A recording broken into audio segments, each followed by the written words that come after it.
All right, are we live? I said, are we live? It's 9 o'clock in the p.m.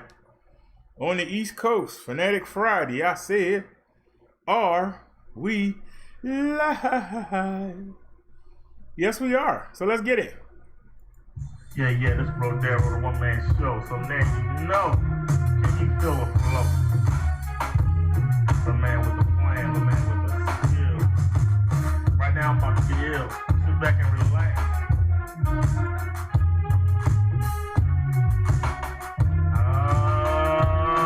Let it go, bro, Darryl. None of you.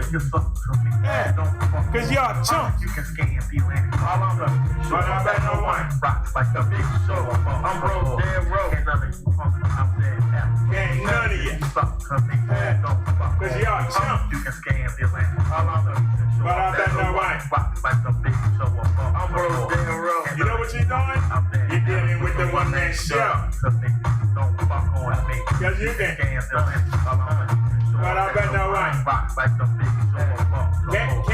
None of you punk out there with me. Ass up to me.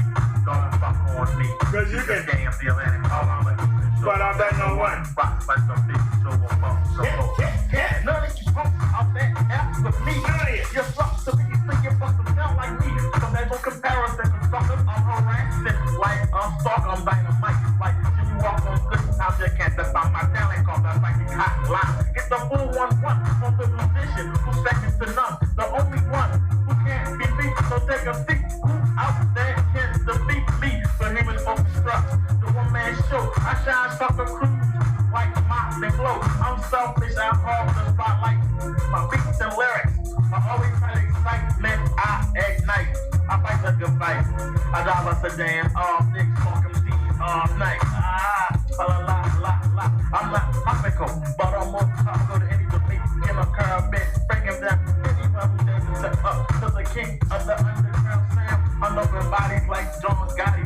I'm the kid from uptown. Can't none of you come up there and F with me. You suck to me. Don't fuck on me. Can't none of you, man. So I bet no one rocks like a big show up some more. Can't none of you come out there and F with me. You suck to me. Don't fuck. Cause y'all punk. You can scan the Atlantic.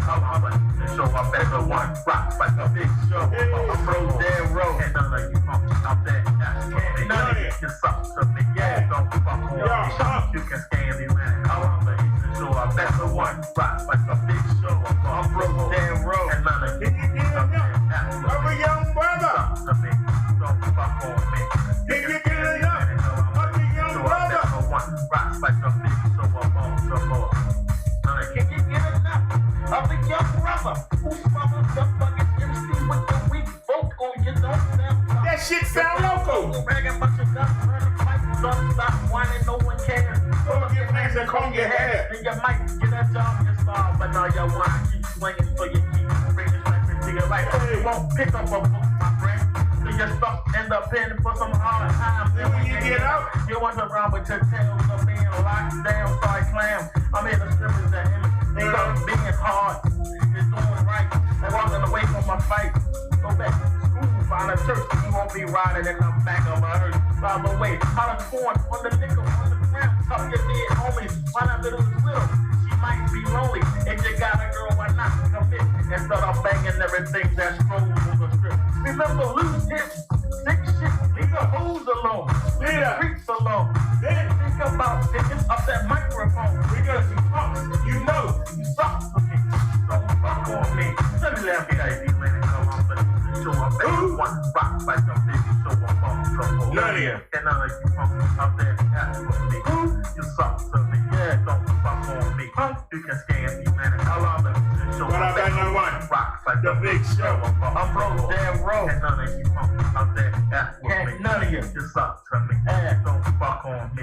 You can scan the Atlantic. How long the show? I bet no one rocks like a big show. I'm bro Darryl. And none of you punks out there ask for me. Don't suckers out there. Don't fuck on me. You can scan the Atlantic. How long the show? I bet no one rocks like a big show. I'm bro Darryl. And none of you punks out there ask for me. Don't fuck on me. You can scan the Atlantic. the Eastern Shore, I bet no one rock like the big show of Baltimore. Can't none of you punks out there F with me. It's up to you punk, don't fuck on me. What? You can scam the land. All on the Eastern Shore, I bet no one rock like the big show of Baltimore. I'm broke, damn road. Can't none of you punks out there F with me. None of you. It's up to me. Don't fuck on me. Punk, you can scam the land. All on the Eastern Shore, I bet no one rock like the big show. I'm broke, damn road. Can't none of you punks out there F with me. Can't none of you. It's up to me. Don't fuck on me. Punk, you can scam the land. All on the Eastern Shore, I bet no one rock like the big show. I'm broke, damn road. Can't none of you punks. I'm broke, damn road. One man show. Cause I ain't enough. Don't fuck on me. Cause brother coming to my house, man, that ain't gonna work for hours like the big show. I'm working like a soul. And none of you punks out there get damn road. It's up to me, man. Don't fuck on me. You can scam the Atlantic. I'm on the Eastern Shore. And no one rocks like the big show of Baltimore. Punks. Yeah, this bro. Alrighty, y'all. Welcome to the show. Welcome to the show. I'm still putting these wires in these plugs. Give me a second, y'all. I ain't what y'all think I forgot about y'all. So that's play one more song. I'll be right with you. Bro, Darrow. Let me check the chat real quick. Man. Anybody here? And if you didn't know, you better learn quick. Ain't nobody in the chat anyway. I'm asking a question. Who you with? Where you from? What you done? What you got? Who you shot? Where's your gun? Why you running, son? Yeah. You feel that bass line? Your clever head waves don't come in to free you slaves from the yoke of materialism, drugism, thugism. So wake up before I break up. Your jewelry, your oversized truck. Step to me, good luck, you're gonna need it. Like NJ, I'll make you beat it. Those ghetto lyrics don't hit, so before you spit, reach into your bag's a trick, and I don't mean a cereal. I'm more lethal than a venereal disease, so let the hate and see. Speaking of cereal, I'm not a killer, I'm a thriller. Locking your ass up like Barney Miller. Welcome back to the area you dreamed about. Dropping knives and insults is what I'm about, don't like it. Well, let's exchange. You're not cerebral enough to hang with the cells in his brain. So when it comes to physics, you got a limp biscuit. I've been around 24 years and you still say, who is this? Stop asking, stop macking, or it's you I'll be attacking next. So flex and get dumped on your neck. I carry you around like a knapsack and deposit you fat on your black. Yo, I'm asking a question. Who you with? Where you from? What you done? Right. What you got? Right. Who you shot? Right. Where's your gun? Tell me. Are you running, son? Where you running? Yo, stop hating, stop bitching. I don't sound like you. So stop tripping. And I got the power, so shut the fuck up or listen to something different. No one brings it like me. I'm exciting and inviting you to hear a free sample of a lyrical bubbling example. I'm creating, composing while others sample. Don't care, great, go home and masturbate. I'm not the musical head of state, but I'm yours. I travel the water you can't navigate. I'm the captain, I keep rapping my melodies, keep your foot tapping. I follow the right path, y'all don't accept it and feel my rap. If you hustle, you got to go, if you use blow, you got to go rehab and go back to where you came from, Skid Row. Just get off, you need more streets to get put to sleep. An ordinary citizen you can't maintain, yo. I'm whipping on your brain cell. Damn, what's so hard about living today? We earn money, but we lost our way. Yo, grow up. At the community meetings, you never show up unless it's on police brutality. You don't see brothers like me handcuffed on TV. You're an embarrassment to your community. A black mark on your family. And I'm asking you, where you from? What you got? Yo, who you drop? Where'd you gun? Why you running, son? Bring that beat back. Yo, you brothers talking, but when talent you be walking in another direction.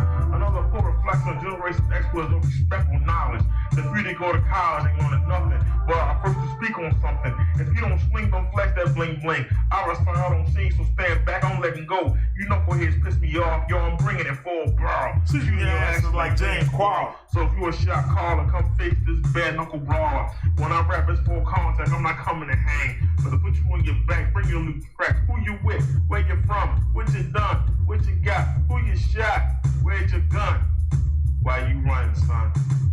Bro Darrow. The one man show.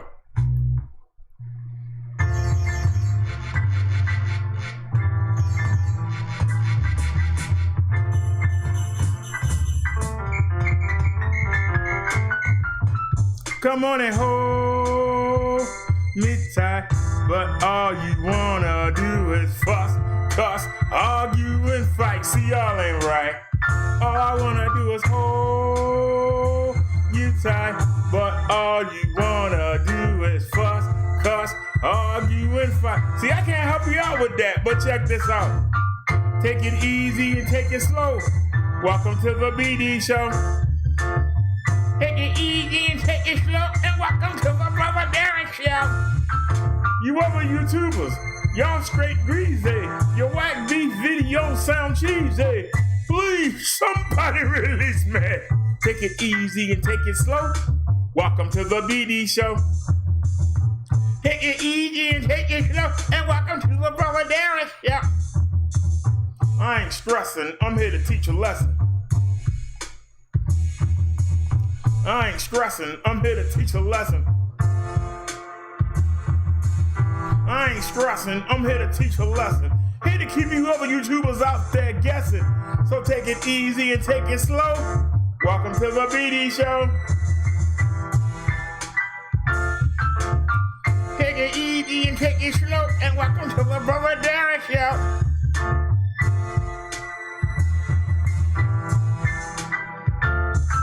You other YouTubers, y'all straight greasy. Your whack beef videos sound cheesy.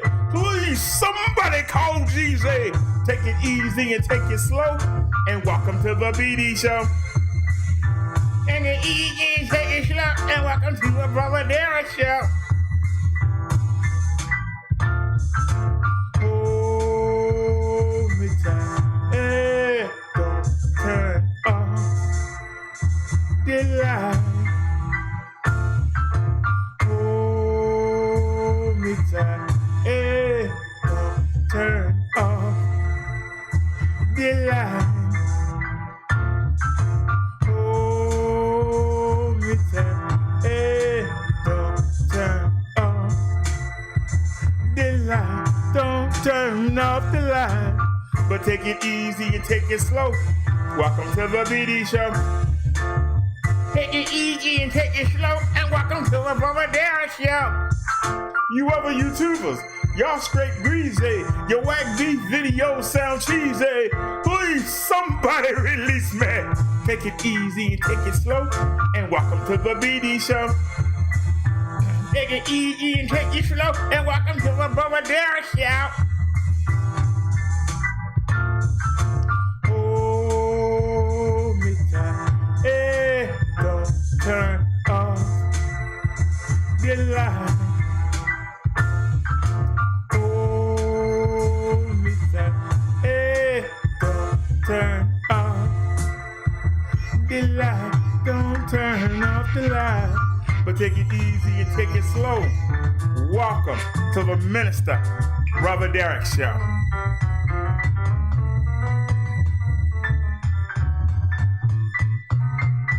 So let's stop that. And let's stop that image behind my head. All right. And let's bring back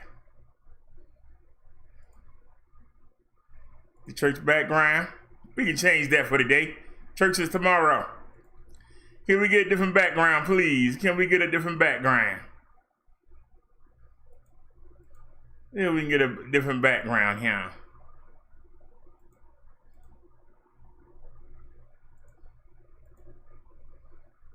There we go. Get a little different background here. So, all right, everybody, welcome to the show. Welcome to the show. We late today, but it's Amazon's fault we late today. I'm being honest with you. Ain't nobody said nothing yet, so I ain't got to worry about the chat. So what's going on with everybody? How was your day?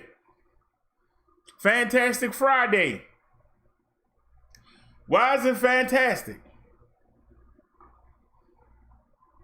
We got all 4 officers charged in the George Floyd case. That's reason number 1 to be happy as we end this week. We also had the pretrial hearing of the Aubrey case. And they had the GBI detective, what's going on, the driver, on the stand. And he verified that from video, from the testimony of the McMichaels, that Roddy Williams, the cameraman, was an accessory. So now, you got Travis and George McMichael charged with aggravated murder. And you got the cameraman who we found out, who, you know, we first got it, we didn't know. But when I came across that video clip, I've been telling y'all that Roddy cut that video up. There was more to the story than what he showed in that video. And I told you he cut it up. It's more video. Roddy gave them the edited version to try to clear himself.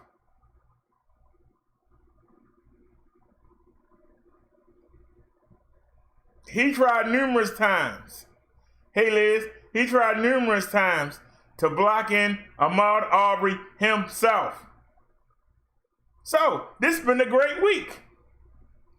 As far as our cases go, it's been a great week. We got all 4 officers charged in the George Floyd case. This is groundbreaking, and we can get convictions because it's going to make the police think twice. A lot of them racist, they ain't stupid. They're going to think twice. And they're going to start treating people with respect. How many of y'all have gone into a store and you seen a customer be ignorant with the worker in that store? The customers pay the salary of the people in that store. If nobody come in there and buy nothing, there is no store. What good is a store if nobody coming to buy anything? Customer is always right. The customer is the boss. But the police, we've been showing this all week. The police don't believe that. They believe that they right even when they wrong. And when they wrong and you right, guess what? You still wrong. They not trained on the laws. And if you try to humiliate them, you put your life in danger. Because now they embarrassed. And when somebody embarrassed, they want to fight.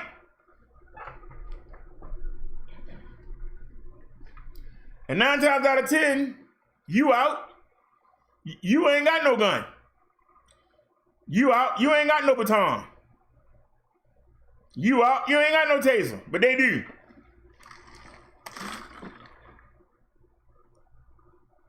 But your taxes pay for all those weapons. Those are your weapons. When you see a police car and you walk up and touch, they say, get off my car. Nah, my taxes pay for that car. If I want to touch it and see what my money paying for, why can't I do it? Well, I'm going to take you downtown. I'm going to take your badge. My taxes paid for that car. That radio you about to call in on, my taxes paid for that. The customer is always right. You supposed to enforce the law. What law say you can't touch public property? I'm listening. What law says you cannot touch public property? None. There ain't none. There's no law that says you can't touch personal property. So if you want to walk up to a police car and touch it, ain't nothing they can do. If you want to walk up to a police officer and touch their badge and say, oh, shiny, ain't nothing they can do. Because they didn't pay for that, you did. We need to let these people understand. This isn't so much about racism, but it's racism mixed in with somebody who got a problem thinking they're above the law. That's why I enjoyed that clip last night we played about that officer getting locked up. I had a ball. If y'all watched that, y'all know I carried that link. I watched that back. I was cracking myself up. For once, that cop got to see. Hey, Naya. That cop got to see. As he dropped somebody off. Does he ever wonder what happened to you? No, he don't. Well, he found out. What happened to you when you get dropped off? What happened to you when you get stripped down, all your possessions taken out your pocket? They sat there and they cut the man uniform and his bulletproof vest off of him. Cut it off of him. They could have just pulled it off of him. How did it feel, sir? Toward the end, the two women were at the end of the counter. Yeah, I don't know what possessed him to do it. Well, translation, you ain't one of us no more.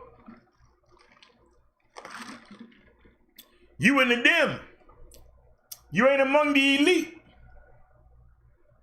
The elite is the people carrying that badge and the people that's in the 3% of the richest population of this country. They are the elite. They are different levels. If you make $300,000 more a year, you might be in that bottom elite.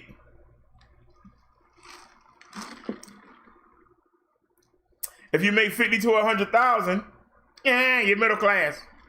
You're better than a minority, but you know, they'll still rough you up. They'll still treat you the same way. They'll treat you better, but you ain't much better off. See, this is what is causing so many white folk to come out there and ride. Because if they keep being quiet and keep letting it be done to minorities, they the next ones. And you're seeing it. We showed what happened. And they killed that man. We showed what happened to the white homeless man. He wasn't bothering nobody. Look what they did to him. Him being white didn't help him out. He did. Him being white didn't help him out. He was white, but he ain't had no power. He ain't had no money. Didn't have no family to come fight for him. He wasn't no better. Wasn't no better than somebody black homeless. See, when you come over here, you get the truth. You can't handle the truth? Go back over there in La La Land, where everything is la-di-dee, la-di-die. Let's all hold hands and sing Kumbaya, my Lord, Kumbaya. Because while you in La La Land, the people in the real world, we dealing with this. The people that's in the real world deal with this every day. Anytime you see a cop walk towards you, the hands stand up on the bed. You know, you start asking yourself, wait a minute, did I do something wrong? Did I take something out the store? You asking yourself. But people in La La world, no, they don't know nothing about that. They don't know nothing about that. You driving and you know you're doing the speed limit. You drive the same way every day. You even know the potholes. As soon as you see a cop car, wait a minute, what's the speed limit? Am I doing the speed limit? Why are you checking yourself? Because you know. They looking for a reason to pull you over. And they hoping that they ain't got to do no real police work and go find somebody. The fastest way if you got a warrant to get arrested is to get in the car. If you got a warrant, the fastest way to get arrested, get in the car. And if you get in the car and there's more than 2 minority males in it, woo! They know you ain't doing nothing, but they hope you got a warrant to justify it. And then they can go back there and say, look, we got this off the street. We got this person off the street. Ha ha ha ha. Super cop. The majority of the arrests that they make are not for what they thought it was. I pulled you over because your tail was out. My tail light wasn't working. Officer, here go the receipt right here. I put the tail lights on today. You gonna tell me they only lasted a couple hours? Well, you know, no. Why are you out here this time of night? Because I'm a grown man. I paid my car insurance. My car paid for. Why the hell can't I drive?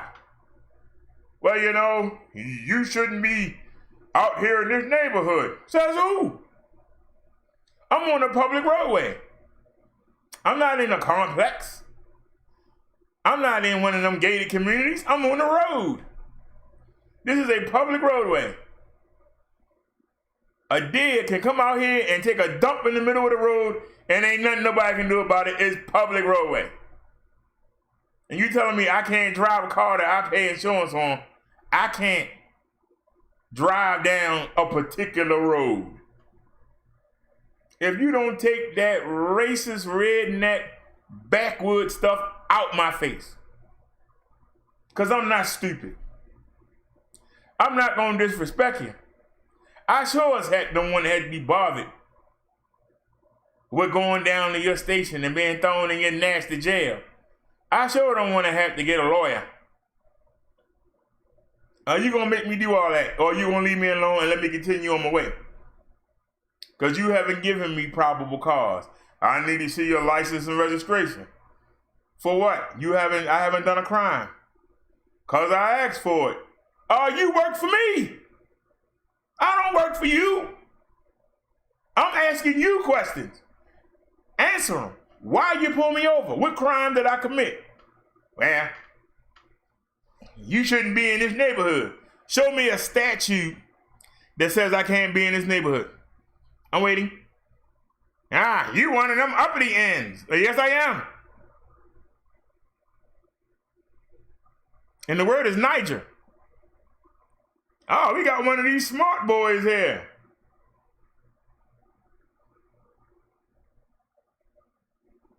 I am intelligent. I also am intelligent at fighting too. Because the same way you can set me up, the same way I can set you up.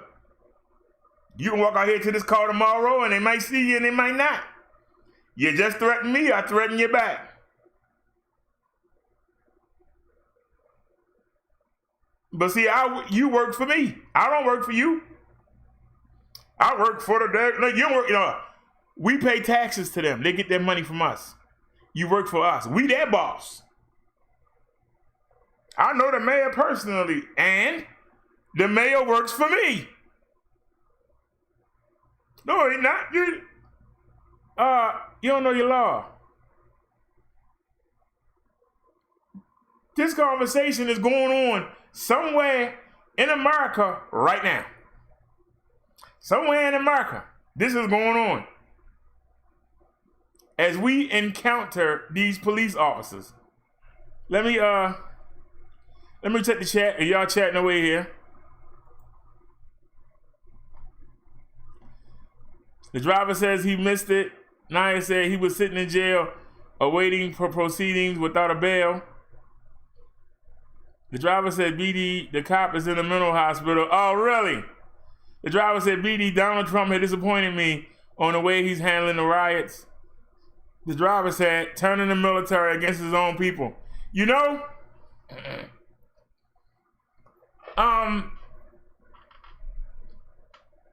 No Night by Cass gave us a link and I lost it. I don't know where it is. It's in somebody's hangout. I lost it. But the caption of the link said something. It said, F the captain that got shot. Y'all remember we showed you the elderly police captain that got shot? Y'all remember that?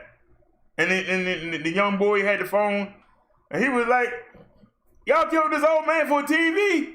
For a TV. Kept telling everybody else to call the cops, but he wouldn't call them. Y'all remember that story? Somebody made a video saying, F that man. For trying to stop the police. For trying to stop the rioters from getting the TVs and the jewelry out the pawn shop. If you're watching No Night by Cass, can you send me that link again? I'd like to play it.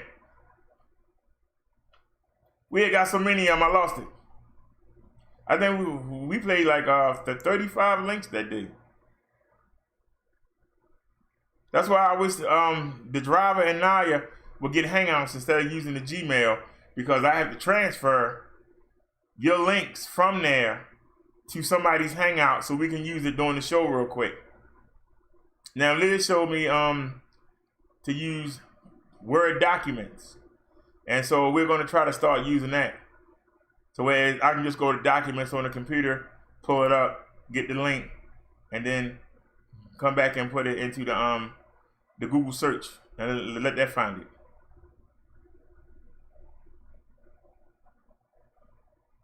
But we need to make sure there's a separation.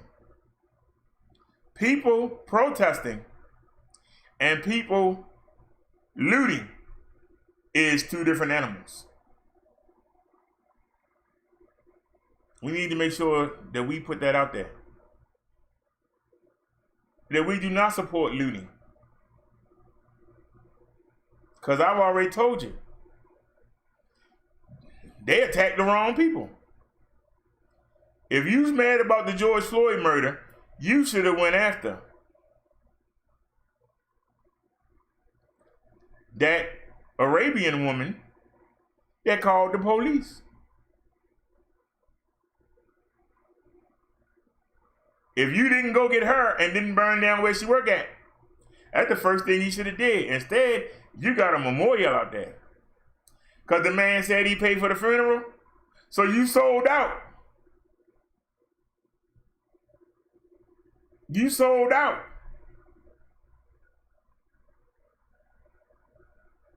I am sold out. Remember that song? You sold out. Who want to attack me on that?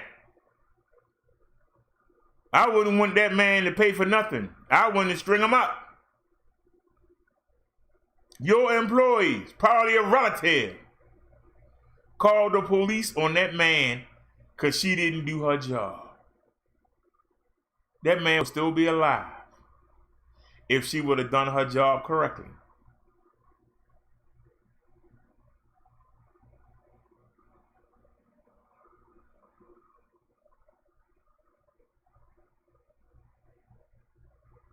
You heard me talk to the cashier at the market. I said, can somebody give you a bad bill? She said, nope. Clear as day. Nope. Got my marking pen right here. And she did. It was right there on top of the register, like it's supposed to be. She said, nope. So why is it that this woman felt that she could call the police on a man for $20? She ain't got no business out there speaking, talking. If I was her, I would have got on the boat and went back where I came from, or got on the airplane and went back where the heck I came from. For somebody like me getting somebody ear in Minnesota. Because that's who they should go after. And that man still sitting there trying to sell stuff to them people out there. And they the ones that got him murdered. And don't try to snow it. Don't try to blow over it.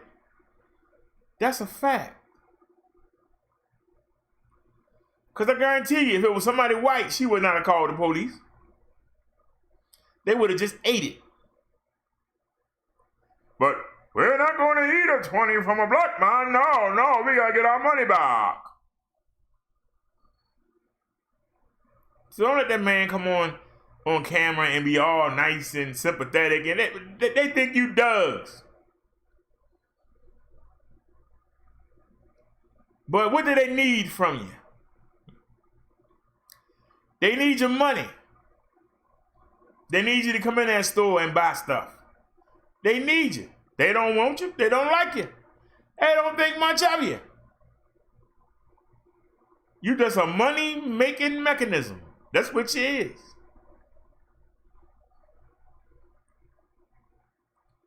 Don't believe me? Go on to one of these large YouTubers and go on there and talk junk. See how fast they get rid of you. While you there donating, they love you. As soon as you get out of line, look, I ain't got to deal with you. Put the block button on you. How you going to block me? As much as I've donated. I don't care. That's exactly what they'll say. They don't care. There are plenty of other people that donate. Screw you. What do you think these Chinese and Arab people think when you come in that store? Soon as you put the money in their hand, they give you the product, they done with you. They don't want to talk to you. They want you to get out. You go now. You've been here too long. We do business, you go. They don't want you to hang around. Where do you think the loitering came from? People want your money. They said, we'll get rid of Jim Crow. You can come in the store and buy something, but guess what? As soon as you get what you came to get out. Oh, you want to hang around outside? Well, we're going to make a new loitering law. So you can't loiter. We got your money. Get out. What are you hanging around for? You waiting to steal something? You waiting to attack one of my employees? What are you waiting for?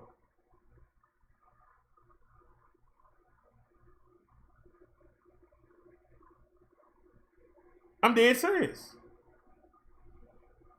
And even to the rich people. Y'all think y'all better than everybody. Y'all don't realize when y'all there spending money, they give you top bills. As soon as you walk out the door, I thought they never leave. Yeah, they spend some money though. I gotta give them that, man. They jack off. I can't stand them. But, you know, they spend money, so we put up with them. But I can't wait for them to leave. So you get treated the same way we do. They just don't do it to your face.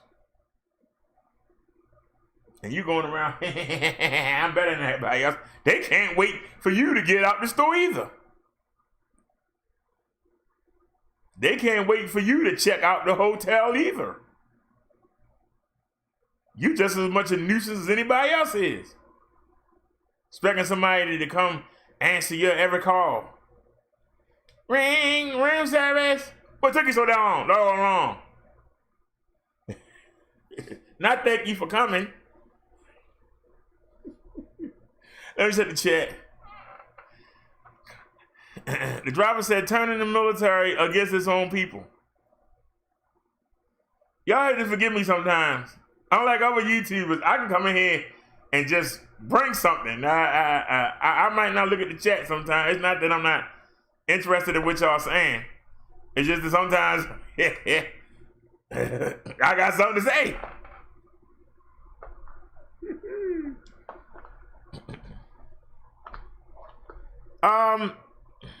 Donald Trump is Donald Trump. I'm sorry to say, Donald Trump is just Donald Trump. You know? Are you gonna vote him out?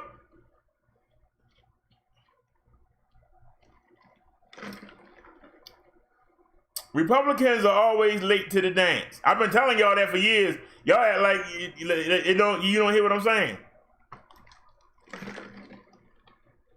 I told you my problem with the Democrats. I told you my problem with the Republicans. Republicans are always late to the fight. They always late to the dance. Trump should have been on top of this from the get-go. When that video came out and them officers wasn't arrested, Trump should have been right there, but he wasn't.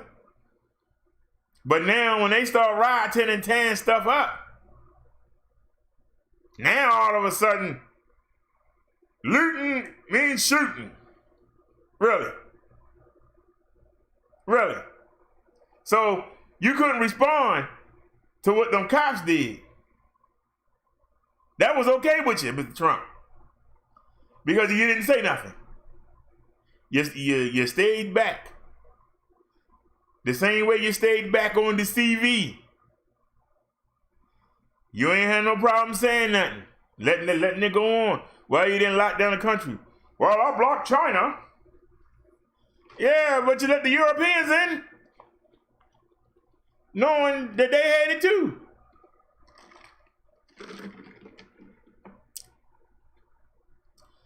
Well, you didn't lock the country down. Why is it to this day, I still can't get an N5 mask? I looked today, can't get one. Can't get a real N95 mask. Unless I go on eBay and pay $200. You supposed to be the president.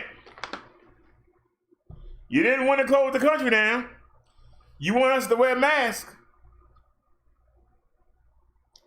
You should provide every human being a mask and tell them they gotta wear it. Yeah, everybody forgetting about the virus. I ain't forgot.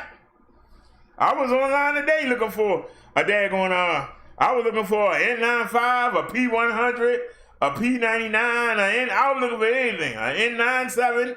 I couldn't find nothing. It's amazing how many masks Home Depot got. They ain't got none you can go in the store and buy or order. Amazing how many of them they sell. But he want to tell us about daggone ventilator and hospital beds, and you can't even provide the healthcare workers with enough masks. You can't provide the healthcare workers with enough masks. Why do I gotta wear a KN95? That's the cheap Chinese version. I want the real deal Evander Holyfield. It's been 3 months now. You gonna tell me we should have too many? You said we got too many ventilators. We got too many hospital beds. Why we ain't got too many masks? If I see another person wearing a damn scarf for a mask, if I see another person wearing a fashion mask, you know what a fashion mask is? To you ladies, explain in the chat what fashion jewelry is. Explain in the chat what fashion jewelry is. Fashion is just another name for costume. Do y'all want to put costume jewelry around your neck? You want to put a costume jewelry ring on your finger? You want to put a costume jewelry bracelet on and go out there in 90-degree weather? They're going to call you the Rainbow Coalition because your skin going to change more colors than a daggone peacock walking by. But they're going to tell you to go get a costume mask. Somebody talk to me. Go ahead and get that costume mask. Go ahead out there and think you look pretty as you inhale the CV virus. Think you look pretty as you inhale the CV virus. You'll look pretty, don't it? The same way the people look pretty until that jewelry start melting. When that gold start melting off and start turning your skin colors, that fashion mask is going to let all that CV come right through there and go right in your nose and mouth. But you're going to look good. You're going to look real good in the ER. When you back in for that ventilator, you're going to look real good. And once again, this is the Republicans being late. You worried about getting ventilators. That's butt backwards. There's another word. It starts ASS, I was going to say it. Butt backwards. Nobody wants to get on the ventilator. The last thing you want to buy is the ventilator. How do you prevent that? Get people real masks so they don't get the virus, so they ain't got to get the ventilator. So they ain't got to get in the hospital. So they ain't got to get no hospital bed. Get them real masks. So they ain't got to worry about being tested. Because they know they protected. Doesn't that make sense? So how come the fat man in the chair keep coming up, but all these great, well-educated people can't come up with nothing? If you talk to any great law enforcement agency, they'll tell you that prevention is the best way. Prevention. If you got drug addicts that's breaking in everybody's houses, rather than trying to sit at the corner and wait and see who gonna break in the house and then be reactive? Why not offer free drug treatment? When you lock people up, why not offer them drug treatment instead? Make sure when they leave that they clean. But see, that's called preventive. They won't do that. Republicans won't do nothing preventive. They won't do anything preventive. Pre means before, before, before, before, before, not after, but before, before. Pre means before. Yesterday we had the Aubrey pre-trial. That means before the trial begins. We're going to set up what we're going to talk about and what's going to happen at the trial. Before. Not after. The trial is over. But you know what? We should have done this. And we should have done that. And we should have done this. That's the Republicans. Say what you want to say. Their history proves it. The same way I gave and people tried to beat me up. Because I used to drive. And I had to pick up a lot of the victims from Hurricane Katrina. And I asked each and every one of them, y'all had days of warning beforehand. Because they told you in 68 this was going to happen. In the past 2 years, you had 2 close calls. 2 back-to-back years, you had close calls. Then they told you had 4 days. They said it's definitely going to hit. You got to get out of there. And y'all sat there and didn't make no plans. And I said, and they got mad at me because they knew it was true. They was waiting on the first to get that check. They were going to leave. They were waiting to get that check. Then they were going to leave. But when they just said, she dropped it on the 29th. They was waiting for the first. She dropped it on the 29th. So now, they ain't got no place to live. They ain't got no money because they ain't saved none, even though they had 2 years of warning. 2 years. They almost had it happen. So you can't even say, how could God let it happen? You got 2 warnings back to back. 2 years before it almost happened. In them 2 years, you ain't say, maybe you ought to set something up. Maybe you ought to get a place. Maybe you ought to do something. Maybe you ought to friggin' move. But nope, you wound up there on the bridge. And guess what? George Bush knew that could happen. And guess what? Ain't do a darn thing about it. So the Republicans didn't do nothing. Nothing. Nothing.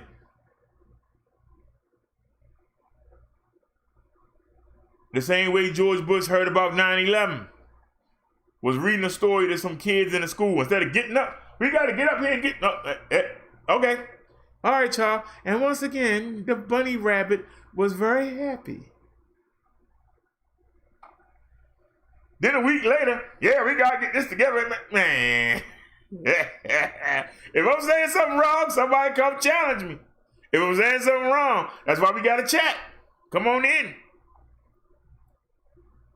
Where are the Republicans at? Come tell me I'm wrong.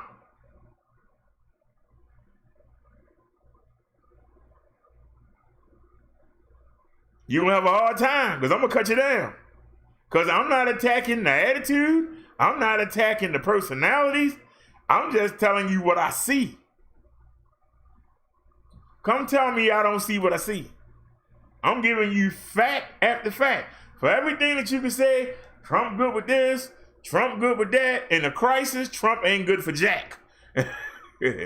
Unemployment was down. More black people were working. Yet, unemployment is at 14%. The only reason it's down from 17% is stimulus money.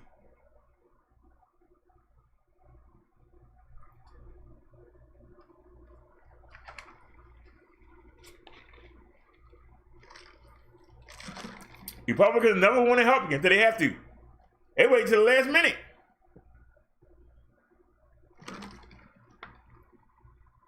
It wouldn't surprise me if the Minnesota governor was a Republican. Wait till the last minute.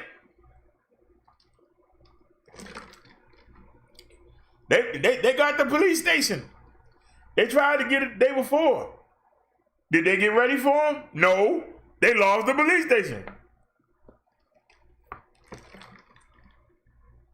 Well, okay. They tore down the whole strip mall. All right. We should be good. They come back the next day and take out 3 blocks. Well, guess we ought to send them in that end. And they still sitting there. They fenced up and got them in a 2-block radius now. And they still sitting there. Well,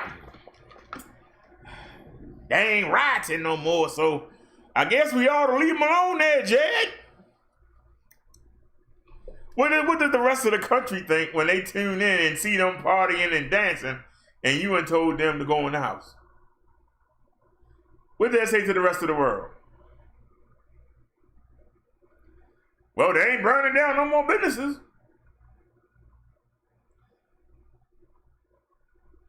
But that's what you get when you get politicians like that.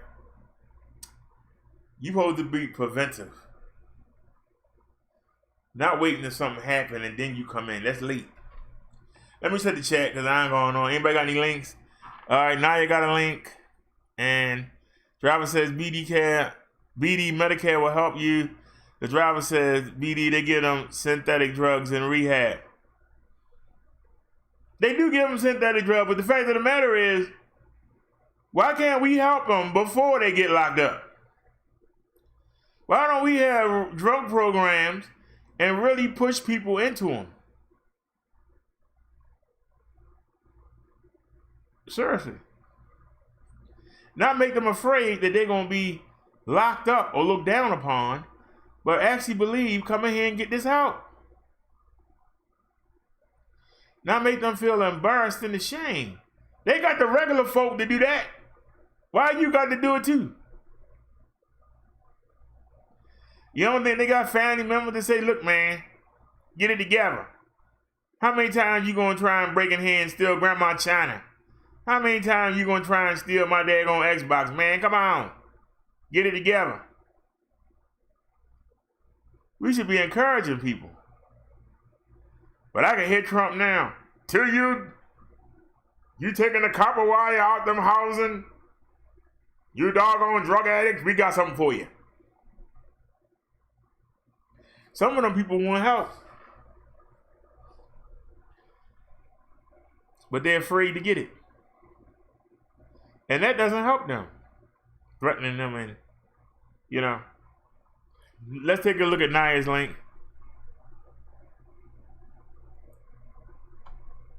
And that. Let me put it on live chat. All right, where's Naya's link at? Look for Naya.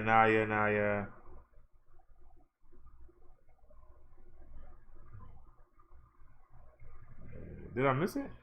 Naya.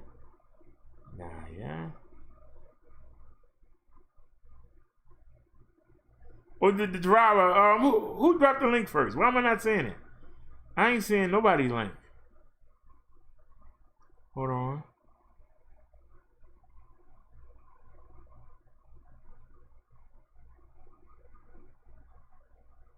I might have to get rid of Nightbot, because Nightbot blocking everybody up. You can't see. Wait a minute, let me pull up the big chat. Hold on a sec. I'm not seeing it. Sworn somebody dropped the link.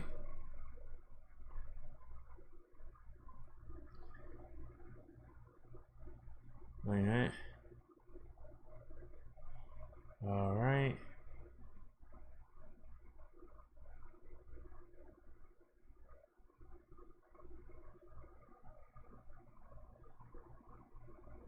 There it is. So I'm gonna just yank it out of here. Let me just yank it. Copy link address. It's better when we go out the chat, but whatever. Oh, now you dropped it again. Cool. Let's get it.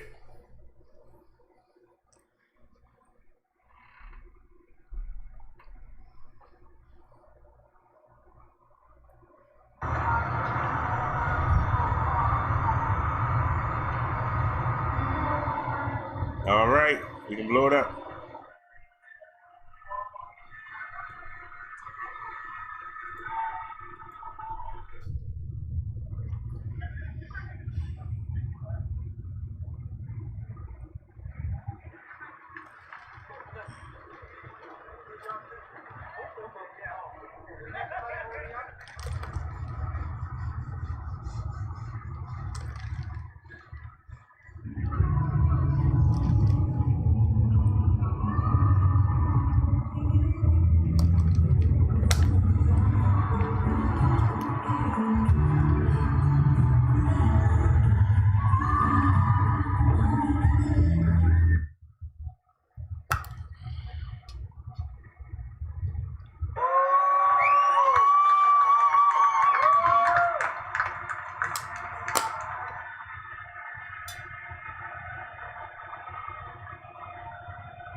We named Lafayette Square.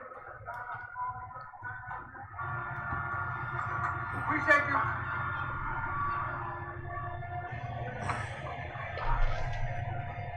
I mean, I'm 61 years old, man. It's been a long time. You know, a long time coming. Did it warm your heart? Yeah, it did. Almost gave me goosebumps. Look at that. Yeah. When you see what's painted on the road, now it's on the street sign, what message is that send? Oh, man, everybody should pay attention, man. It's about time. You know, it's about time. A lot of things going on right now, but it is about time. I'm proud.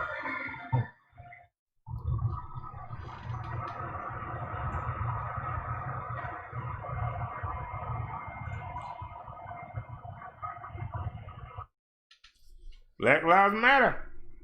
All lives matter.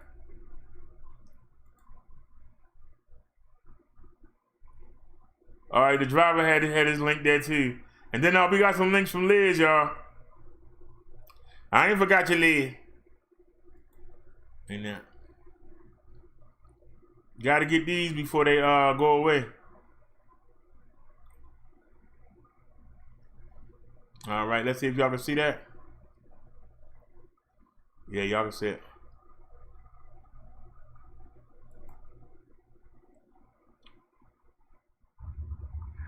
Hello, Facebook family. I have decided to do this video. It has been weighing very heavily on my heart and on my mind as well. And it was something that I wanted to say early on, but there were so many emotions and so much pressure for me to go with a popular opinion about who George Floyd was.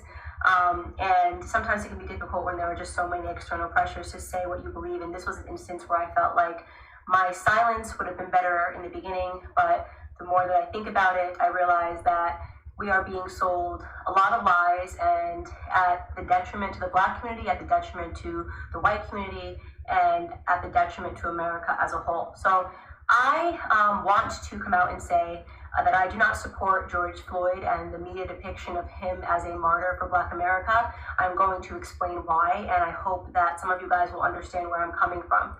I have spent a considerable amount of time reading a lot of Black authors that I think are some of the most brilliant Black Americans breathing. Walter Williams, Shelby Steele, Thomas Sowell, and I recently came across something that was an idea that was planted into my head by Shelby Steele, and it has been something that I cannot forget. It is something that will stick with me for the rest of my life. And it is something that I hope for the Black Americans that are watching will stick with you for the rest of your life. Shelby Steele said that the Black community is unique from other communities. Our culture is unique from other communities because we are the only community that caters to the bottom denominator of our society. Now, let me explain what that means. It means to say that not every Black American is a criminal, not every Black American is committing crimes, but we are unique in that we are the only people that fight and scream and demand support and justice for the people in our community that are up to no good. You would be hard pressed to find, a Jewish person who has spent 5 stints in prison, who commits a crime and dies while committing a crime, and that the Jewish people champion and demand justice for. You will be hard pressed to find this in white America. You'll be hard pressed to find this even in Latino America. There is a person that is spent multiple times in prison. You are not going to see a bunch of Latinos coming out demanding justice for this person, even if, and I want to be very clear, what I'm saying is not any defense for Derrick Chauvin. I hope Derrick Chauvin gets the justice that he deserves to be, implemented upon him, and that the family of George Floyd deserves justice for the way that he died. But I also am not going to accept the narrative that this is the best the Black community has to offer. For whatever reason, it has become fashionable over the last 5 or 6 years for us to turn criminals into heroes overnight. And it is something that I find to be despicable, and it's something that I refuse to stand by any longer, and I am not going to play a part in it, no matter how much pressure comes from Black liberals and Black conservatives as some token of people wanting you to believe that this is the only way you can be Black, is you have to say this was wrong and that this person was amazing. I won't do that. George Floyd was not an amazing person, and as soon as this video hit the internet, I did just basic searches. Everyone jumped on it and was looking at the police officer, and everyone agrees that the police officer was wrong, and the police officer has been arrested. So that is not the reason I'm not discussing that, is because that is not something that has been misconstrued in the media. He has been turned into the devil that he is, and there is no reason for us to harp on that any longer, because white Americans are not uplifting Derrick Chauvin as a victim or pretending that he's an amazing human being. But George Floyd is being uplifted as an amazing human being. And for those of you who have not yet seen the clips and did not... Hold on a second, y'all. Now, see, the young people, not even the young people, they would say that she Uncle Tomming right now. But let me tell you what I disagree with so far and what I think she Tomming about. They call it Uncle Tomming. First off, I agree with her. You hear me say all the time, why is it that we out there protesting and why they marching for these drug dealers? A lot of the times, the things that they do to the police officers is what gets them killed. This situation is totally different. There's no way. I don't care if that man had been a drug dealer. I don't care if that man had been a pimp. I don't care what that man did. The way that he died, no human being, black, white, Chinese, not even a gorilla, should die that way. The man did have children, and they all seemed to love him. So at least he knows his children. The baby mother, who normally is the first person to turn you in for child support or badmouth you, she's sitting there crying over him.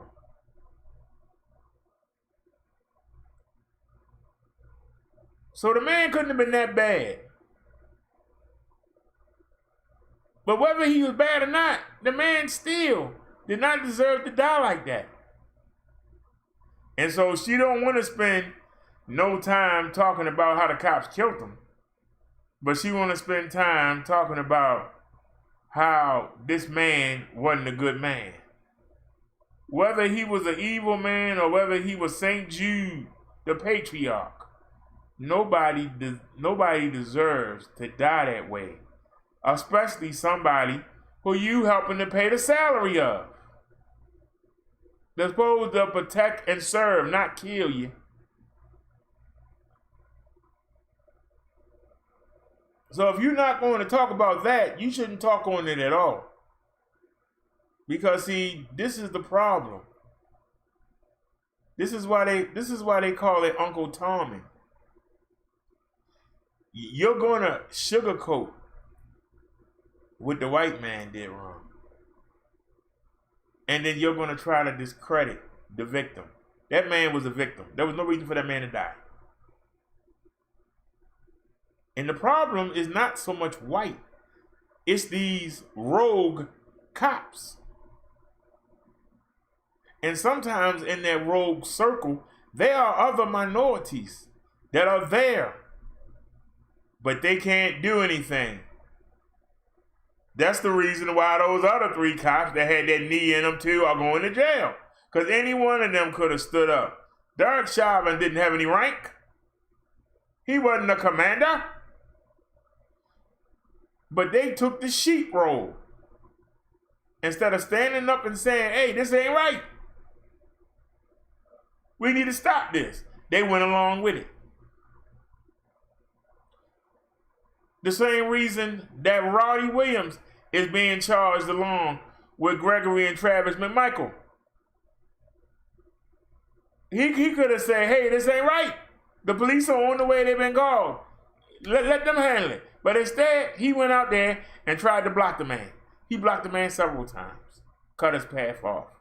And then want to say he ain't got nothing to do with it. And there's going to be a lot of people that's going to say, well, he never got out the car, so he didn't have nothing to do with it. Stop talking. Tell the truth or don't get on the camera. Tell the whole truth. And I can call you out because I go from both sides. I go from this side and that side. I tell you both. I don't just say one thing. I tell you both. Because the truth of the matter is, when the police pull us over, especially the young people, they have a little attitude, which helps start it. But if the police didn't have the reputation that something gonna happen to you, they wouldn't be afraid. If these young people didn't do these things they doing right now, the police wouldn't come up to them afraid and be on alert. Or be like, yeah, I think this one of them, I think we can trick him. And the beating him and tasing him and getting away with it. Yeah, he one of them emotional ones, we can get him going. I'm going to tell you both sides. I'm not going to tell you one side.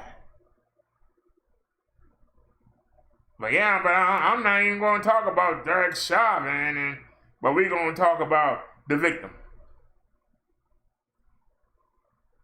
I don't care if that man burnt down an orphanage. He don't deserve to die like that. There was a better. The death penalty is more dignified than the way that man died. When we were looking at the penalties the other day, some of those penalties that we saw was more dignified than the way this man died, with his neck driven into the damn street. Don't try to downplay it.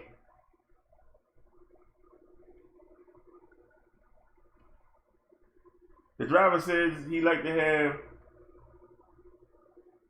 let me make sure I get from the beginning. Naya says, rather the community wanted him or not, he's excellent history. Naya said he didn't volunteer. The driver said, this video made me mad. Liz said, right, Naya. The driver said, I would like to have a one-on-one with her. It ain't over. It's only a quarter of the ways. Pursue or wait for more clips to come out. First and foremost, George Floyd at the time of his arrest was high on fentanyl and he was high on methamphetamine. This came back in both of his autopsy reports.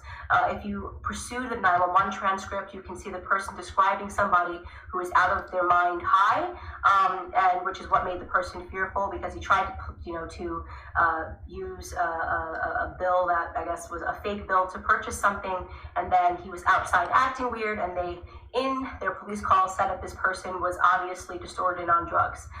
When he is put into handcuffs and is put against the wall, a baggie of what looks to be like cocaine or it's a white baggie that he drops onto the floor that you can see in an image. If you look up the clip, the media is refusing to circulate it. You can find it on Twitter. If you use DuckDuckGo and look up George Floyd baggie, you can watch the clip yourself with your own eyes. He had drugs on him at the time of his arrest. Now, barring all of that, nobody thinks that he should have died during this arrest, but what I find despicable to be is that everyone is pretending that this man lived a heroic lifestyle when he didn't, and I want to talk about what his lifestyle was leading up to this moment and why I refuse to accept the narrative that this person is a martyr or should be lifted up in the Black community and that we should be buying t-shirts with his name on it, okay? So here we have, first and foremost, let's start from the bottom of his record. And by the way, I am not saying that if you have a record, you don't deserve a second chance. I think people get arrested. Whoever gave me this clip, I don't want to glorify that on my channel. It's plenty of racist channels that would love this story. My problem with this is the woman says that this man does not deserve to be martyred. This man's death, hopefully, will stop all the deaths that have happened over the past 100 years. This is bigger than George Floyd. So stop trying to make it about George Floyd. It's bigger than George Floyd. I can ask people in the chat to start naming names, and they'll be able to name other George Floyds. That's why it's protests around the country, why it's around the world. I'm sure if Papa D was here, he probably got a story that happened in the UK.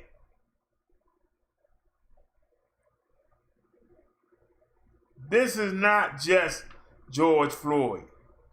It don't matter what kind of man George Floyd was. Did that man deserve to have a knee in the back of his neck?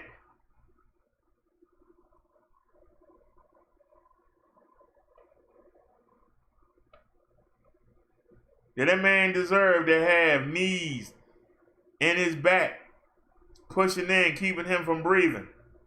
Did that man deserve that? In a civilized country, y'all believe that that's acceptable for somebody to die that way?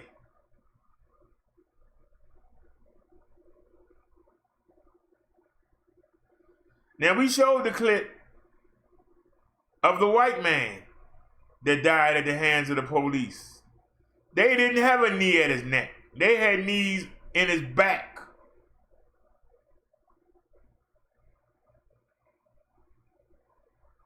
So what do you think more of, having a knee in the neck? I'm asking. And the man sitting there with his hand in the pocket, looking like he the second coming of Jesus Christ. Oh, look at me, I'm Caesar.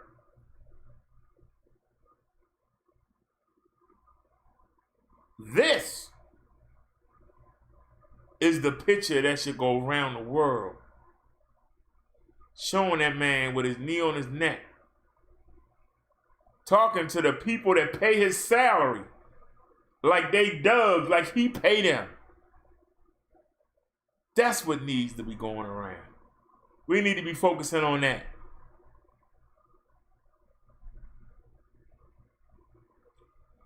But I'm sure, just as it was in the case with the white man, they're going to say, well, he had autism or something. He was useless anyway. What difference does it make if he live or die? And that's precisely what this woman is trying to say. And I'm not going to be a part of it. She ought to be ashamed of herself. And I don't know what's under her shirt, but something wrong with her.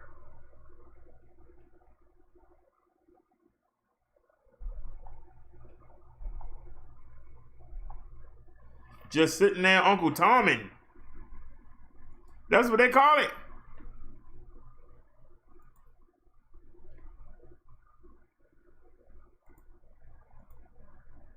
Hold on, y'all. I'm trying to connect the. All right, so now we connected by both Wi-Fi hotspot and trying to figure out why the video output is low. I know it's thunderstorming.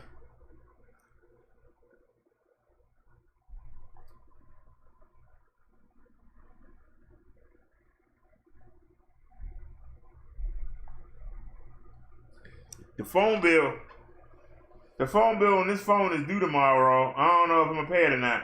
I might save that $40 and put it toward the $75 for next month. But it says our video output is low. Let me come down here. We still got links for Liz to look at.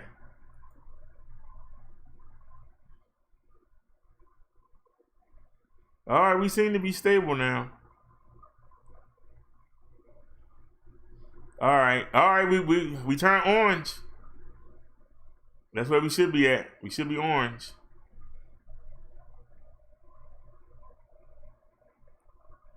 The driver says, BD, now this is a true Uncle Tom. And Naya said, yes, BDS, she's not looking at the bigger picture. She's not. She's Toming. That's what they call it, Toming. And you know, I watched the movie Uncle Tom, and Uncle Tom tried to make things better for the slaves on the plantation. The people that had sense understood what he was doing. The people that were ignorant, that's where the phrase Uncle Tom comes from. But this is not, Uncle Tom was not an Uncle Tom. He was unfairly delegated as one. The same way this lady is unfairly. It don't matter if that man, what that man, the man was on crack. There was no reason for them to mush that man to death. If that man deserved to be killed, then you bring him to the people and you let the people decide whether or not he needs to be killed. But you don't have the authority to do that. You work for the people. And that's the issue that I have. Naya says the changes from it could save one of her family members or friends. She don't see it that way. Cause see, it probably ain't happened to her.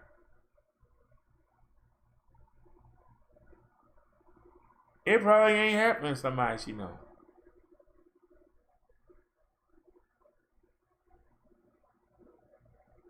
Or maybe she afraid it will happen to her. And maybe she think if she speak out, that maybe when the cops have her down on the ground, maybe they won't put the knee on her neck. Maybe they won't have her on the ground and have the knee on her titty. You got people that think that way. If instead of me telling the truth, if I kiss up, maybe it'll go better for me when it's my turn. In fact of the matter is, everybody get a turn.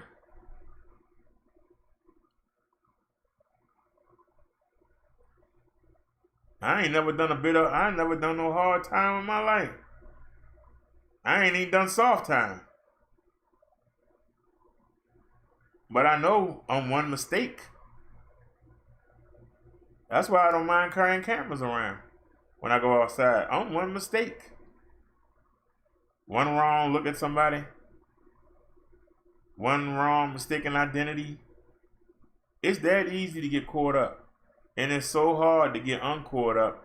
Especially when your own people won't believe in you. How do you get uncaught when your own people? Whoever that girl's mother, sister, daughter, uncle, grandmother, somebody need to sit her down.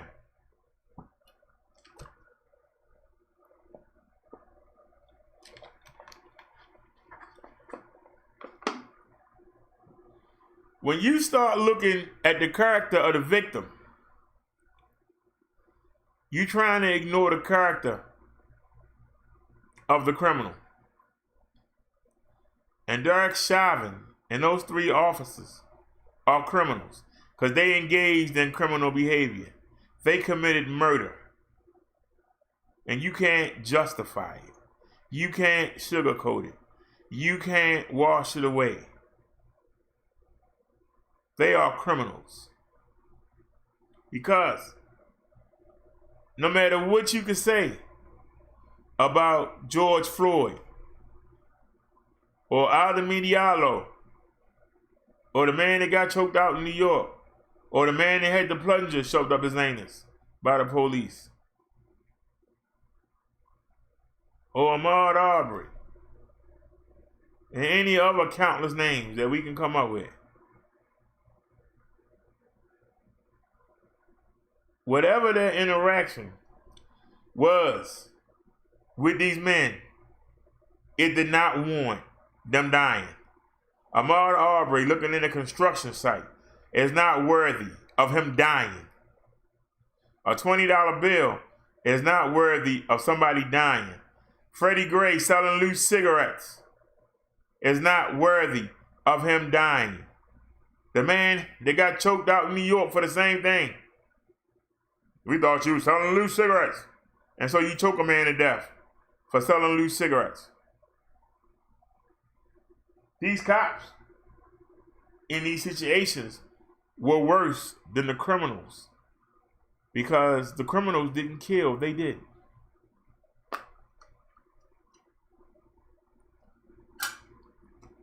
When the woman came out there and said, you gave me a fake dollar bill and give me your phone, George Floyd did not put his hands on her.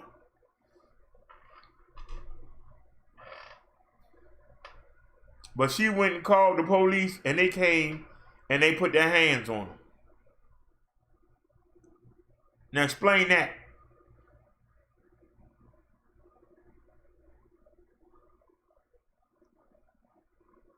When the man was being choked out on the ground, he didn't put his hands on nobody.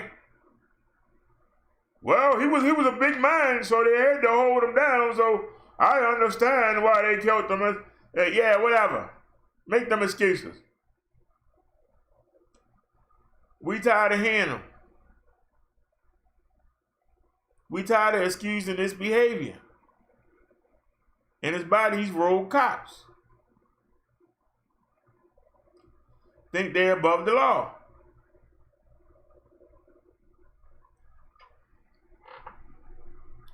It's utterly ridiculous. Let me get the Liz's links before I forget again.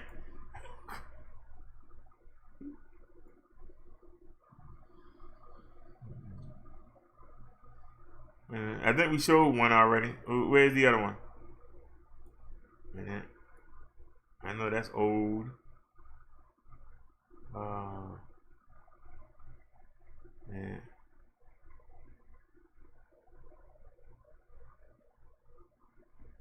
Okay. All right, y'all. Are y'all ready?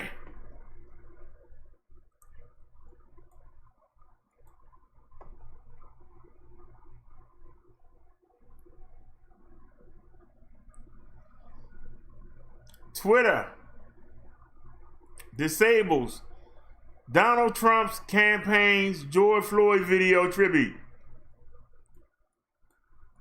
Twitter has blocked a Trump campaign video tribute to George Floyd over a copyright claim in a move that adds the tension between the social media platform and the U.S. president, one of its most widely followed users.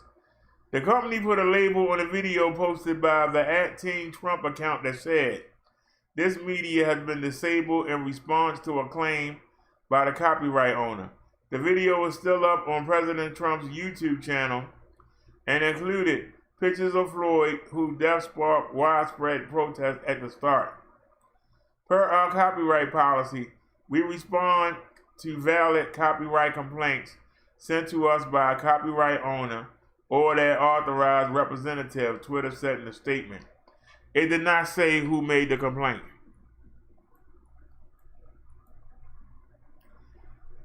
Trump tweeted, "We're working hard toward a more just society, but that means building up, not tearing down, joining hands, not hurling fists, standing in solidarity, not surrendering to hostility."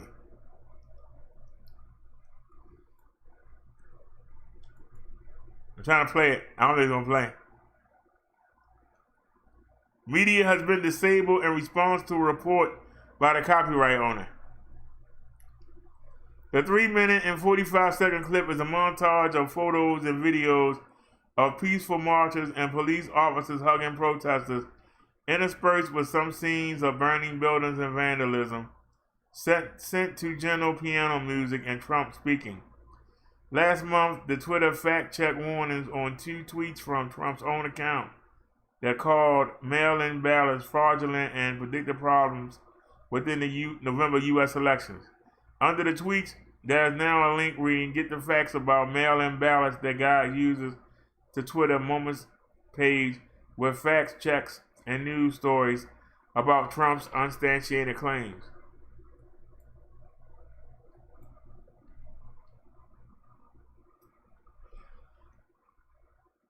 It also demoted and placed a stronger warning and a third on Trump's tweet about Minneapolis protests that read in part, "When the looting starts, the shooting starts." Twitter said the tweet had violated the platform's rules by glorifying violence. Trump responded by threatening to retaliate against the social media companies. Last year, Twitter also removed a Trump tweet that featured a Dr. Nickelback music video clip that took aim at Vice President Joe Biden after receiving copyright complaints.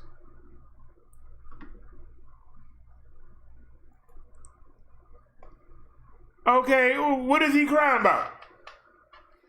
Y'all know that the funeral video that we did yesterday, and y'all know that I had something to do. And I still, because Liz hit me up, and I believe Snazzy did too, I'm not sure, and said that the funeral was on. And I had just woke up. And so I'm running around because the landlord wanted me to meet him in half an hour. And I'm trying to get the show set up. And we did the show. Do you know that y'all said y'all was enjoying the gospel music? Well, guess what? One of them songs filed a complaint. And they won't let me edit out the music. So whoever made that song for that 4-hour video, they gonna get the money. I don't know how that 4-minute song entertained y'all for 4 hours. But they gonna get the money from the video. And with this new studio, you really can't look. But when I went, almost every video was yellow. Which means that the money is going to the people. So, or I'm sharing it with them. It's either going to it or I'm sharing it with them.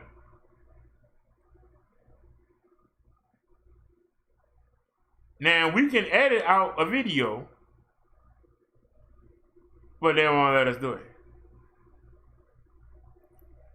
Now we hadn't got we had got copyrights from videos we did back in February. We got 2, but that was it. But since the Aubrey, I've been flagged on 3 videos. None of them damaged the channel, but they taking the money. And if we go look, let me go to the studio.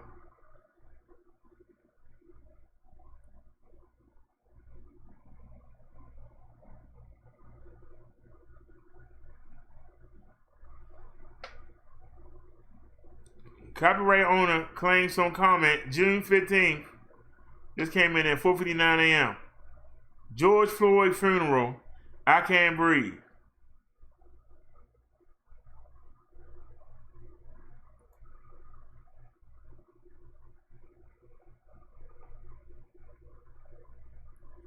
Video can't earn revenue because of a YouTube policy violation or other issue. The restriction is not due to a copyright claim. So they're not asking for money on this one. Wait a minute, it's more than one. Hope it's the right one. If you look, it's from 111 to 139. Latin author, UMPG, UMPI, Anthem Entertainment Publishing, Capital CMG Publishing, Eldorado, Brazil. Now go into action. Oh, wait a minute. I couldn't do this yesterday. Hold on. Trim out segment.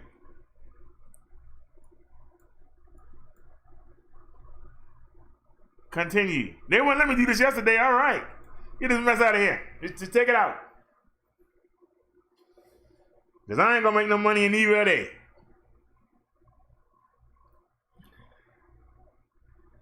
All right. This process may take a while. You may close this window and check back later.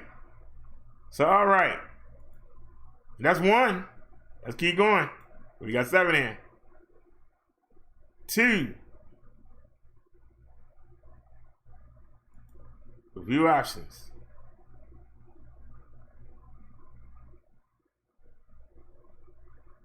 Now, I can't do nothing about this. Well, look at this.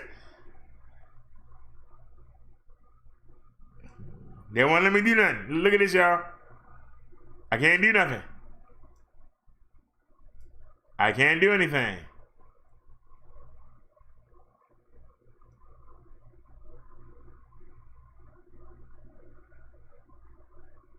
They won't let me do nothing with that one. So let's skip. We're going to number 3. Do y'all see this? Yeah, y'all can see it. Y'all can see this, bro. Yeah. Now we're going to number 3. Sizzling Saturday news and other stories. May 26th, 3:46 a.m. Let's view our options. Your video cannot be monetized. Select action. Trim out segment.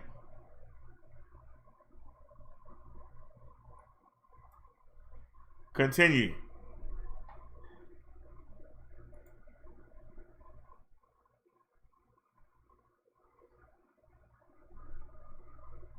All right, that one being trimmed up. Let's continue on. We're on number 4 now. World Star only as we can do it. Please note this is not a copyright strike. Well, then why mention it? If it ain't. And we can't do nothing about it. I bet you that. I bet you that's a good video too. Probably had a lot of views on it. We can't do nothing about that one. We're on number 5. Is Ahmaud Aubrey ratchet or thug? Decide for yourself. May 20th, 2020. Let's check this one. Video cannot be monetized.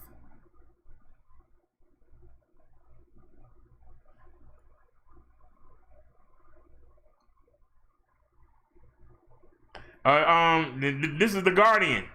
So those of y'all who send me The Guardian, see that clip? Y'all see that on y'all screen? The clip we showed of him in the park, Ahmaud Aubrey. The Guardian flagged us for that.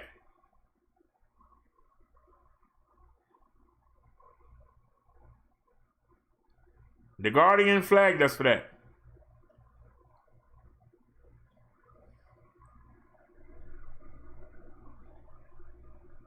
Now, I already got it processing. So I'm already on top of that one. Bible study. The Bible says stay in. Why is everybody so eager to go out? They flagged the Bible study? Oh, yeah, that's rough right there. So what was it? Content found 528 to 531. So whatever this video was right here, somebody want to go look it up. Oh, I get the play button? Hey, now, let's see what it is. Oh, wait a minute, I can't play it. Then I'll get flagged on this one. Oh, now I can't do nothing about this. I can dispute it. But I can't do nothing about it. Now, I think this is a song I think Snazzy asked me to play. Somebody lied. So, for this 7.5 hour video, 7 hours, it's almost 8. 8-hour video. Because of that song, I can't monetize the video. They're getting the money. So whatever I did, I can't do nothing about it.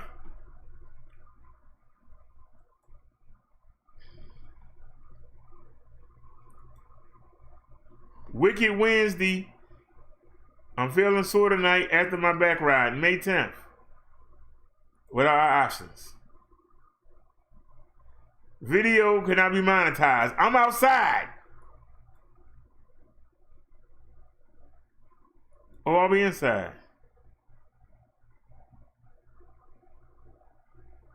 Oh man, are you serious? All right, hold on. I can't do nothing about that one. Can't do nothing about that one. Can't do nothing about that one. Okay, how long is the video? Y'all see 4 songs. Need You Here, No Time. So, I can't do nothing about that one. All right, that's all 7. All right. Now let's go to videos. Let's go to live stream.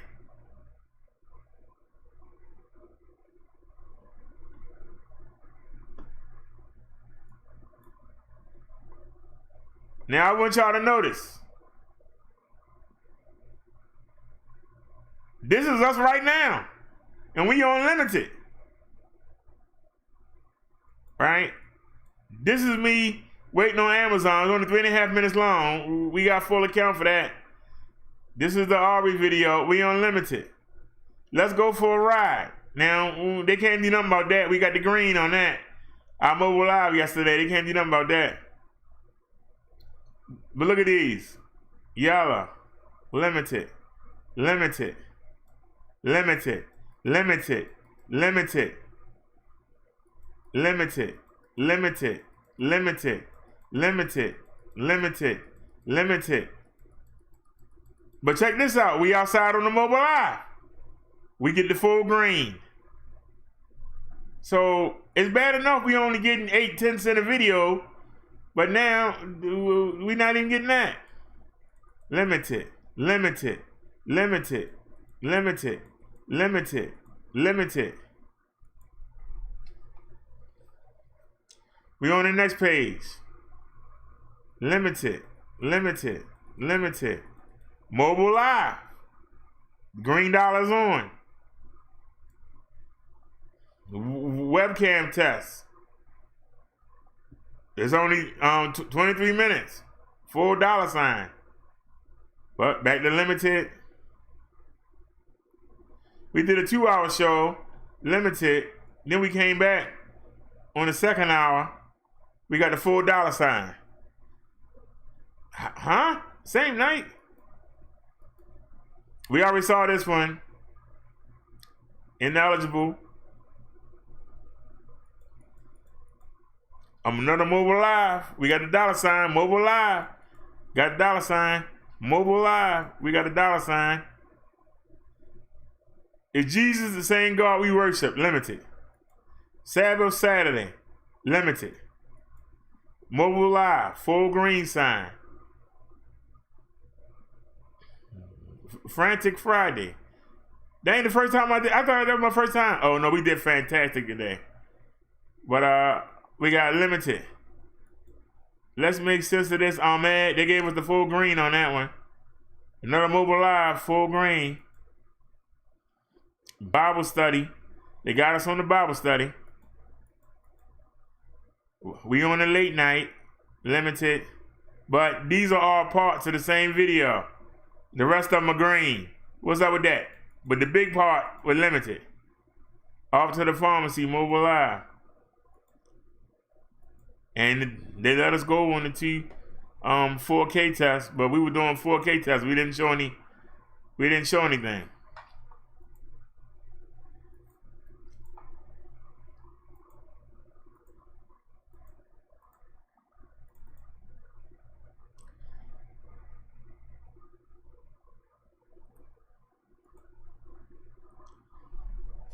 YouTube is trying to control what we show.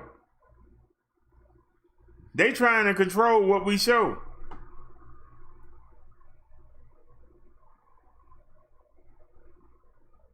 Now, here's the part that really hurts. The part that really hurts is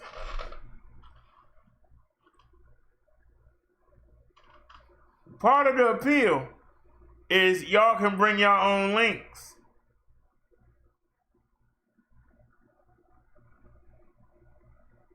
The reason why we not getting flagged, the people taking the money.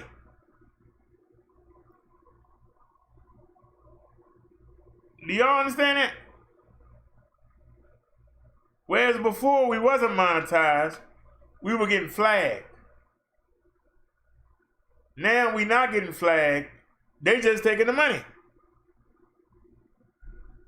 They saying, okay. When we ain't had no money, they would give us a strike. But since there's money to be made, the people are saying, we'll just take the money. Would sound good, but we ain't getting the money. So it's like I'm not monetized. Because the people taking the money.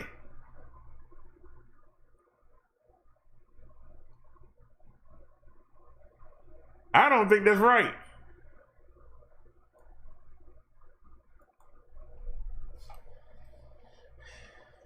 Ground zero for the nationwide protest is a small corner store in Minneapolis.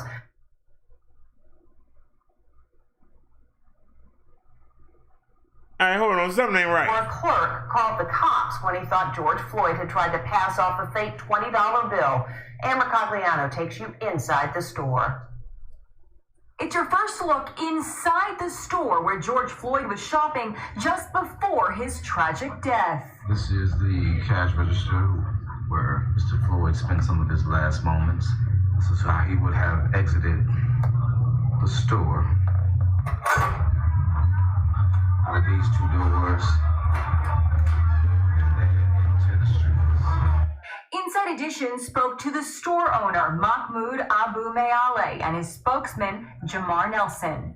They say the clerk working that day was inexperienced and called police after Floyd left the store when this money counting machine flagged a $20 bill Floyd used to buy a pack of cigarettes as potentially counterfeit. Counterfeit bills are a lot more common than you may think. The Secret Service, which is tasked with investigating counterfeit currency, estimates there's tens of millions of bogus bills floating around in circulation, making Floyd's death all the more tragic. Counterfeit experts we've spoken to say it's very possible Floyd may have never even known the bill he handed over was a fake.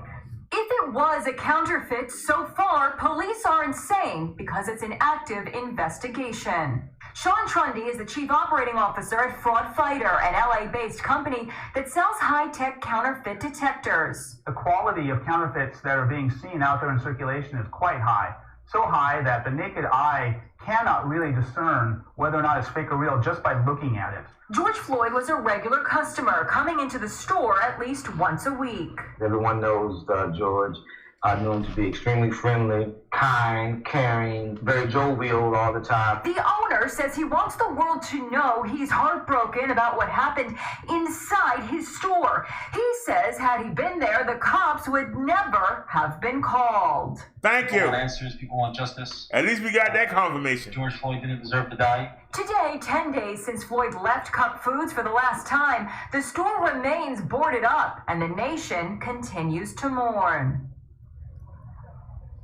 The owner of Cup Foods says if they do suspect in the future they've received a counterfeit bill, they will not call police unless the situation gets violent.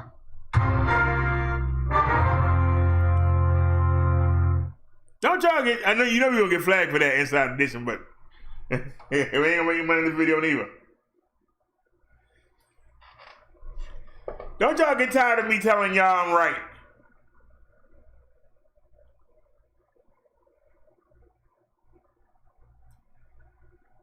If I believe it was a real song, if it played more than like 6 seconds, you'll hear me say we gonna get copyright for the music, and I'll stop it. Oh, you said what about playing music when playing links? I was doing that on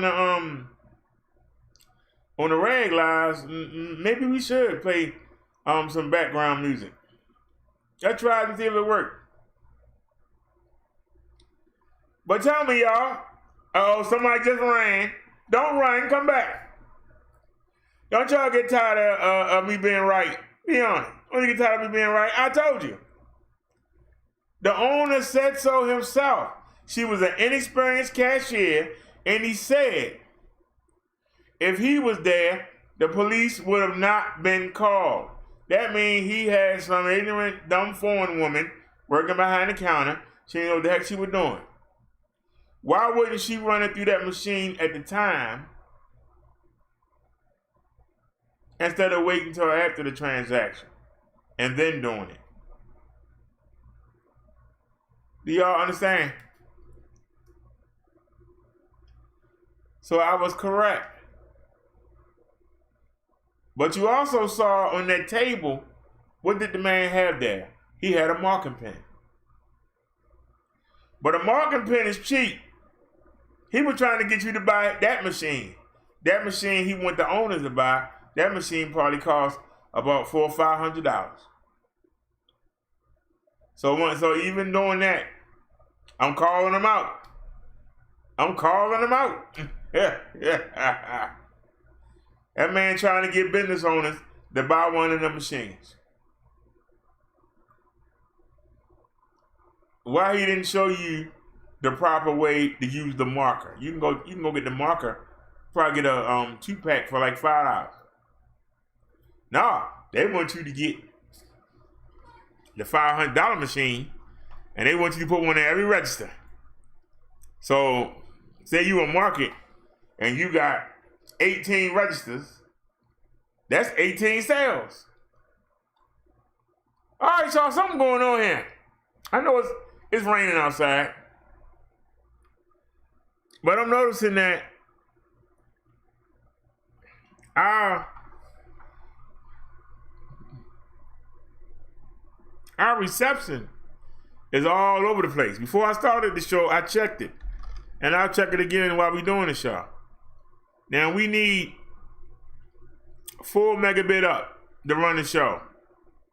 Let's go. It's gonna do the download first. To run the show, we need 4 and 4. Now, when I started the show, our download was 15.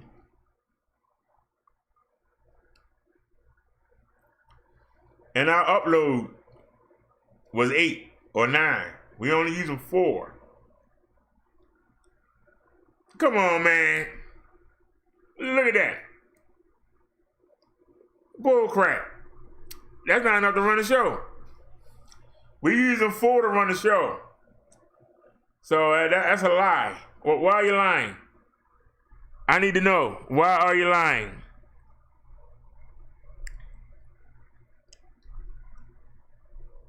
I wanted to touch. Well, I want to touch.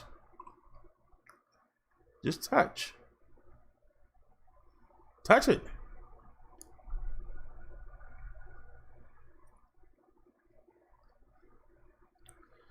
That's impossible.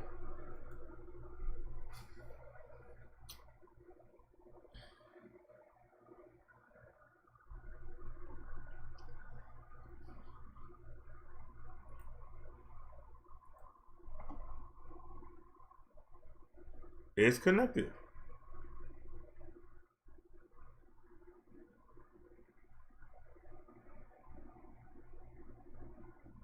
How is our upload only 0.60?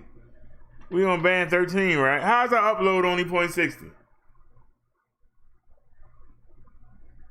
I'm gonna show y'all something real quick. Cause I'm looking here and we are red. I'm using both the mobile hotspot and I'm using USB telephone. I'm using both of them consecutively. And I'm gonna show you. I need to go to Windows Media.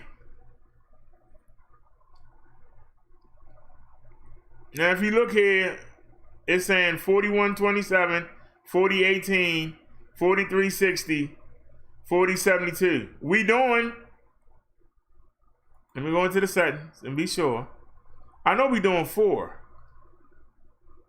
Let's go to output. We doing 4,000. Now, I'm gonna drop it to 38 and see what happens. Let's go to 38. Hey.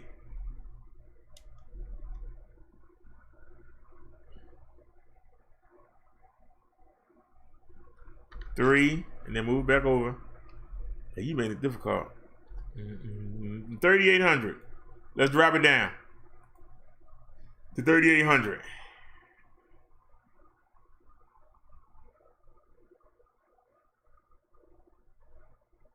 Now I dropped it down to 3,800. All right, 36, 43, 42, 36, 4,000. If I dropped it, why is it still going high? Y'all understand?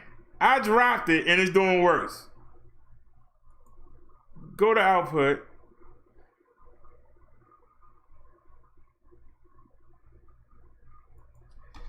Let's take it to 3,600. Apply.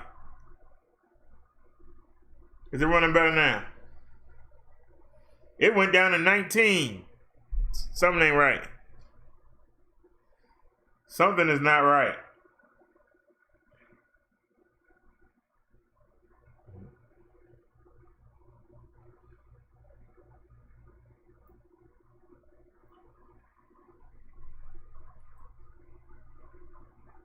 Something ain't right. But if I go over here and we go to network, you see network 32 connected. That's the USB. Come down here. Hotspot. See the Wi-Fi signal? Connected. So we connected on both by USB and. So somebody explain to me why we keep going red. I mean, what's going on? And I lowered it. It just dropped to 13. What the heck? What's going on here? Now see, I want to get rid of the other phone. I want to get rid of the other phone. But Verizon is not consistent.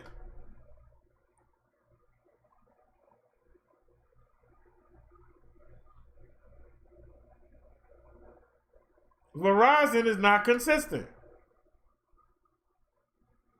We can stream in 2K one day, stream in 4K one day, and then we can't even do 1080 the next. They're not consistent.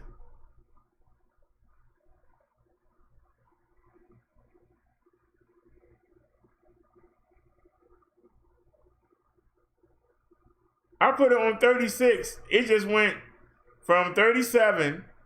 It dropped down to 1,900, then came back up to 4,000. What the heck is it doing? I'm just saying, something ain't right.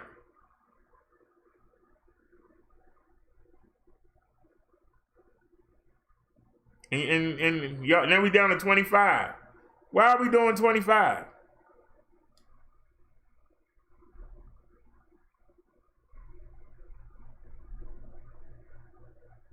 Oh, that made it worse. Hold on. Come back up. So what if we I bring it up something? Would that help? And I don't know why I can't do nothing with this. I really don't. Why won't you come over? Come over and help us stand up, man. Hold on a second.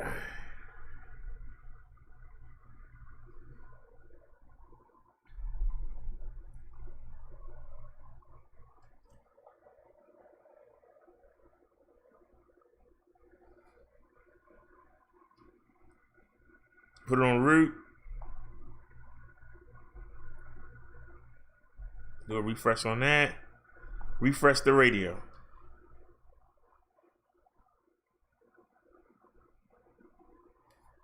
All right, we dropped down to 95.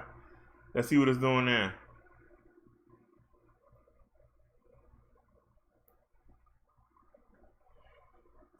I don't want to have to stop the show.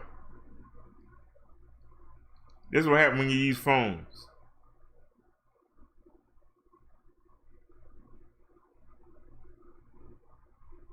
All right, now I'm gonna put it back where it was. Let's put it back where it was and see if it hold it. 4,000. Let's see if it hold. It just did 47, 46, 43, 44, 39, 42, 44, 42, 4,000, 39, 42. All right, it seemed to be stable. We at 34 frames drop, 1.6%. Okay. Alrighty, y'all, letting y'all in on some of my secrets. Letting y'all see firsthand my secrets. All right, now we doing. That's still good. For download, go anything above 3 megabytes is good for downloading videos. The upload is the key, and you see the upload drop right back.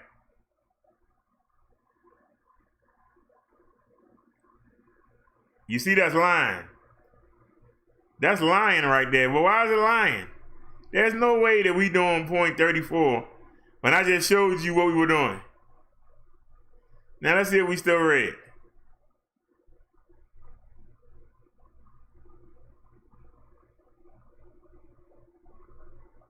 All right, we orange again. The driver said, yeah, I've been saying they should charge her. Well, he said, well, what about playing music? That's not a bad idea, the driver. That's not a bad idea at all. Ain't we in the instrumental folder?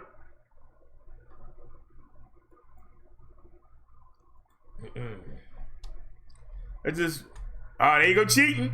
I didn't tell you to do that. There you go cheating. I did not tell you to do that. You doing what you want to do, sir. I can't stand that when the computer does what it want to do. Burns me up. All right, so let's play all these files.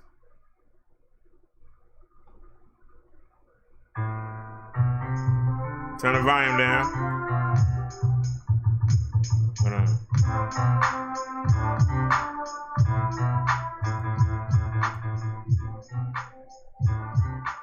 Oh, I like this beat. Hold on.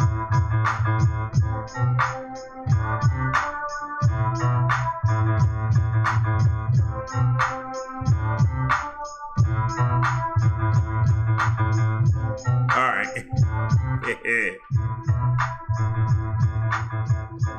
I'm gonna turn the subwoofer down. All right, y'all. We got a link from Liz here. Don't be concerned if we turn green. I mean, we're not gonna turn green because we're using 2042 by 1152. YouTube doesn't recognize that. You either gotta be 1080 or 1440. Anything in between, and we doing 1142. So they're not gonna recognize it. But we all streaming in 2K. Now let's get this link.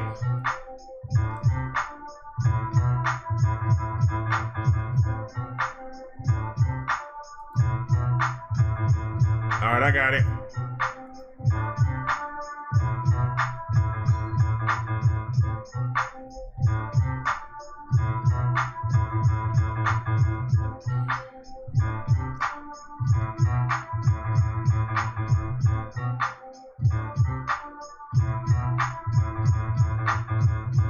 Y'all, we got we had all 4 bars. And we doing 95. We were doing 99 earlier. So I don't understand what's going on here, but let's find out. I think somebody messing with us. If this page load up,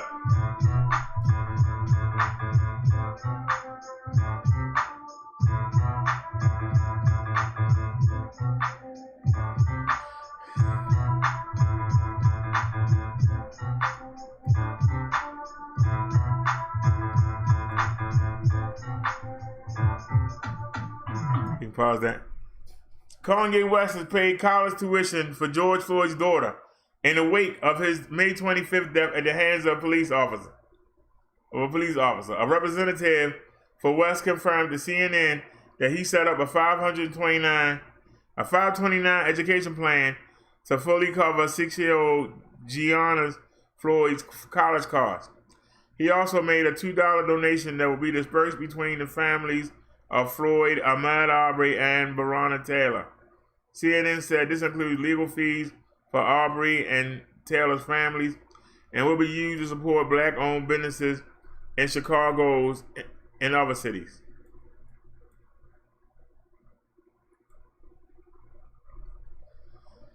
Related, judge $750,000 bail for 3 ex-officers accused in George Floyd's death. That bail is $750K. Widely seen videos shows Derrick Chauvin, a Minneapolis police officer, fatally kneeling on Floyd's neck and ignoring his pleas for help during an arrest last week. Chauvin is charged with second-degree murder and second-degree manslaughter. The other 3 officers who were present and on scene are charged with aiding and abetting. Aubrey was killed on February 23rd after 34-year-old Travis Michael and his father, 64-year-old Gregory Michael, chased them after seeing him running their Georgia neighborhood. A judge ruled Thursday that the murder case against all 3 defendants, including William Roddy Bryant, who recorded the shooting, will advance to trial court. So we're going to court.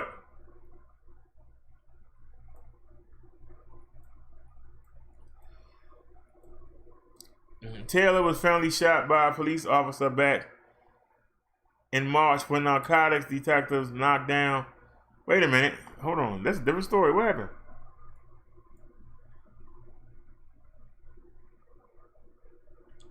Oh, Breonna Taylor was fatally shot by police back in March when narcotics detectives knocked down her front door in Louisiana. No drugs were found in the home.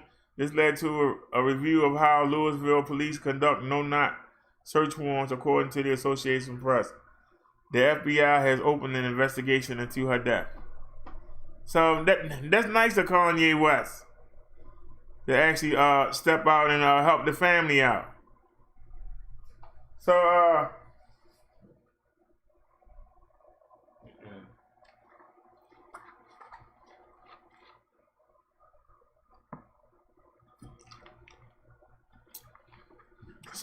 I guess that woman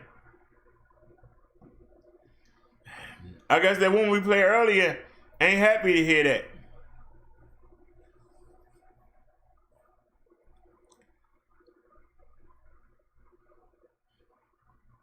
You know, because the little girl shouldn't have a future.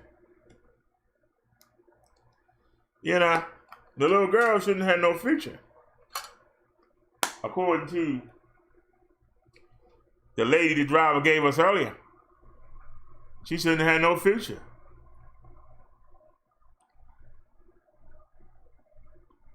But I'm about to test the driver's theory. Hold on a sec. I downloaded a couple links. Well, where are they? I got 3 of them. Oh, just the volume. We need to.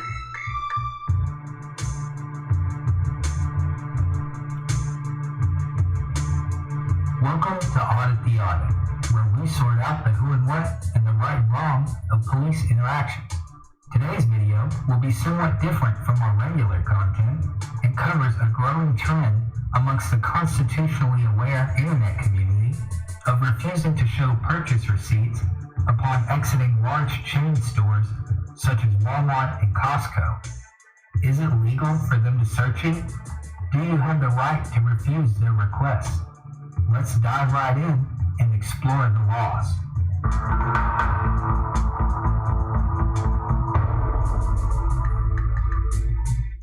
There are countless videos on YouTube featuring citizens who have refused to show their receipt to employees of various grocery stores and supermarkets.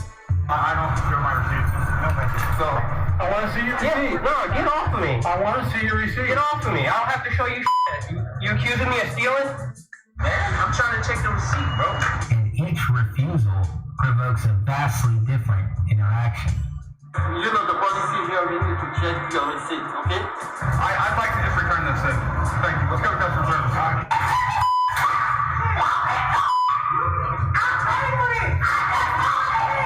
In order to understand the legal complexities surrounding receipt refusals, it is important to understand that laws and their individual interpretations vary according to who is interpreting them. Laws are designed to be specific, and lawmakers make strong efforts to create laws that address the full spectrum of circumstances which may blatantly violate or circumvent the authority of their legislation. However, laws often contradict one another or do not fully address the intricacies surrounding certain circumstances, and sometimes create legal gray areas which heavily depend on highly specific contextual information. In the case of receipt refusals, there are several legal factors at play. I don't have to prove anything. It's already been sold. It is my property. I paid for it. It is my property. And the reason why you have to show us that receipt is because of high dollar items that you have. Are you serious? Are you serious? What's going on? Well, I'm being illegally searched for one. It's not illegal. We check receipts. It's not state law. It's not city ordinance. I know, but it's a company policy that we have to follow. The first principal argument often cited in the case of receipt refusals are the protections granted to citizens by the Fourth Amendment of the Constitution of the United States. The Fourth Amendment guarantees the right of the people to be secure in their persons, houses, papers, and effects against unreasonable searches and seizures, and establish the doctrine of probable cause. You do not have the right to search me or to investigate me. What do you mean by investigate? Is this a legal search and seizure? According to the Fourth Amendment, in order to be detained, searched, or any of your property to be seized, probable cause must first be established. For probable cause to exist, an individual must have sufficient knowledge of facts to warrant a belief that a suspect is committing a crime. The belief must be based on factual evidence, not on speculation alone. The test which the court employs to determine probable cause is whether an objective person of reasonable intelligence would believe that certain circumstances indicate that a person arrested or detained has committed a crime. Okay, what probable cause do you have to see my receipt? We just checking the receipt. Okay, what probable cause do you have to check my receipts? That's what I do. Yeah, I check receipts. Okay, but what probable cause do you have to check my receipts? Yeah, that's what I do. Probable cause is often highly subjective, but nonetheless required in order to detain anyone for any reason, with or without the proper authority to do so. Which leads us to the next question. Do employees of department stores have the authority to detain you? The answer is yes, for two reasons. The protections guaranteed by the Fourth Amendment only apply to representatives of the local, state, and federal government. Although department stores are considered public, they are privately owned, and constitutional protections are only guaranteed against the actions of public servants and do not protect individuals against the actions and authority enforced on private property. While individuals retain their Fourth Amendment rights anywhere in public, those rights may not dissolve the rights granted to private property owners. There's no reason why you should show the receipt for any reason.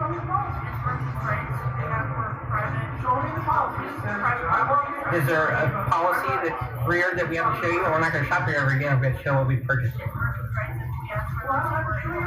Among the rights granted to private property owners and businesses as a whole are what's known as shopkeeper's privilege. Shopkeeper's privilege is a common law which varies in its scope and intensity from state to state, but essentially grants shopkeepers the right to detain a suspected shoplifter on store property for a reasonable amount of time. The shopkeeper's privilege is for the purpose of investigation only.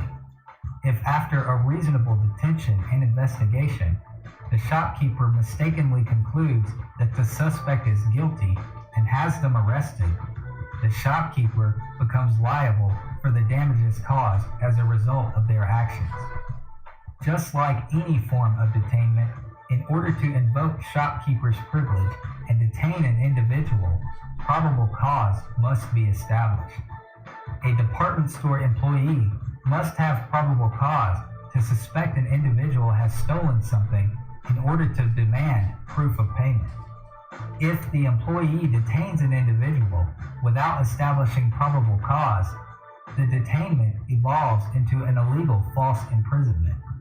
My personal property, I paid for it. You have the burden of proof. You have to prove that I did. The burden of proof is on you guys, not me. Thank you.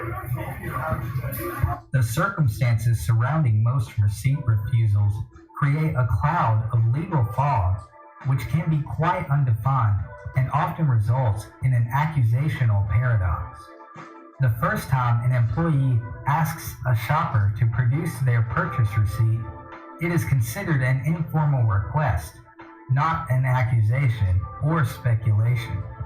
An argument could be made that the very act of refusing to produce a receipt when asked provides the necessary probable cause required for detainment.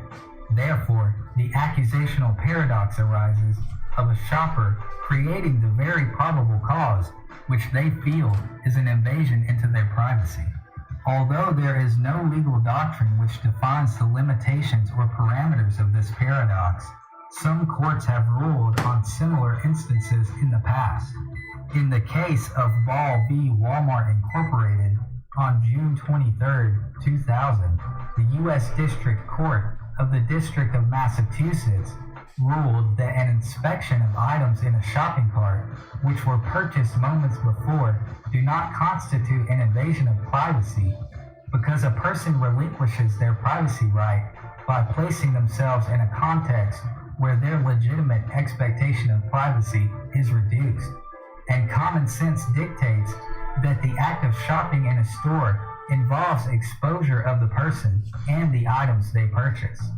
The right of privacy is founded on the idea that individuals may hold close certain items or private conduct which is no business of the public, and the publicizing of which is therefore offensive. The appearance of a person in a public space essentially dissolves the cloak of privacy which the law protects.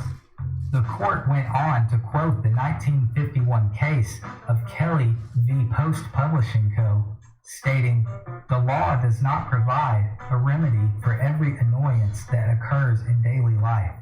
Many things which are distressing or may be lacking in proprietary or good taste are not actionable." There are some exceptions to the questionable nature of requesting to see proof of purchase. As stated earlier in the video, if an employee has witnessed some suspicious behavior which leads them to believe an individual is stealing, an employee may detain the individual and conduct an investigation. Membership-based department stores, such as Sam's Club or Costco, also create exceptions by requiring consent to receipt checks as a condition of their membership.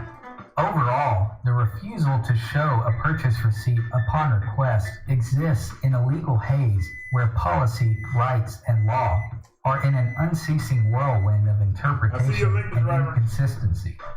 The case could be made that the request to show a receipt is a violation of rights, or equally, a simple inconvenience which is not actionable by higher courts.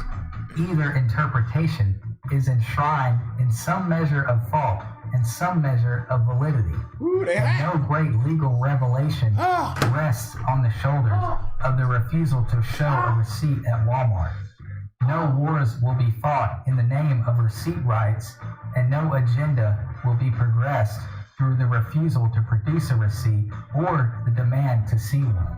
To quote the modern Renaissance say, "See, Joy Bell, see." Choose your battles wisely. After all, life isn't measured by how many times you stood up to fight. It's not winning battles that makes you happy, but it's how many times you turned away and chose to look in a better direction.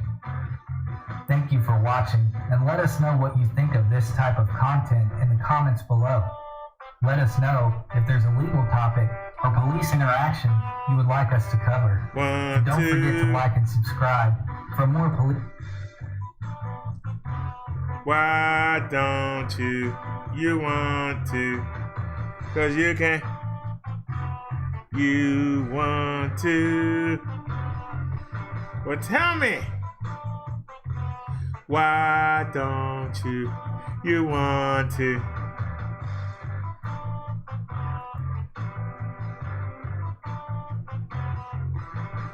You can kiss my.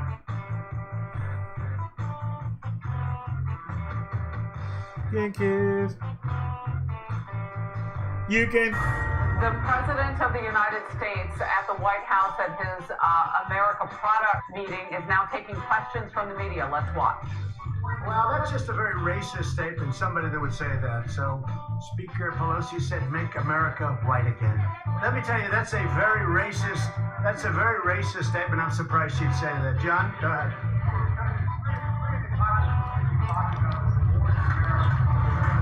Going back to fix the problems, what were you talking about? Well, they're very unhappy. I'm watching them. All they do is complain. So all I'm saying is, if they want to leave, they can leave, John. They can leave. I mean, I look at Omar. I don't know. I never met her. I hear the way she talks about Al-Qaeda. Al-Qaeda's killed many Americans.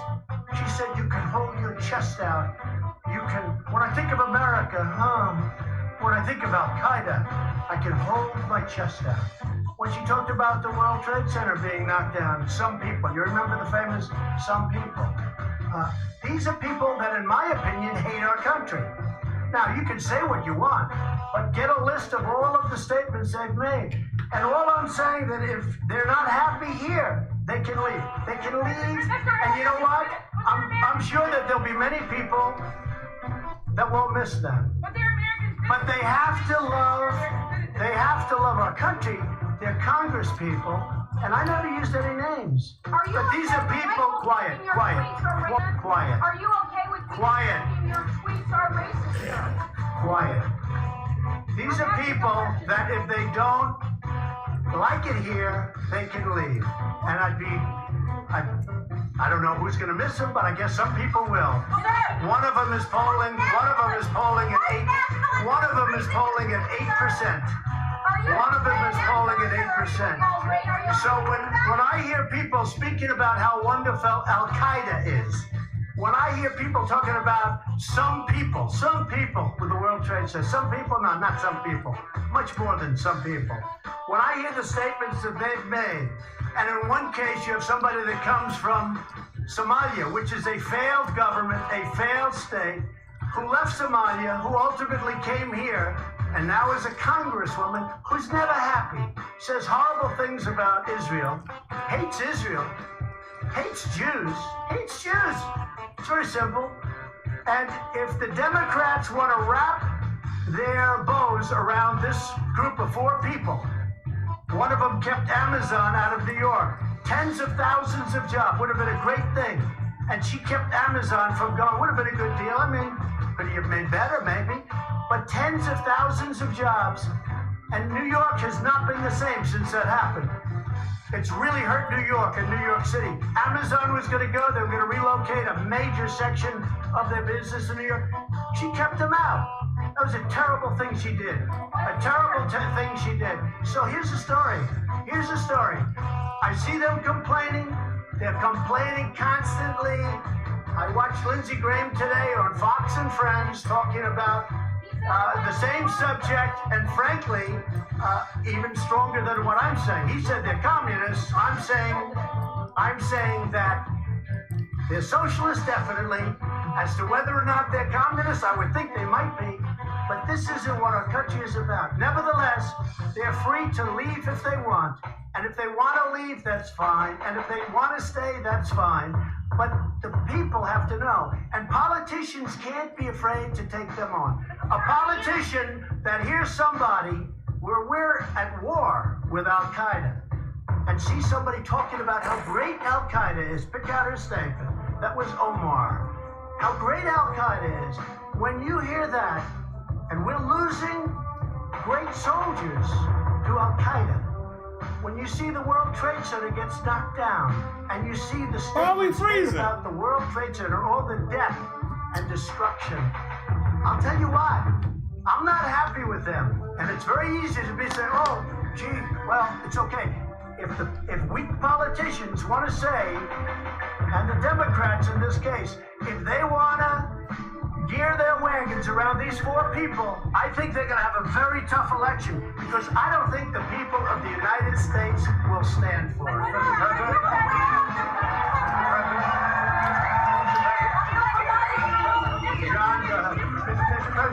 John, let me see if I can sum up sort of what people talk about. Does it concern you that that tweet was seen as racist? Lindsey Graham said, encouraged you to aim higher. It doesn't trouble you. He didn't say about it.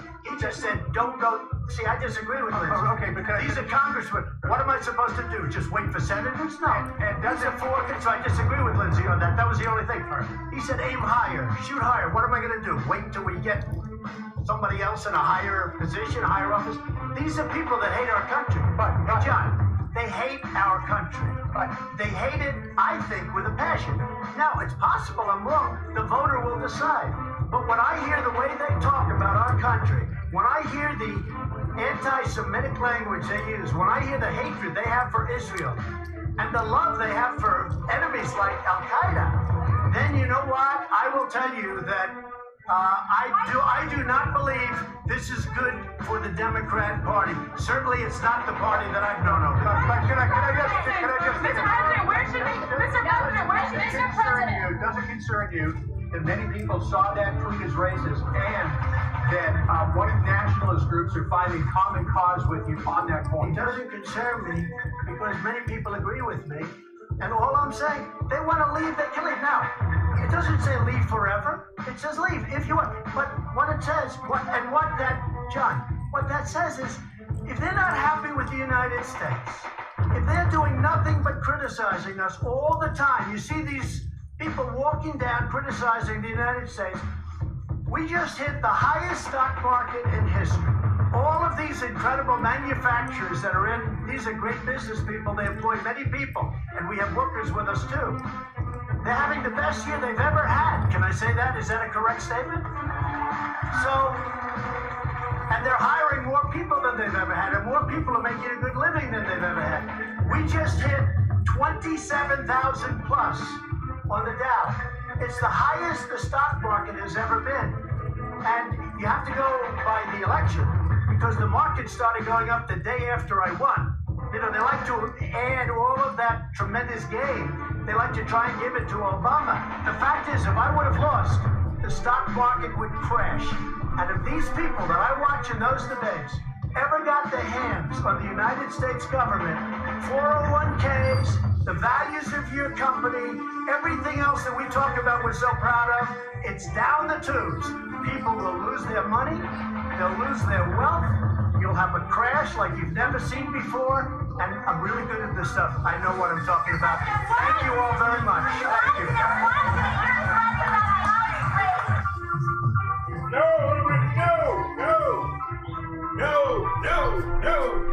Hey, y'all. We're Diamond and Silk. Listen, President Trump's birthday is right around the corner. Yes. And sorry, y'all. I was in there making my A&W mix. I might just make some water. How you ever come back? Donald Trump was on the road, wasn't he? Told him, get out. A Fox News alert, Minnesota Senator Amy Klobuchar tweeting moments ago Minnesota Attorney General Keith Ellison is increasing charges against Derrick Chauvin to second degree in George Floyd's murder and also charging the other 3 officers. This is another important step for justice, as we've been hearing from protesters and from the Floyd family. Let's bring in the mayor of St. Paul, Minnesota, Melvin Carter. And Mr. Mayor, I wanted to talk to you about some really remarkable scenes in your city, but let me get your reaction to this breaking news that that Keith Ellison, the Attorney General there, is going to increase the charges against Chauvin and apparently charge the other 3 officers. Thank you very much. I think that's absolutely critical. Everyone knows that the basic job of a police officer is to help when people are hurting.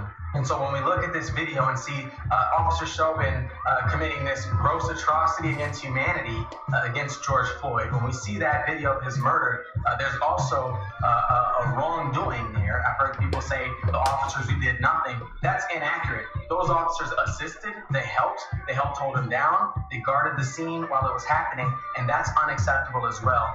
All 4 must be charged, all 4 must be held accountable for their actions. Do you believe that these additional charges will help the peaceful protesters feel like they have been heard and that justice is on the way, and perhaps help quell the violence as well? I think these charges will help people feel a little bit more that it's possible that maybe someone will be held accountable for George Floyd's murder. But let's be clear, none of this started with George Floyd. We have seen life after life taken, African-American, unarmed, unaggressive men and women whose lives have been taken in just hauntingly disturbing and unacceptable ways definitely over the past 10 years. But let me tell you, even before there were camera phones, his grandfather could tell you about these exact same scenes playing out. The anger out in the community is real and it's understandable. And I think what's really going to help people feel a sense of justice is not just knowing that this one case is going to be followed up on, but knowing that we as a country are ready and willing to do the deep, soul-searching type of work that it's going to take to make sure that this can never again happen in our country. To that end, describe the scene for me earlier this week when you led an attempt at reconciliation. I appreciate the question. You know, we woke up, same as everyone did, to just the haunting images on Tuesday morning of George Floyd's murder.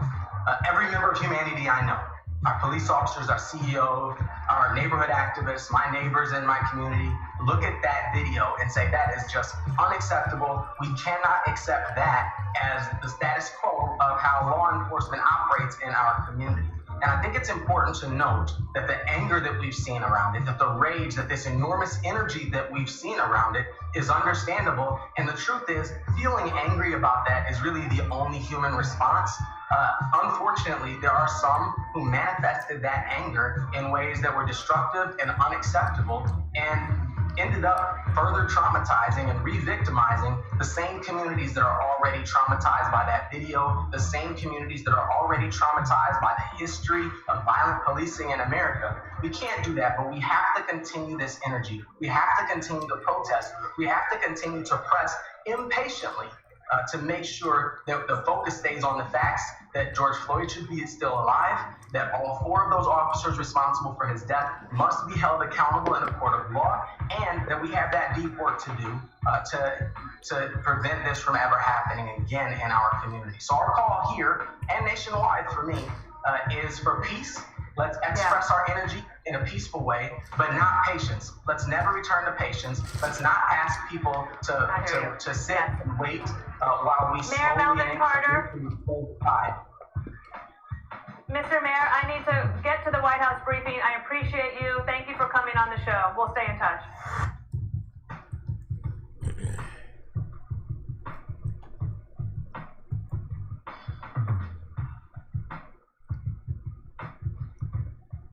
Are we still red?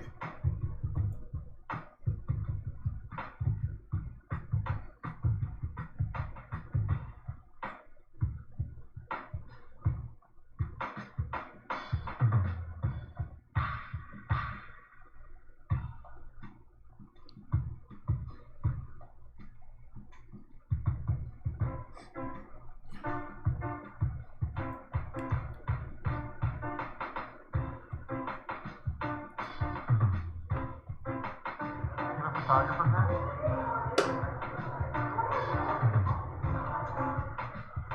Looks like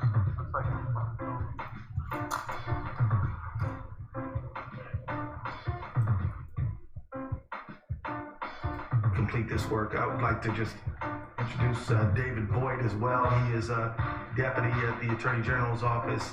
He heads the criminal division, and he has the lawyers to get this done. And also we have... Anybody else got any links?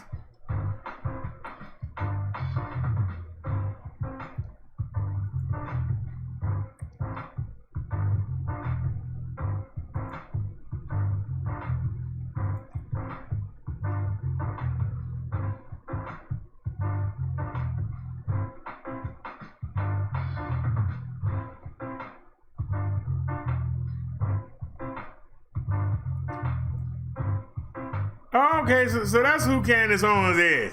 And look, the Young Turks made sure they put that video on. They couldn't wait.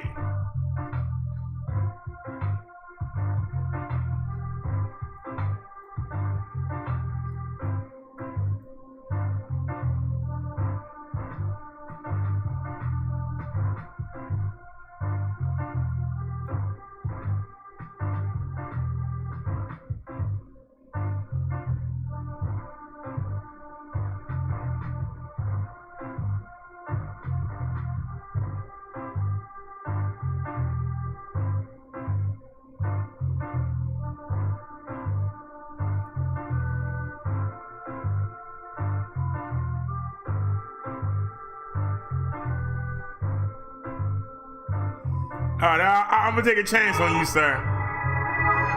I'm gonna take a chance on you.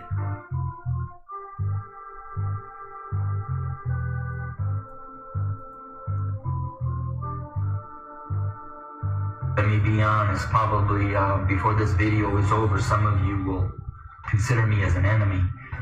But I wanted to share a couple minutes about my thoughts, not only on the tragedies that we have been experiencing over these past months, and especially these last couple of days with the shootings of our black men, but what I'm coming to learn over my 23-year journey of being a white man, living and ministering amongst my black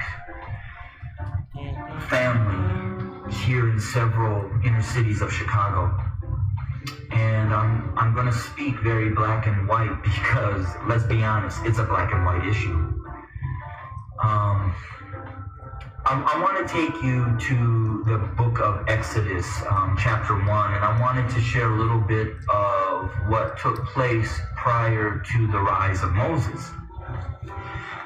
When I read that, it talked about that the Pharaoh became concerned and very fearful that the Hebrew slaves were growing in number and in power.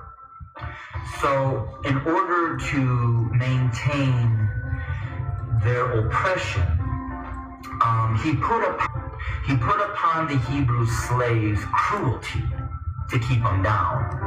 However, they still grew. And so he brought together some midwives, and he instructed them that when a Hebrew boy was born, kill him. Well, these midwives did not follow, and the Hebrew slaves continued to grow. Eventually, the Pharaoh became so hatred and towards those Hebrew slaves that he made a decree. He put out an order that male baby boy Hebrew slaves were to be killed by casting them into the Nile River.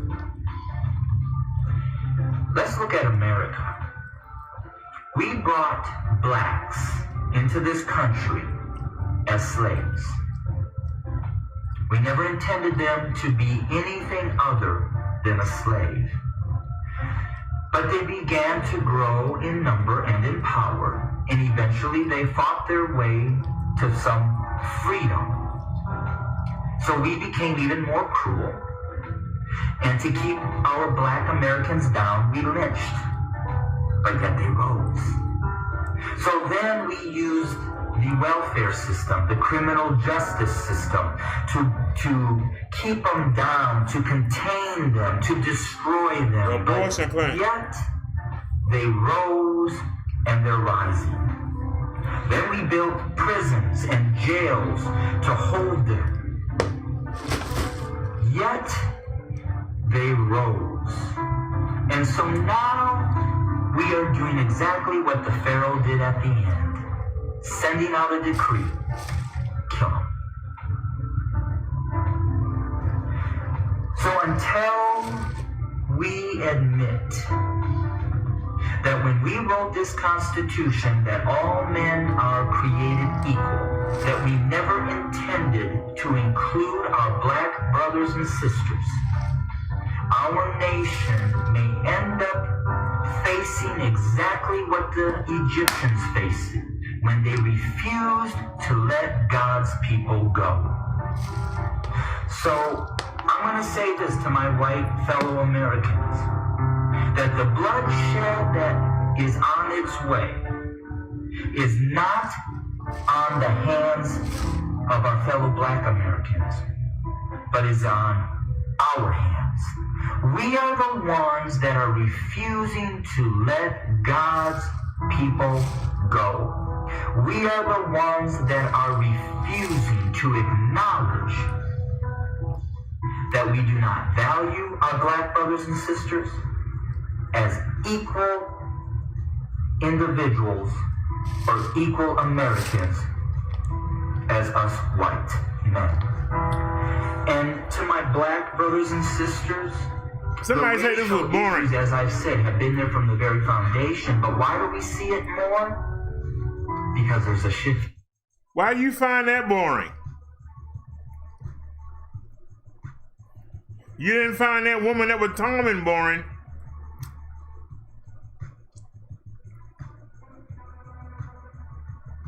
Pull a chat up here.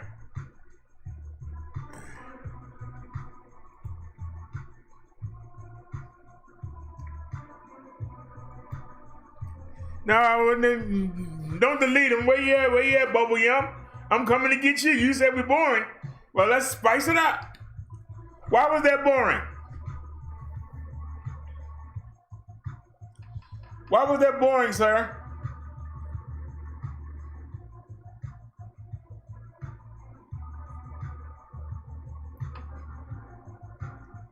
A lot of what that guy said was true. Tell me, why was it boring?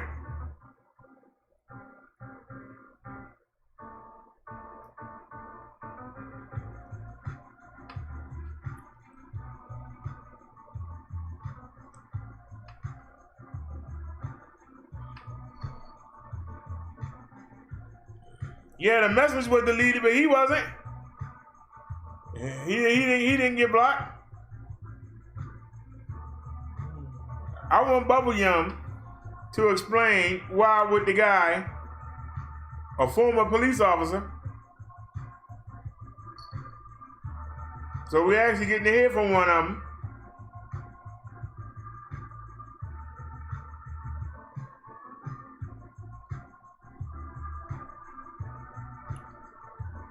Come on back in here, Bubble Yum.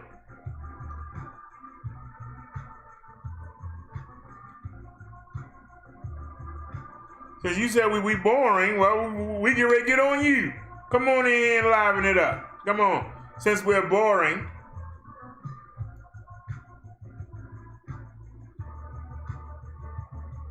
Because I don't think what that cop said was boring.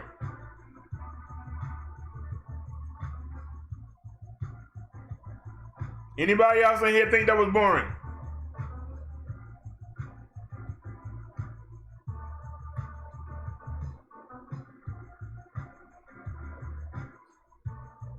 He made a great parallel between the Egyptians and the Hebrews and the blacks and the whites.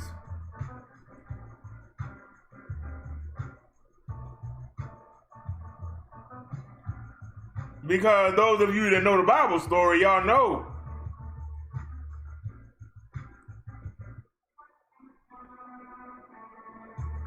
that the Hebrews were not slaves.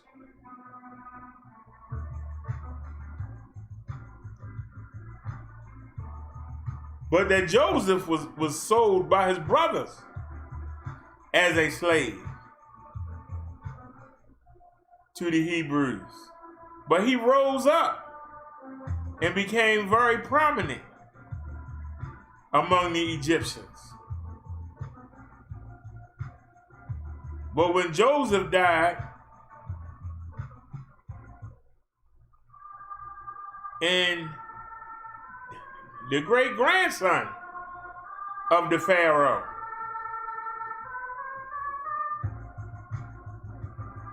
he had forgot about Joseph. And he came to power and said, man, look at all these people. They outnumber us. They keep growing. We're going to have to enslave them.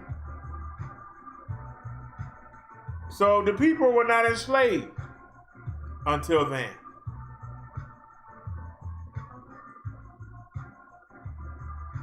Then, like he said, they tried different things.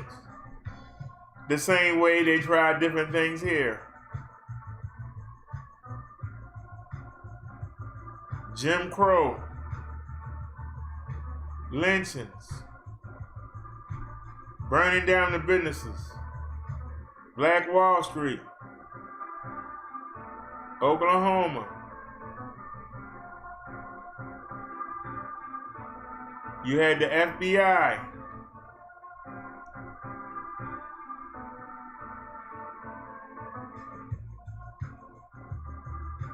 Then you had welfare.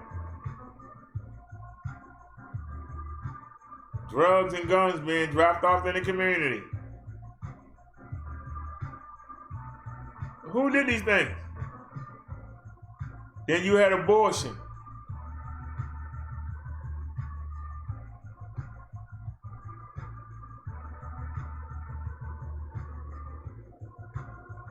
How many young black women got that thing in their arm to keep them from having children? Who did the syphilis? Where they gave it to the soldiers, the black soldiers. Who did that?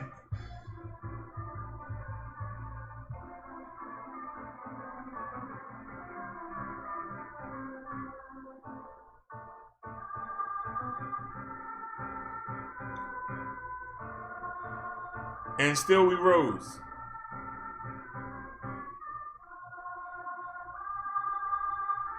When all that failed, now we're gonna make you scared to go anywhere. We're gonna make you scared to go into a store. Make you scared to get into your car. And we're gonna protect the police officers.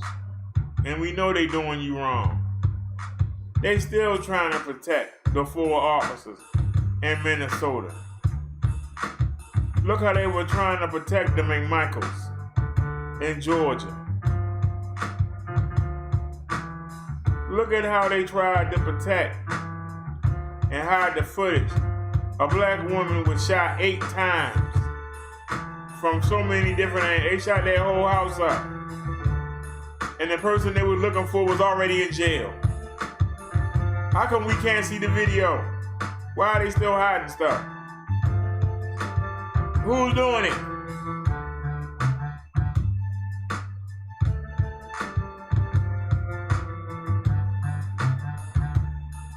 Don't shift the blame. Don't pass the buck around.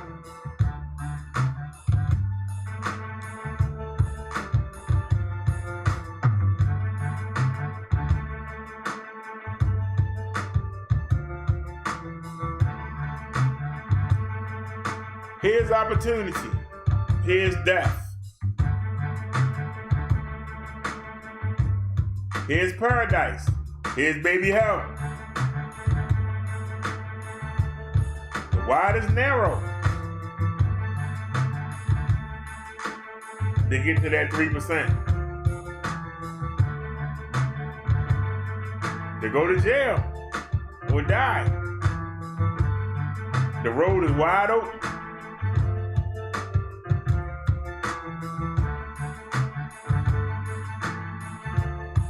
But there's a catch. Even when you make it to that top 3% in this country,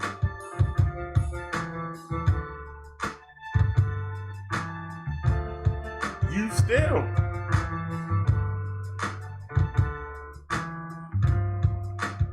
can get held up.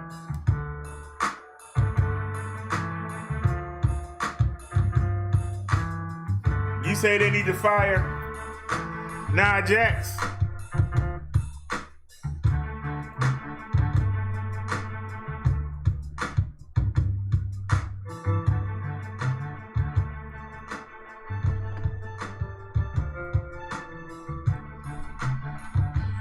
I don't disagree with you.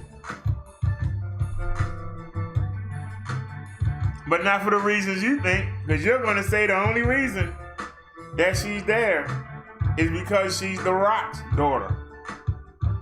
I say to you, the reason that she's there is because they have fed everybody to Ronda Rousey. They fed everybody to Charlotte Flair. They don't have no credible women wrestlers. They said they had Liv Morgan beat Ruby Riott. Ruby Riott was the best of the three. They fired one, never gave her a chance. Sarah Logan. They fired her, but never gave her a chance. They brought Liv Morgan back, and instead of making her what we all wanted them to do, they never do what we want them to do. We wanted Liv Morgan to come back as Sister Abigail. Instead, they brought her back with a lesbian scene with Lana that didn't go nowhere. Then they let her. Crazy driver. Then they let her beat a returning Ruby Riott, who had potential. I personally think she's ugly, but that ugliness could work in the ring. She can get in there and do some nasty things and poke you in the eye and choke you. And I'll watch that. I'll watch it. I'll ignore all the tattoos over her body. She looks a mess. But I can ignore that if she go in there and act inhumane. I can watch it. Watch her come in there and beat up Natty, and I can watch that. But you let Liv Morgan beat her twice in a row. And then you bring in Charlotte, who's the NXT champion. Ain't got no business being on Raw. You let her come there and beat Liv Morgan. So you were building Liv Morgan up, and maybe you had somebody for Asuka to fight. But now, you let Charlotte come in there and beat her up. So now, I don't care. I'll watch her get destroyed.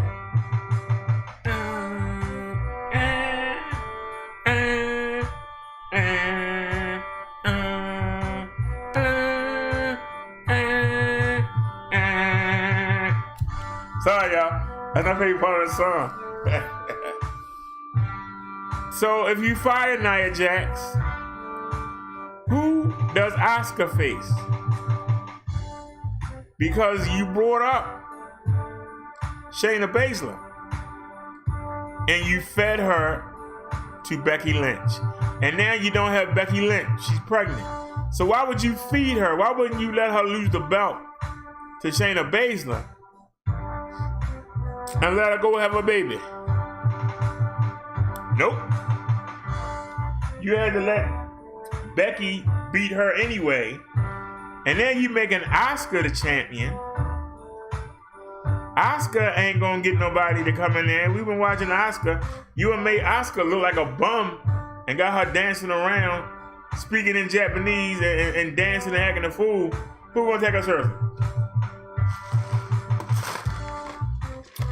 Who gonna take her seriously?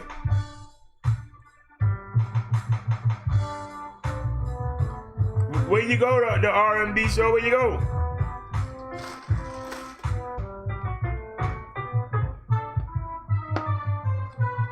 on a Friday night show, which I'm gonna watch this on right now.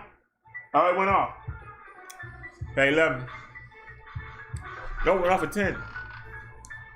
You had Amber Moon. Amber Moon. Excellent wrestler. But she got a little bit of a poncho, a little bit of a pot belly. And she black. So, you know, Vince McMahon not going to push her. But she should be fighting Bayley. They let Bayley run all over top of her. Instead of building her up as the great wrestler she is, and then they could have had a showdown with Bayley. They just fed her to Bayley. After having her do nothing for months. When she was on Raw, they kept feeding her to Nia Jax.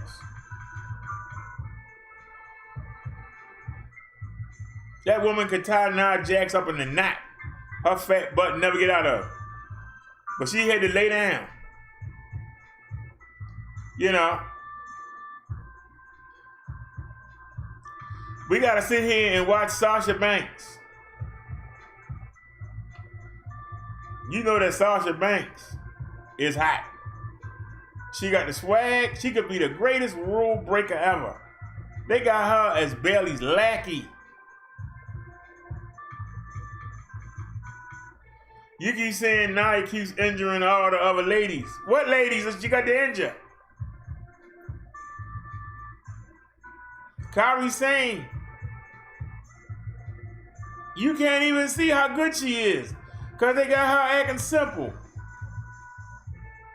Kairi Sane and Asuka are excellent wrestlers. They keep making Kairi Sane look like a child in there. But she can beat anybody in that roster. SmackDown or.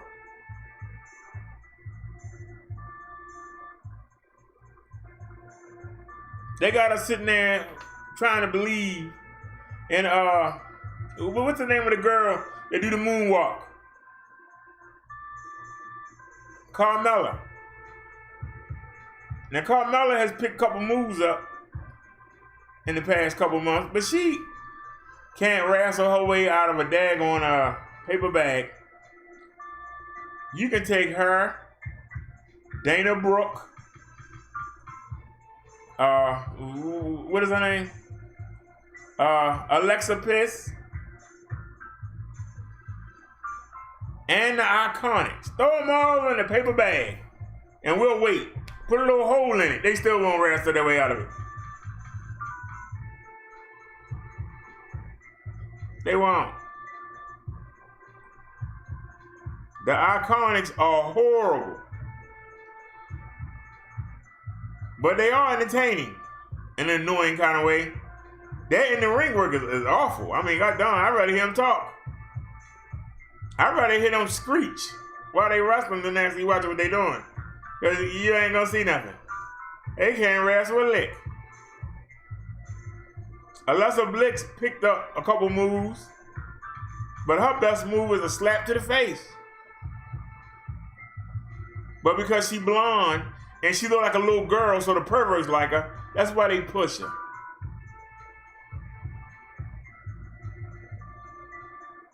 Nikki Cross can out wrestle all of them. They got her acting like a daggone idiot.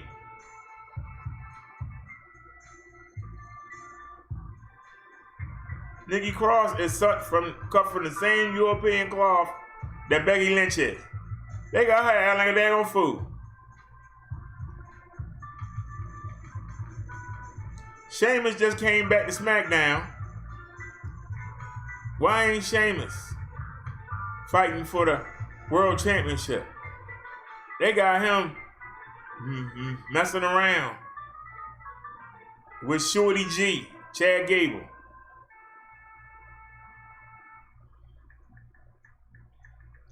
And now he messing with El Drunko, Jeff Hardy. The only reason Jeff Hardy getting the push is because Matt Hardy went to AEW.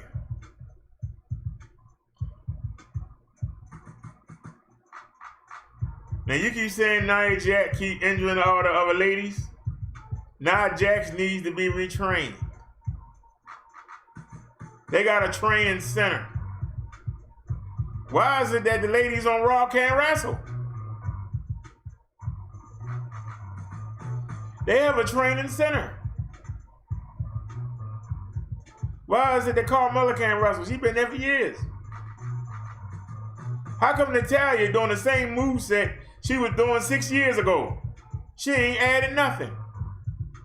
She do the exact same moveset. It was kind of sad when in that tag team match they had a WrestleMania. You had Beth Phoenix and Natalya teamed together as the Glamazons, and they didn't miss a beat. You know why? Because Natalya do the same stuff she did back when they were teaming together 10 years ago. Her moveset ain't changed a bit. All she do is that suplex, that clothesline, the kick to the face when she come out the ropes, and she do the sharpshooter. That's it. She might do a belly to back every once in a while. You keep saying the same stuff. They keep trying to push Natalya after they made her cry all daggone past 2 years. Every Monday she on TV crying. You making fun of my father. Yeah. All you do is see her cry. And now you're supposed to take her seriously. You're supposed to take a crybaby seriously.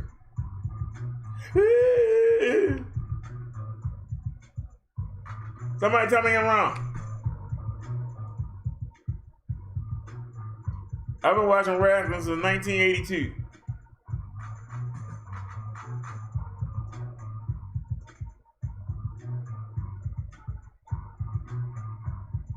You see these same wrestlers do the same thing over and over again. Dolph Ziggler is so great. I can tell you what Dolph Ziggler gonna do before he gonna do it. He do the same stuff. If he don't poke you in the eyes, he gonna do that same weak neck breaker.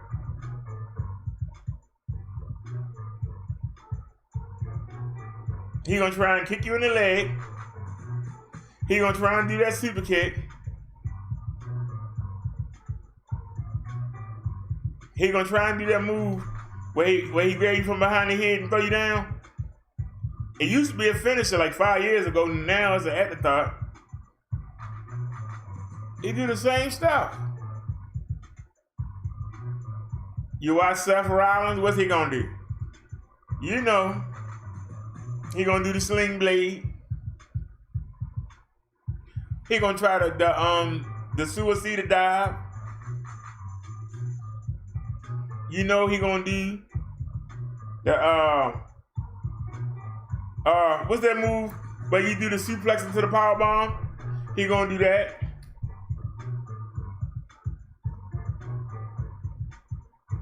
If he remember, he might do the pedigree, but I don't think he remembers that anymore.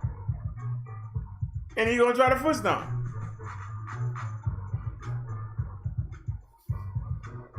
It's like you don't even want to watch him.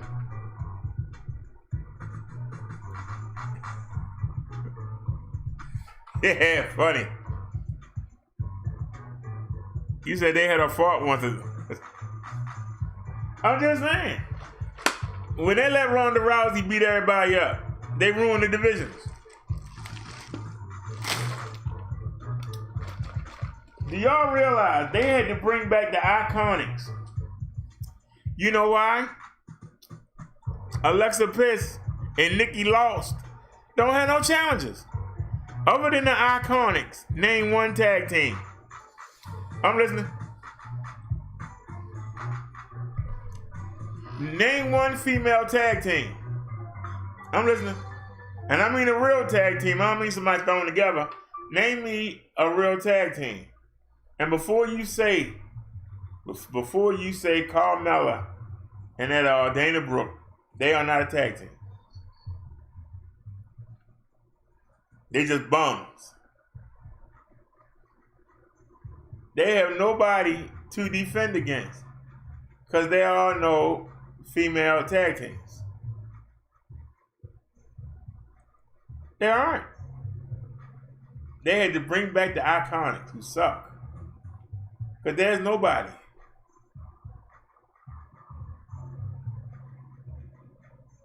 They should have never took them off Bayley and Sasha.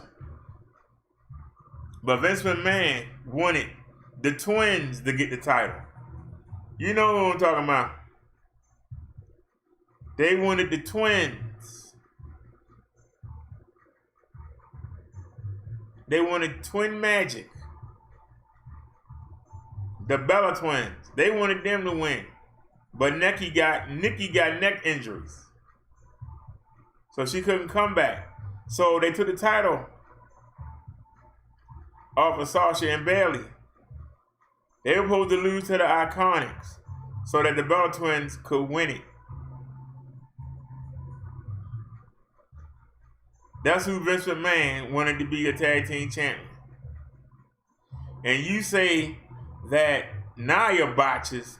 Who botches more than the Bella that's married to Daniel Bryan? Who botches more? Look up her botches. Her nickname is Botchanella.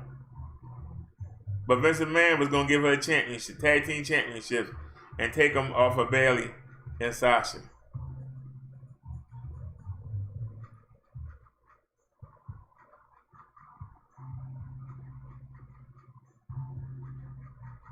They keep saying that WWE is the biggest wrestling company in the United States.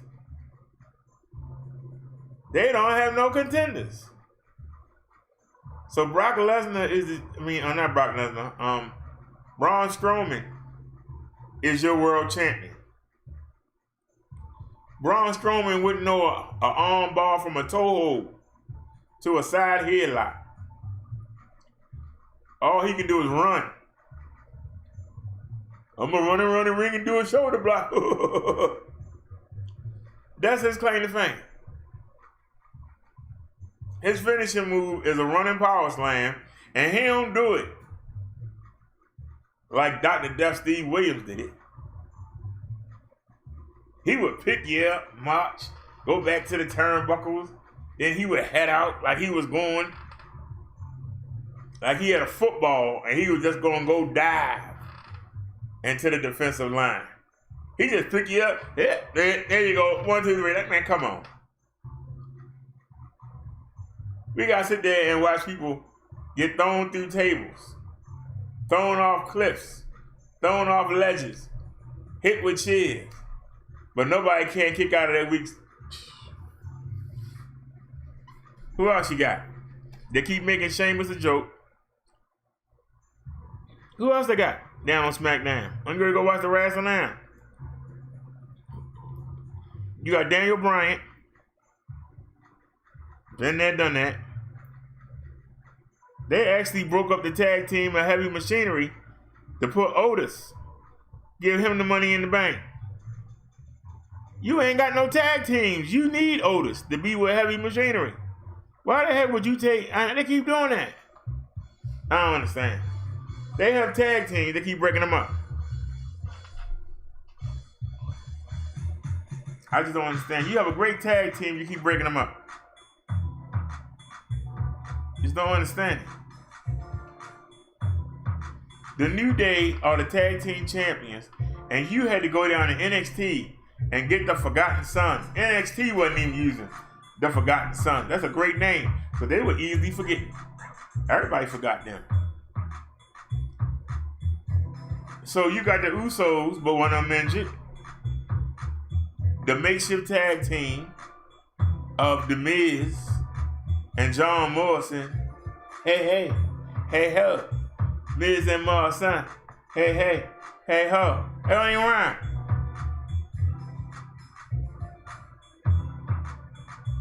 That's your tag team division. The Usos, one injured. The New Day. Who else you got? Miz and Morrison. And the Forgotten Sons. A tag team on NXT that WWE has rated NXT's tag team division. They don't even have no tag teams. Heavy Machinery.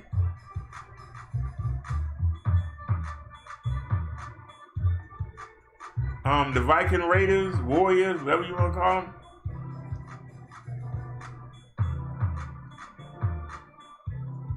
They NXT teams. The tag team champions. We want the smoke. We want the smoke. NXT. The B brand. The two people fighting over your Monday night World Championship are from the B brand on Wednesday. How that make sense? There's nobody for them to wrestle other than each other. The same way the New Day don't have nobody to wrestle but each other.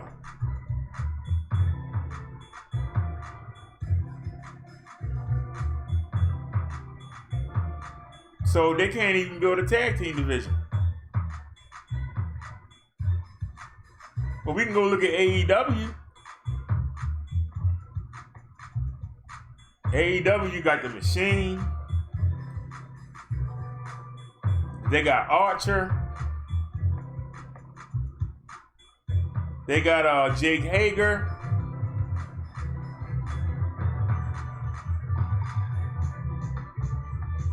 That's just 3 people that I named that can take on John Moxley. Just 3. Chris Jericho, Cody Rhodes, Dustin Rhodes, the 2 English guys look at their name. Jimmy Havoc, and what's the other guy? Shoot. He always come up with the girl Penelope. See, I know the girl. I can't think of the dude. That's rough right there. But you also got Billy Gunn. Who else do they have? You got the Perfect 10. Sean, whatever his name is. You got Hangman Page.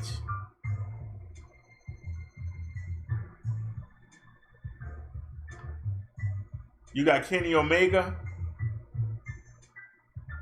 For the tag teams, you got Private Party. You got SCU. You got the Revival over there now, FTR. You got what's their name? They trapped in Canada because of the board restrictions, but you got the 2 guys from the Dark Order. They undefeated.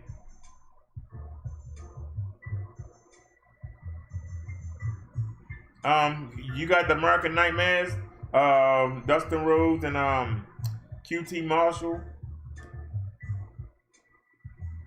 You got the Lucha Brothers. You got Pride and Powerful, Santana and Ortiz. I'm already on 9 teams. I can't count that many teams in WWE. They got 3 different brands. I can't name that many tag teams between the 3 brands. The Monday Night Raw, the Wednesday Night NXT, the B Show, and then the Friday show, Friday Night SmackDown.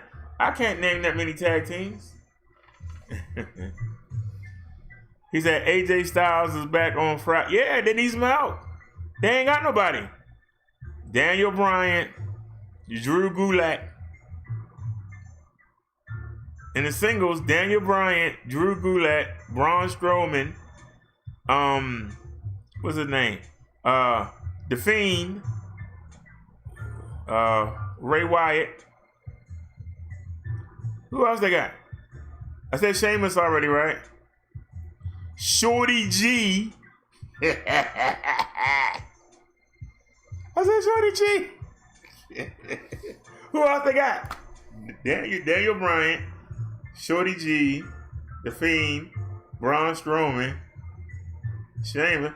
They ain't got nobody. They need AJ Styles.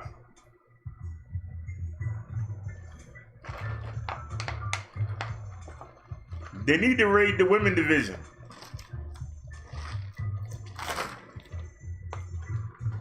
Deonna Purrazzo, they should have put her on Raw or SmackDown.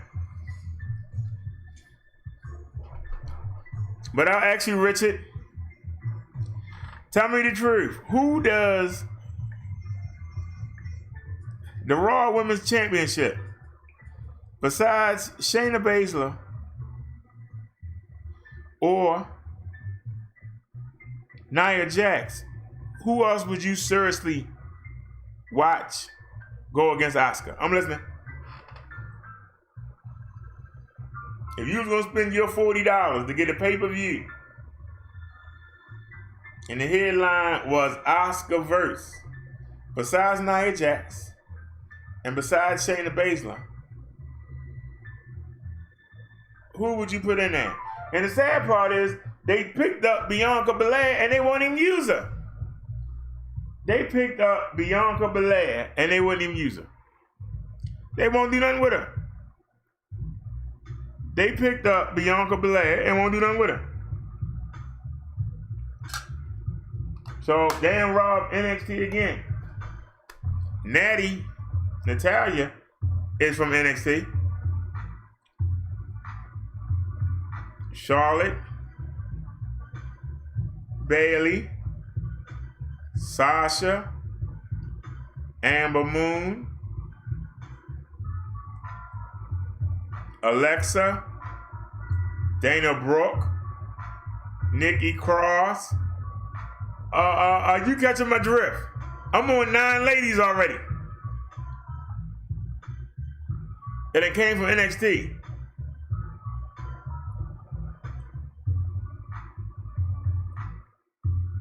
Y'all realize Seth Rollins is NXT?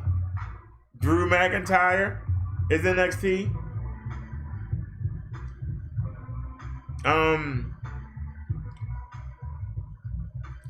I can't think of his first name, but the guy with the tattoos that do that kick, his last name Black.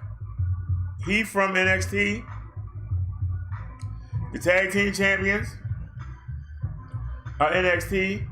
So are the they got so many different names. Mr. Man keep naming them, but the Viking Raiders are NXT. You realize that Bray Wyatt, Bray Wyatt, his brother is from NXT. He's now on that team, the B team.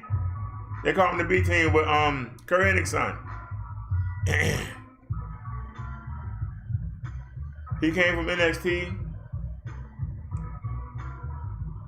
Who else from NXT? Muhammad Ali from NXT. Who else is from NXT? Ricochet from NXT.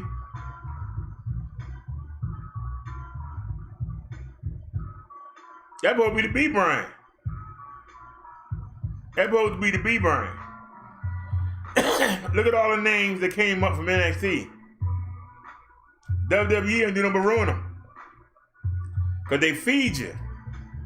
Fed everybody to Brock Lesnar. Fed everybody to Charlotte. They fed everybody to Ronda Rousey. Who else did they feed? Do you know that the Southern Belle, what's her name, Lacey Evans, NXT, she had only been wrestling for a couple months, but because she was blonde and had some boobies, Vince McMahon brought her up to feed her to Becky Lynch. They ain't had nobody. They brought her up to feed her to Becky Lynch.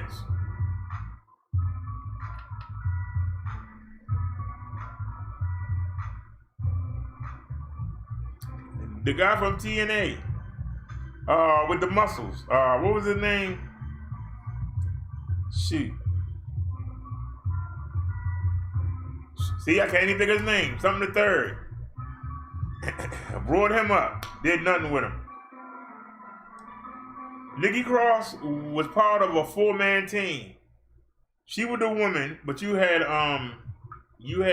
Eric Young, and there was 2 other guys, big guys, and they were destructive in NXT.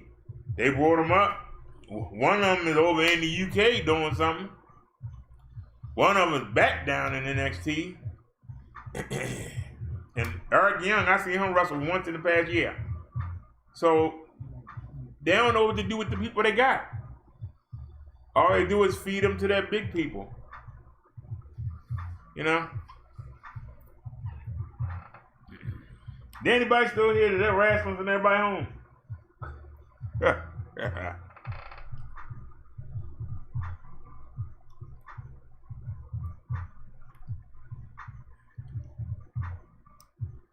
All right, gotta check this out real quick.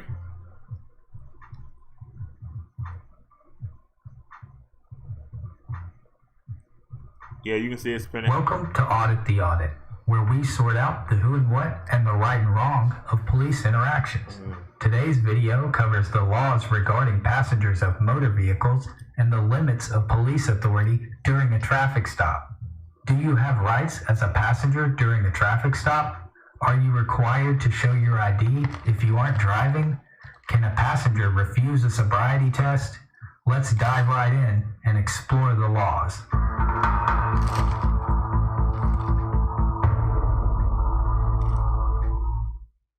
Citizens of the United States are endowed with the unalienable and constitutionally protected right to travel freely without the burden of government interference. As early as the drafting of the Articles of Confederation, Congress acknowledged the fundamental right to freedom of movement. But it wasn't until 1868 that the Supreme Court officially recognized the freedom of movement as a fundamental right and ruled that states could not inhibit individuals leaving a state by taxing them in the case of Crandall v. Nevada. Although the Crandall ruling recognized the freedom of movement as a fundamental right, it did not grant the right constitutional protection. Several years later, the 1920 case of Wheeler v. United States located the right to travel in the Privileges and Immunities Clause of the Constitution and granted the right constitutional protection, but also ruled that the Constitution did not grant the federal government the power to protect the freedom of movement. In the following years, the Supreme Court began to reject the rulings of the Wheeler case and eventually ruled that the federal government did have the authority to protect the right to freedom of movement in the 1966 case of United States v. Guest.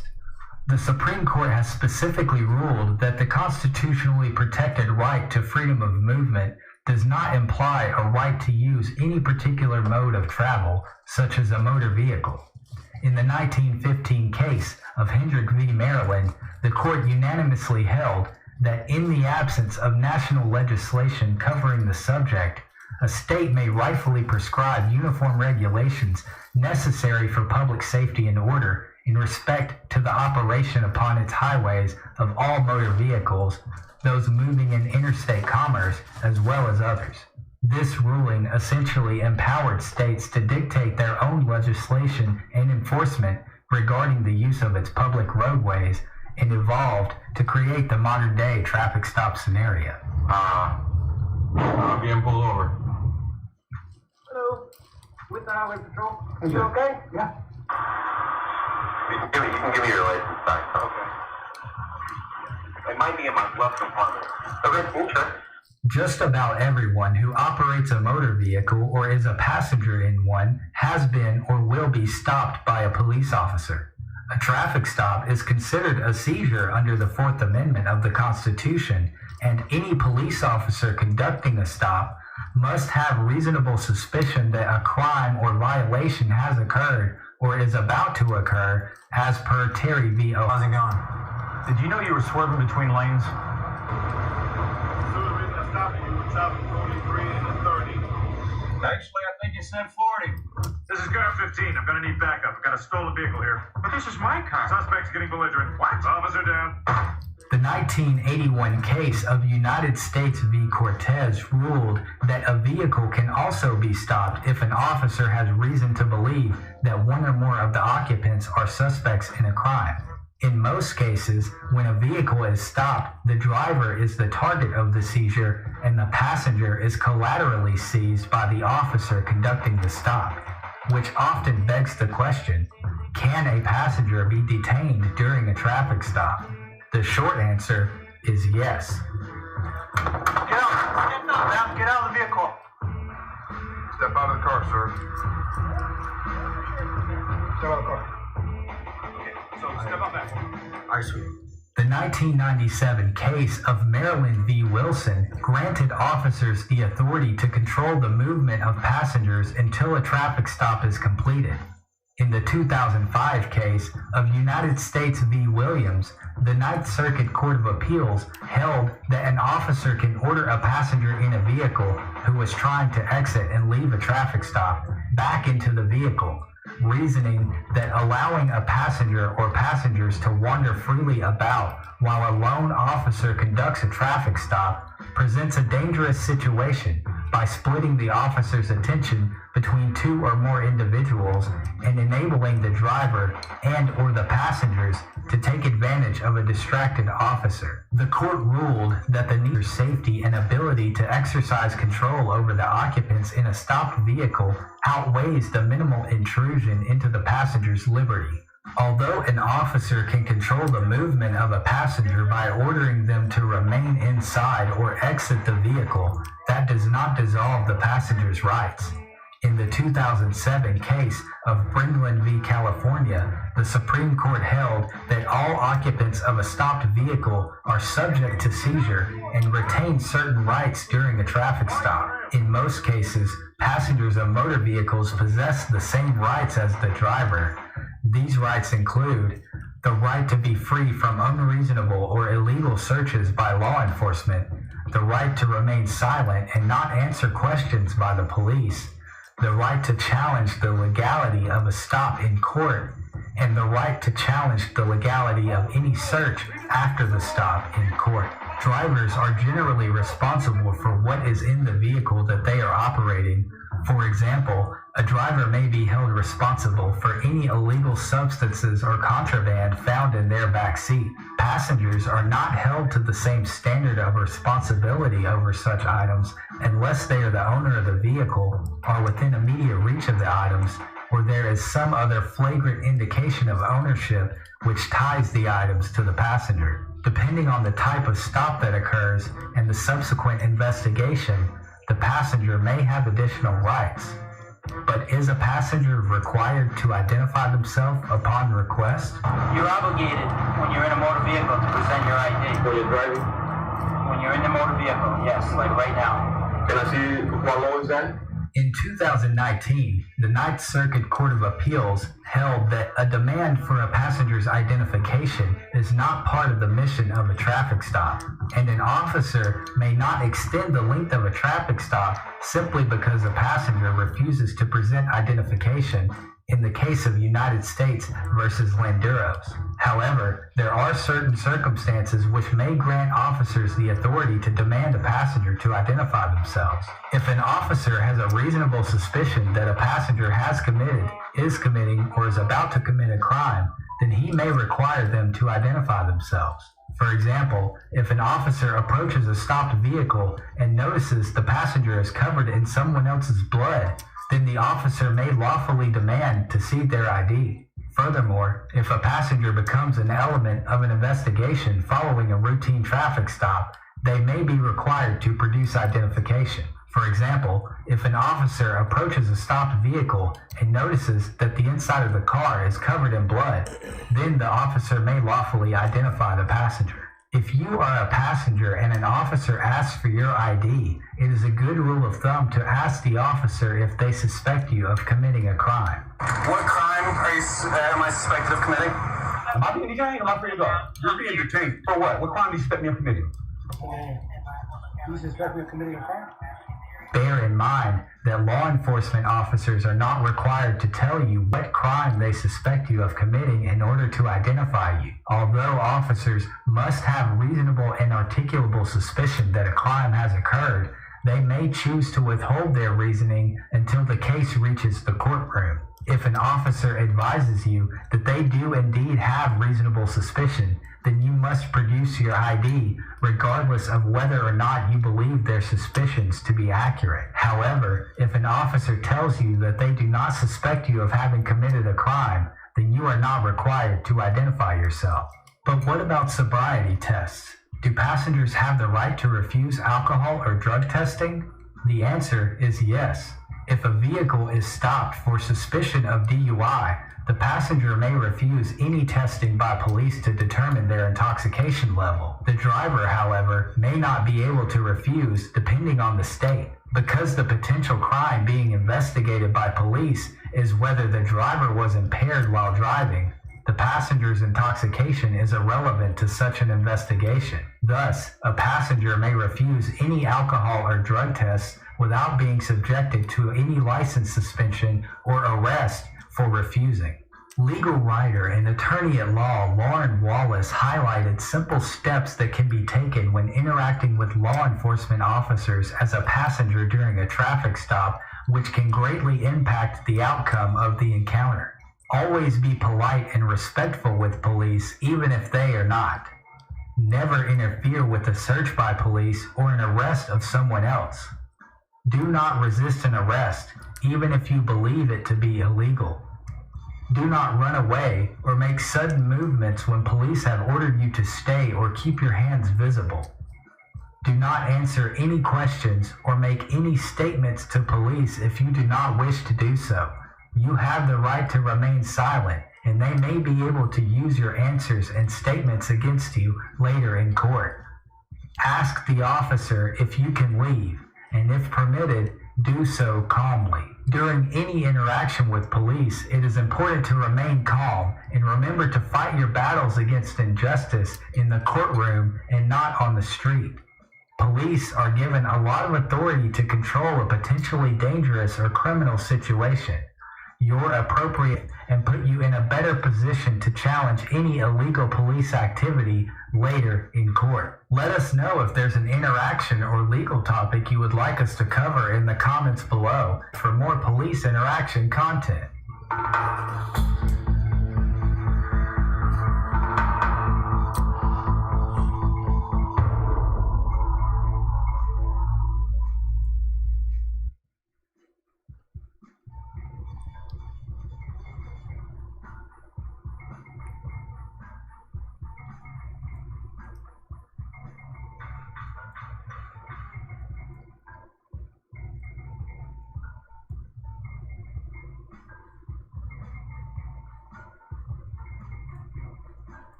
She got that cheap mask on.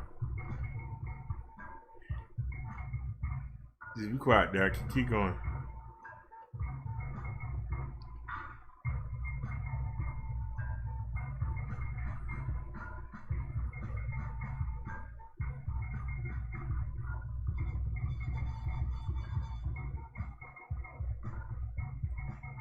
What was that? You got the what?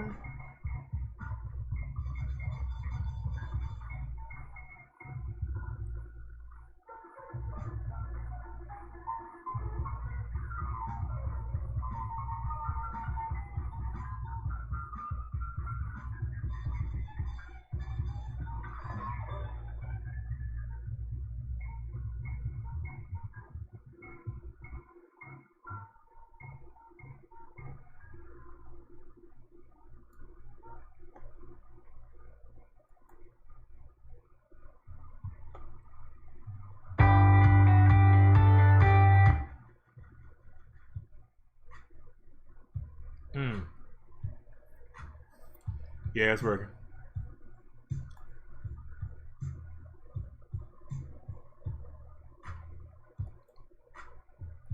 Please like it and subscribe to my channel. This is Dr. Grande. Today's question asks if I can analyze the mental health and personality factors that may be at work in the George Floyd murder case. Another question here, should the police officer who murdered George Floyd have been charged with first-degree murder? So just a reminder, I'm not diagnosing anybody in this video, only speculating about what could be happening in a situation like this. So here I'll be looking at the timeline of this case, then the mental health and personality factors. So starting with the timeline, we go to May 25, 2020, Minneapolis, Minnesota. George Floyd, a 46-year-old black man, buys a pack of cigarettes at a Cup Foods. The employees at the store believe that he paid with a counterfeit $20 bill. Floyd went across the street and got in his car. The employees evidently went to his car and confronted him and asked him to return the cigarettes. Evidently, Floyd refused, and they called 911. They told the dispatcher about the counterfeit bill and indicated Floyd was awfully drunk and not in control of himself. A few moments later, 2 police officers arrived on the scene. Officer Lane, 37 years old, and Officer Kang, 26 years old. They confronted Floyd. He was still in his vehicle. Floyd resisted, but he stopped after they handcuffed him.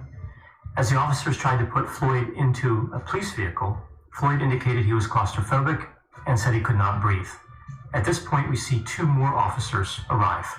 Officer Tao, 34 years old, and Officer DERRICK Chauvin, 44 years old. Evidently, Chauvin pulled Floyd across the back seat of one of the police cars out of the door and onto the ground. Not long after this, Chauvin puts his knee on Floyd's neck as Kang puts weight on Floyd's torso. We also see that Lane holds Floyd's legs. So we have 3 police officers applying force to somebody who's on the ground and handcuffed. Tao stood watch. Chauvin had his knee on Floyd's neck for 8 minutes and 46 seconds. During that time, Floyd told the officers he couldn't breathe at least 16 times. He also said he was about to die. He specifically referred to the knee in his neck as making it so he couldn't breathe, and he asked them not to kill him.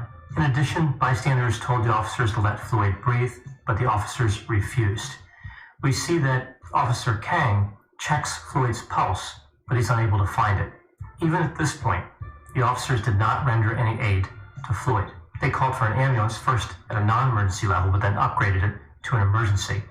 This whole time, Chauvin continues to apply pressure on Floyd's neck. So he did this even after they called for an ambulance and even after the paramedics arrived on the scene and checked Floyd.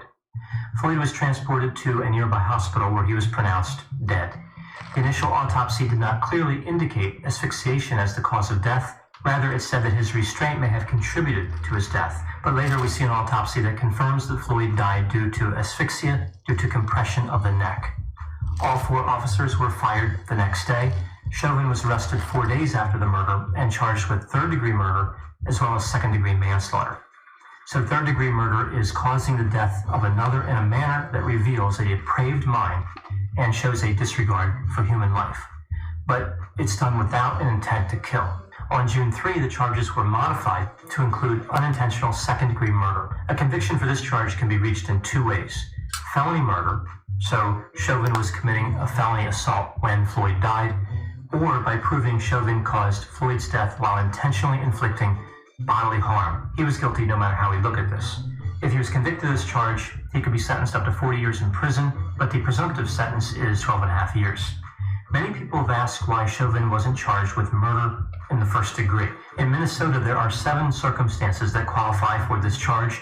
Only the first item is applicable here, and that is the person causes the death of a human being with premeditation and the intent to affect the death of the person. Now, many have said that the state would have trouble convicting Chauvin of this charge, but in watching the video, it's clear he is guilty of 1st-degree murder. Chauvin knew his behavior was lethal. He also had warnings from Floyd and from the bystanders. I can understand how a prosecutor who never saw the video might think that this is a 2nd-degree murder case, but after seeing this video of Floyd being murdered, all doubt is removed. It's one of the most horrible scenes imaginable. We see 4 people over the course of several minutes murdering a man in handcuffs. If somebody was thinking this is really more of a 2nd-degree murder case, they would only need to reflect on an alternative scenario in order to change their mind. If one were to imagine the same scene, except Chauvin strangles Floyd with his hands, I think most anybody would agree that's 1st-degree murder. Well, he really did the same thing with his knee. It caused death in the same way, asphyxiation. It really doesn't matter if somebody uses their hands or a rope or they put their knee on someone's neck. It still causes suffocation.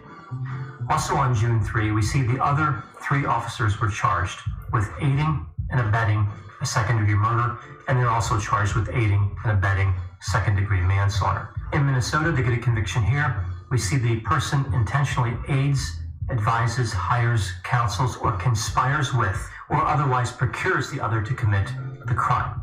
This is essentially a conspiracy charge, and therefore it also carries a 40-year maximum sentence.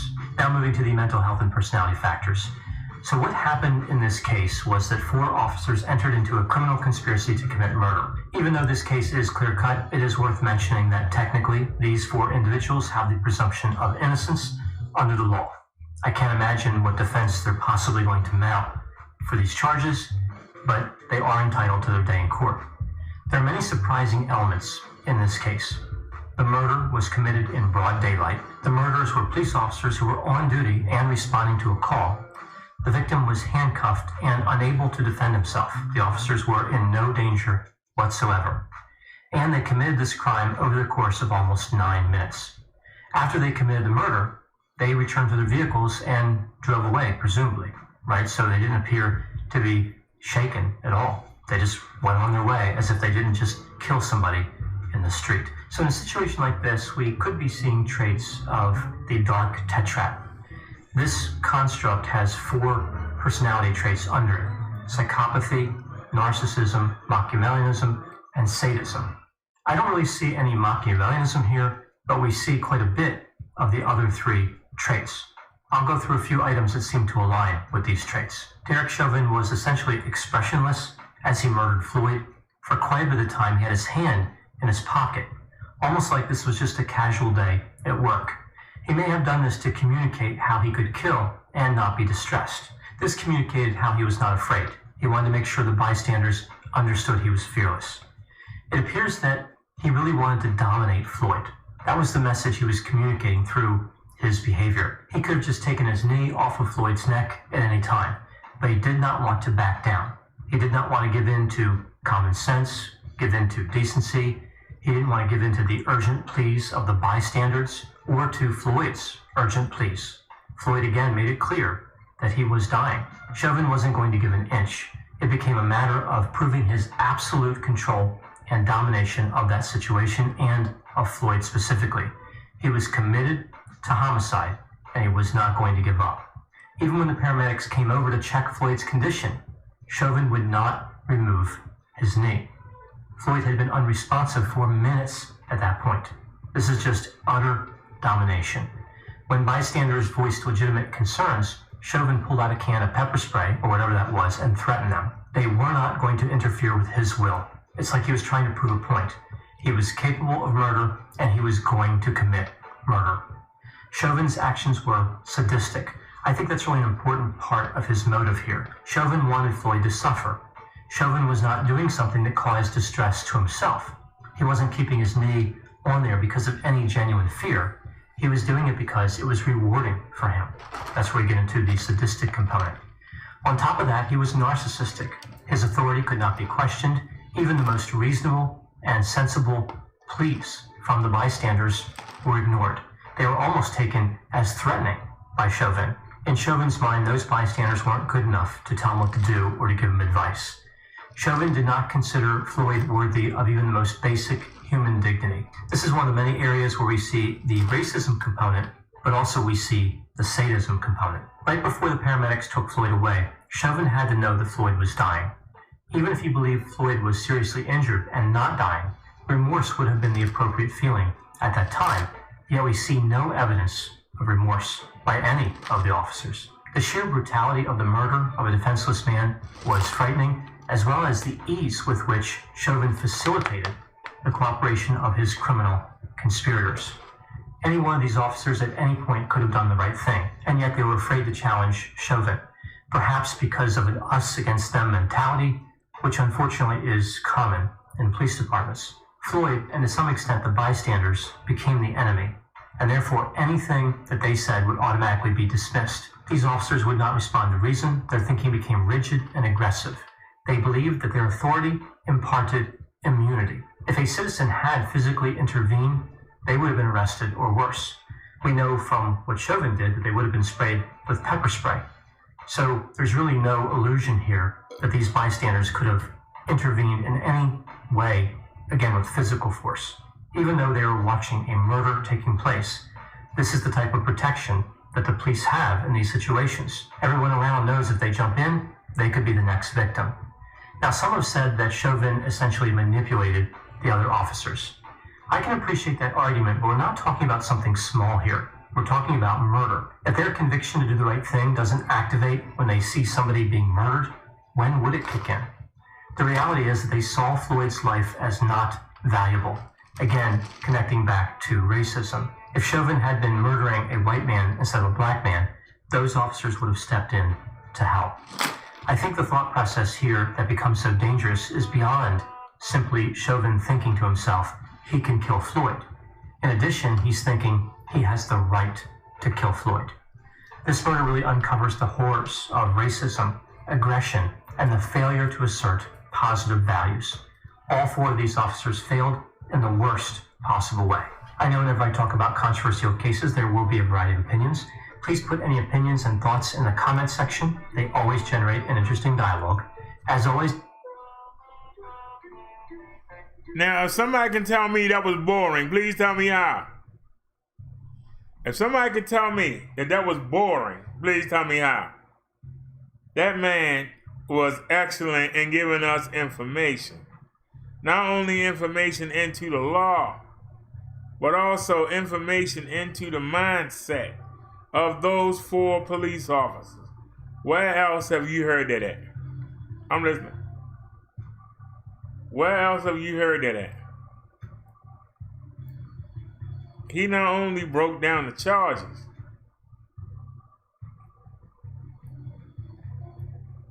he broke down what's in the minds of the 4 officers. What was going on inside of George Chauvin's mind. And for him to be in a mental facility trying to hide out from the fact, trying to find a way to weasel out. Well, we can't try him. He's in the medical facility. I wonder how much pressure is being put on his doctor to say something wrong with him so he can't face trial. I'm just asking. And anybody want to answer? I know it's 1 in the morning. But anybody want to answer?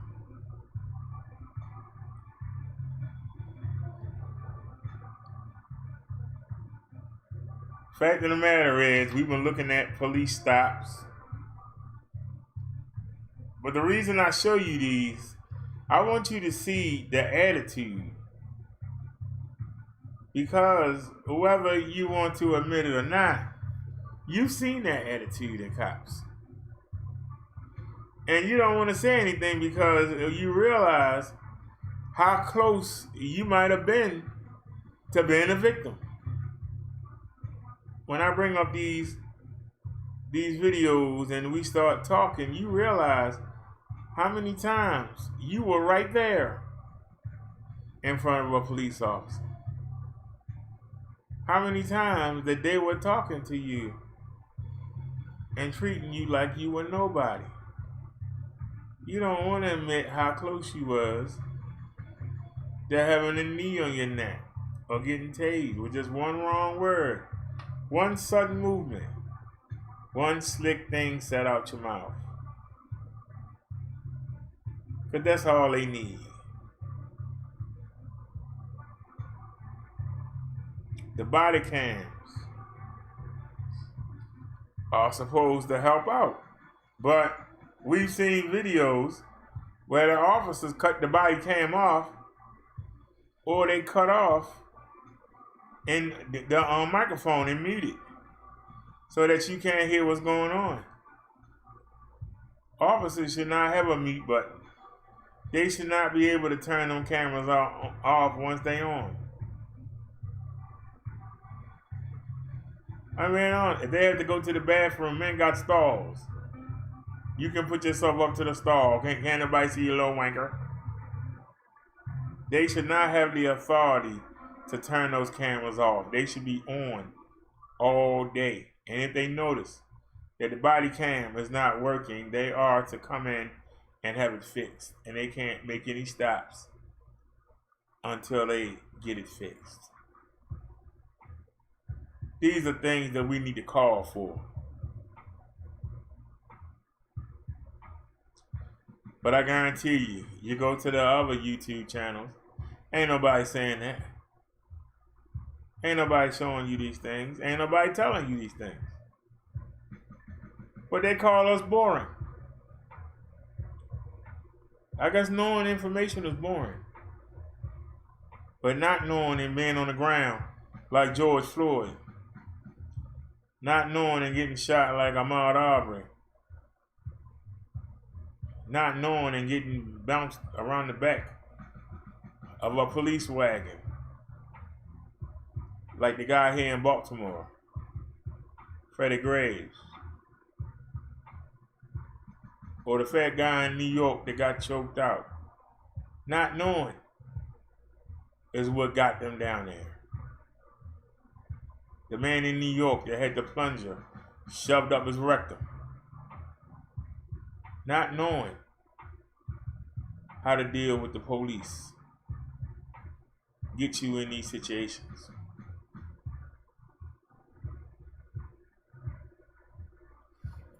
We've heard it said again and again. You outmanned out there on the street. They can call for backup.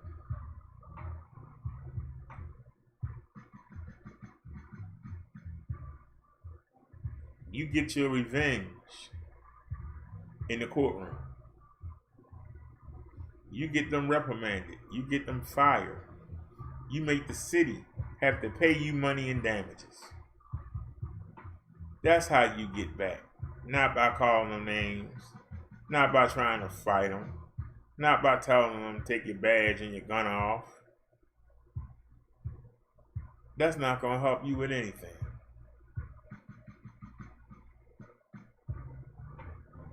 If some of y'all can afford it,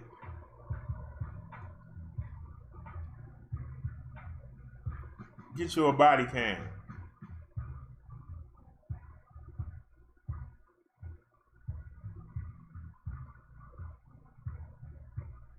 Get you a body cam.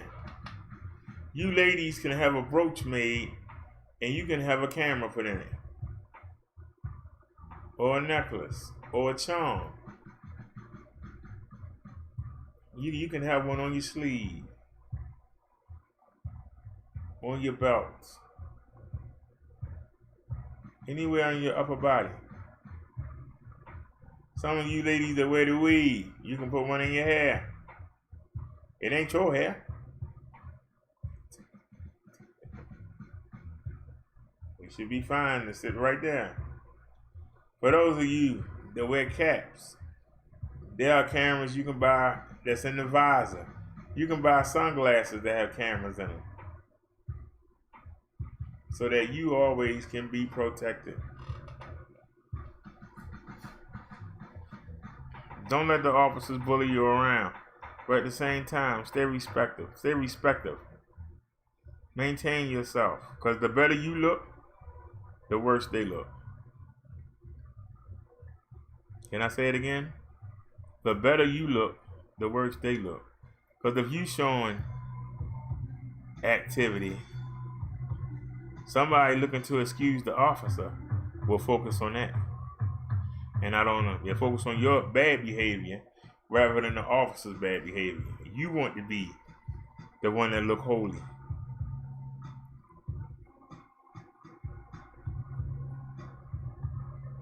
Now, where else are y'all getting advice like this? Nowhere.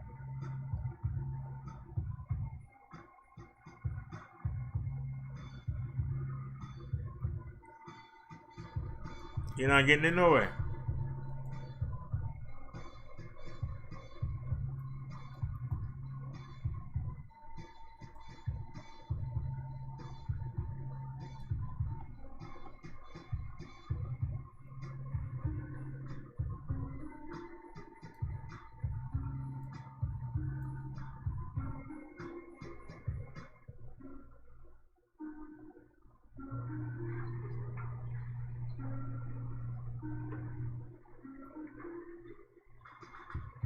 Mr. Lambert, would you like to call your first witness?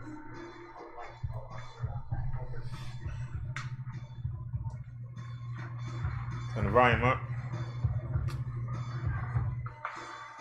Do you solemnly swear from the testimony you will give here today will be true and correct to the best of your possibility? Please be seated.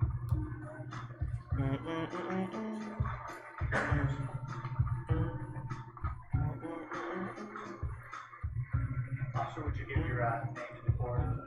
Matt Walker. Where are you employed? Currently employed with the Henderson Police Department. What is your title?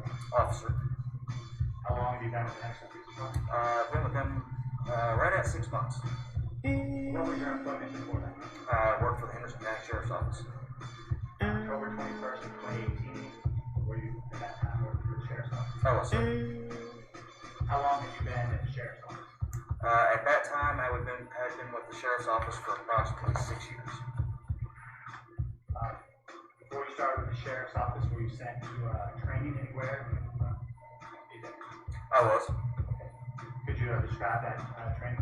In 2008, I went to the Department of Criminal Justice Training Center, which is in Richmond, Kentucky. That's where all law enforcement officers outside of KSB, Louisville, Lexington, all officers go to this academy. That's where you're instructed over a period of 6 months the workings of being a police officer, basically. You said that was 2008? Yes, I started in November the 10th of 2008, graduated April the 10th of 2009. What was your employment after April 2009? I worked for the Dawson Springs Police Department. And how long did you work for that?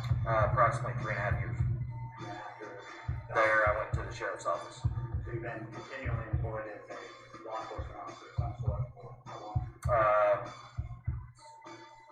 Be going on 12 years this year. When you received this training at the DCJT training facility, at any point did that cover driving on paper? Yes. Could you describe that training to the jury? There was I believe it was a week, we refer to it as DUI week, where we're instructed on field sobriety testing, the utilization of preliminary breath testing, utilization of the intoxilizer machine, and the laws that go along with DUI. Did any of this training involve how to observe impairment? Yes, that went along with the standard field sobriety testing portion of the test. They actually brought in subjects that were intoxicated. They gave them set amounts of alcohol for testing purposes for the students. They brought them in. We actually went through field sobriety with different levels of intoxication based on each person that you conducted the test with. You talked about field sobriety tests. Could you briefly explain to the jury what kind of field sobriety tests you were trained in? I was trained in HGN, which is horizontal gaze nystagmus. It's an involuntary movement of the eyes caused by the consumption of intoxicating substances. Most human bodies will not have horizontal gaze nystagmus unless they have consumed some type of intoxicating substance. There are exemptions to that. Some people do have a natural resting nystagmus, but it's very few and far between. The second test is the one-leg stand. It's a test conducted for balance as well as multiple tasks at the same time. Then the final test is the walk and turn, which is a series of 9 steps down, a series of small steps turning the subject around, and a series of 9 steps back. During the course of that, I'm looking for different clues such as inability to maintain balance without using your hands, missing steps. Each step is supposed to be a heel-to-toe step, where you physically touch heel to toe. Any staggers, series of steps when they make their turn. We demonstrate the test prior to having the subject do the test, and we demonstrate how to conduct the turn. So we watch to see if they follow our directions. If no, they conduct their turn. And we also watch to see if they maintain the starting position that we put them in prior to us explaining to and then demonstrating the test. is it important to do the sobriety test when you're in training? Oh, absolutely. And it's important to do that, in a similar way. Yes. Do you do your sobriety test in the way that you're trained? Yes. Do you also have any experience in drug detection? As far as observation of people that marijuana, the smell of marijuana? the smell of marijuana, I was canine handler for a couple of years with the sheriff's office. During that time, I worked with the canine in narcotics detection. Therefore, I had in my possession pretty much at all times marijuana, cocaine, methamphetamine, and heroin, which my dog was trained to indicate on. Use those for training purposes. So I constantly had the odor of marijuana present to me at any given time when I was training with my canine. And through your position as a law enforcement officer, have you come into contact with the public in situations where you observe marijuana? Yes. Could you estimate about how often a year that happens? Trying to determine if you actually able to detect the smell of marijuana as something that has experience with. How real is it? I would venture to guess probably throughout a year period, I would say anywhere from 100 to 200 times. You would say you're familiar with the smell? Absolutely. I know it's been a while now, about 15 months, but do you recall if you were working as a deputy on October 21st, 2018? I was. Do you recall being called to the Henderson Bridge? Yes. Could you tell us what brought you to the bridge that day? The original call that I went to the bridge was for a vehicle collision that had occurred on the ascent to the southbound bridge. If you guys are familiar, that would be the side coming from Evansville before you reach the structure of the bridge is the uphill portion there. Upon my arrival, I located 3 vehicles that had been involved in a collision. Oh, you put me to sleep, man. I'm sitting there nodding out. At the front of the line. Yeah, I'm sorry. Mr. Cott wasn't actually. You put me to sleep, sir. I'm sorry. Yeah, that was boring. Oh, Lord. Put me to sleep. God darn. Could somebody help me out, please? That was boring.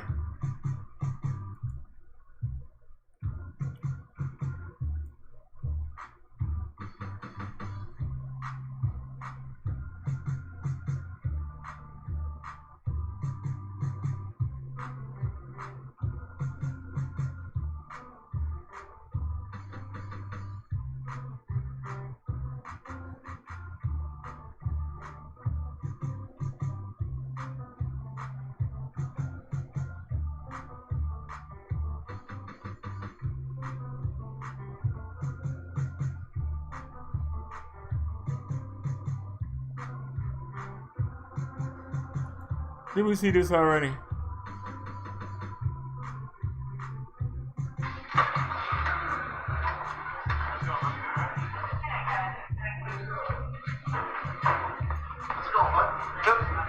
Somebody called and said you're walking around taking pictures. Sweet. Taking pictures. Because I'm allowed to. Am I right? Sure. Do you work for like a company or anything like that? Or you just walking around just taking pictures? I don't work for anybody. It was just raising some suspicions that people didn't know what you were doing. I'm telling there's cameras everywhere, so don't be too suspicious. Sure. We just wonder, it's not normal for people to walk around and take pictures of everything. It's not normal for people to do a lot of stuff, but they still do. But they still do, yeah. Yeah. I see people that put ketchup on their biscuits and gravy. That's not normal. That's gross. Yeah, but it's still legal. Mustard maybe, but I'm not a ketchup guy. Right. So. Okay. Well, thank you. For the day you're leaving, or what you got going on? No, I'm gonna be around. We walk around. Yeah. So if you guys need me, I'll be around. Hello. Walking down the street. Hey, you got your ID on you? No. You got an ID? No. Have a good day. If you take a picture of me, it's gonna not be good. Who are you? I'm the store security. All right, well, you need to identify yourself. Listen to me, you should identify yourself when you walk up to somebody. You just walked up to me, some guy I have no idea, telling me what to do. I'm a 50-year-old man. I don't need you to tell me what to do. You're recording me. Right now I am for my own protection. Please stop recording me. Who are you? Show me some credentials. Who are you? Call the police. Who are you? You can't just walk up to somebody and tell me what to do. You're another man. Who are you? Show me some credentials and I'll listen to what you're telling me. Well, prove it. Please stop. You got credentials, I will stop recording and I will leave the store. You show me some credentials. There's my credentials. What is that? What is that? I don't need to show you my name or any information. That's my credentials for the store right here. Where does it say anything to do with Kmart? That's my credentials. That doesn't say Kmart anything. It doesn't need to say Kmart. Let's go up to the front and verify that you work here. I don't know who you are. Security, sir, and I'm telling you to stop recording me. He just said it doesn't matter who I am. You have to get out of the store with your camera. I said, no, you're in plain clothes. You're in the... I said, show me some identification. This is all I take. Because at that point, I started videotaping for my own security. You believe that? No, I'm absolutely not going to believe it. You don't believe that? No, I'm absolutely not going to believe it. So then, I said to him, you show me some sort of identification that gives you the authority to ask me to leave the store, and I will leave the store immediately. But if you're not going to show me any identification, I don't know who you are. I don't just listen to any random person that walks up. So I said, show me your ID. Hold it. I'm just going to reach for my wallet so I can show you what he did. Okay? Just lift out his face and hold like this with your thumb over the whole thing. Well, there's my ID. I said, if you're going to come up to an official capacity security officer, you need to identify yourself. I want to meet with you. And if you're refusing to give it to me, then you have no authority, and I'm not listening to a word you say. And that's why there's a conversation. And then I spoke to Robert, and the manager said, gentlemen, I did. Robert shook my hand. He's a very nice guy. I said, well, Robert, since you keep so polite, so nice about everything, I'm going to walk outside and put my camera in the car, and then I'll come back in and finish my shopping. It's so beautiful. So when you walked up, I was walking my car, and he's still following me around. I don't even know where this guy is. That's what happened. That's the whole story. What's your license? What's your name? What would I need my license for? Because you're involved in this. Did I break a law? Absolutely not. So then why would I need to give you my license? That's the right one. New York CPL 140.50 says I don't have to present my license unless I'm being lawfully detained. Am I being detained? Am I being detained right now? No, not at all. Have a nice day, sir. I'm gonna go put this camera in my car and I listened to you rave about what happened. I'm not ranting and raving. I'm explaining myself to you, which I probably didn't even use. Now, will you let me explain myself to you? You already did. What is there to explain? Is this a consensual conversation or am I being detained? Is this a consensual conversation or am I being detained? That's all I'm asking you. I know my rights. I know the law. This is what I do for a living. I've spent 30 years working as a professional photographer. I know the law on photography and identification better than you do, so with all due respect. I'm asking you. I don't really want to be involved in this conversation, so what I'm asking you is this, am I being detained? Am I being detained? We're not allowed to speak. We are if I choose to speak to you. Everything I do. So I'm going to ask you one more time if I'm being detained. If I'm not being detained, I'm going to walk away. Have a nice day. Hey, what up? The issue with what I'm here to talk to you about is jaywalking. Oh, okay. So do you have your ID on you? Man, what's that? Your identification. What's that? Your driver's license. Oh, I don't have a driver's license on me. Okay. Have you ever had an Arizona driver's license or identification card? Oh, man, can I get my lawyer on the scene? I don't want to answer any more questions. Let me get my lawyer on the scene. Let me get my lawyer on the scene real quick. ID into crime. Let me get my lawyer on the scene so I can get all the answers to questions. Right to an attorney to identify yourself. Okay. Do I need what I need to do? I need you to identify yourself. And my name is Bao. Okay. Yeah, my name is Bao. Okay. I'm not going to ask you any questions. Sure. If you ask for an attorney, I'll respect that. Sure, I appreciate that. I need to identify you because you committed a traffic violation. Sure. Jaywalking. Man, those are nice boots. Thank you. Can I lick them? Can you what? Can I lick them? No. Come on, man, let me lick them. Spell your first name. Bao. It's spell B is in civil, A is in rights, and O is in lawsuit. Okay, and what's your last name, Bob? It's spelled in win. It's spelled N-G-U-Y-E-N. 1983 complaint. That's how you spell it. Yeah, I understand that. Yeah. There you go. As long as you understand. What's your birthday? As long as you understand. What's your birthday? As long as you understand. No, thank you. Y'all didn't get that. Y'all didn't get that. Where do you want me to go? Over here to the bike. All right, just over here. Okay, I will. I'm gonna do whatever you say, man. I'm gonna do whatever you say, man. I'm gonna comply with it. I'm gonna comply, man. Yeah, I'm gonna comply, man. All right, I'll stand right here, man. I won't do anything. Hey, those are nice boots. Come on, let me lick them. Come on, let me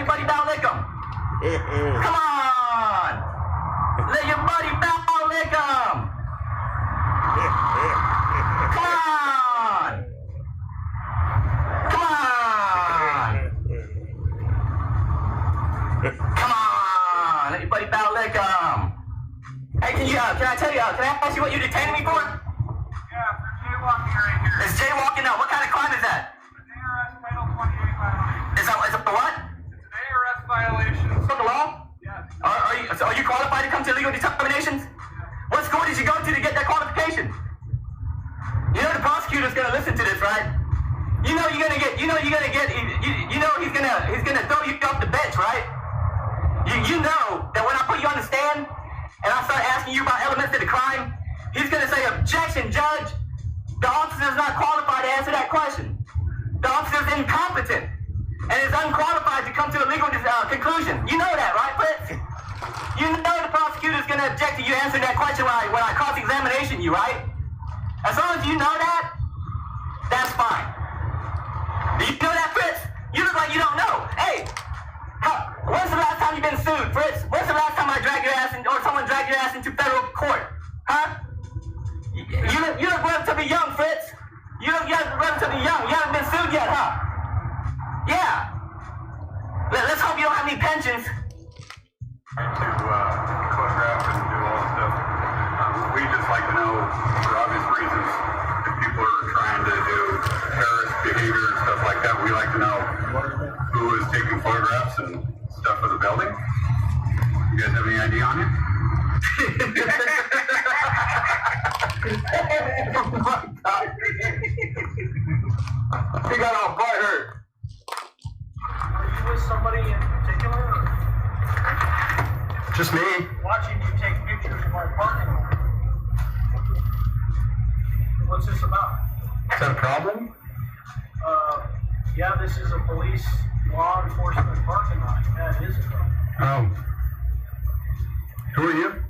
I'm Detective Mike Jardine. Oh, yeah? What are you working on? What are you working on right now? Several cases. Okay. What is this about? Are you working on something right now? Am I? Yeah. Yeah, I am. All right, what are you working on? What are you working on? It doesn't matter what I'm working on. I'm asking you, what are you doing here taking pictures? Where have you been today? Have you been here all day, or have you been out and about a little bit? What is this about? Who are you? I'm asking the questions. Where have you been today? No, have you been? I'm asking the questions. You're on this property. You're on this property, so you need to answer my questions. Are you drunk? Why are you saying the words today? So have you been here all day, or have you been out? Have you been to the bar today at all? Have you been to the bar today? I'm an investigator. Investigator for who? Investigative journalist. I investigate corrupt officials. So I'm wondering, where have you been today? Have you been here all day, or have you been out at the bar at all? Working on a fraud case. That's okay. Where I've been. Okay. Have you been to the bar at all today? No. Okay. You got any drugs on you? Have you used any drugs today? What a ridiculous question. That's not a ridiculous question. Do you know where he's been today? I don't keep tabs on him. Okay. On the about. Do you know what time his shift started? Not off the top of my head. Okay. Does he usually drink on the job, or no? Not that anybody knows of for sure. Have you guys ever breathalyzed him while he's been on the job? Would you submit to a breathalyzer for me right now? You're ridiculous. You know that? I got about 5 minutes to get out of here right now. Or what? It's freaking hilarious. Or what? You're on my property. This isn't your property. Shut the hell up. Get out of here. I said shut up and get out of here. You get out of here now. Hey, you better get your boy. Get your butt back in your office and do your job. You shut up and get out. You get your butt back in your office and do your job. No. You quit drinking on the job. You understand? You punk ass. You get your ass back in there. You don't look back here again. I'll be watching you. You are now under investigation. To be clear, it has not been proven that Detective Mike Jardine is or was drinking. I'm sorry. That was freaking hilarious.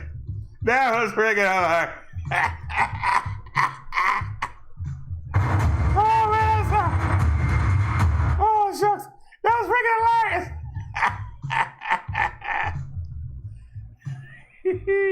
Anybody got any comments? Have you been drinking today, sir? Oh, oh, shit. That was freaking hilarious.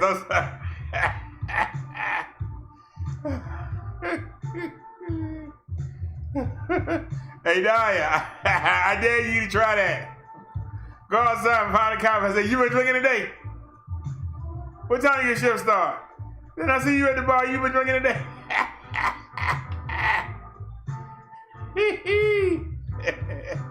Hey, what's going on, Dave?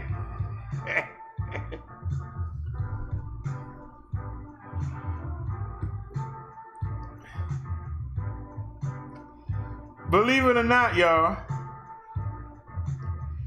when he told the guy behind the camera, when the cop said, you own this property, you can't do what you want, he said, this is my property. He's right. Public property is kept up by the public. It's owned by the public. All governments, power, come from the public, not from themselves.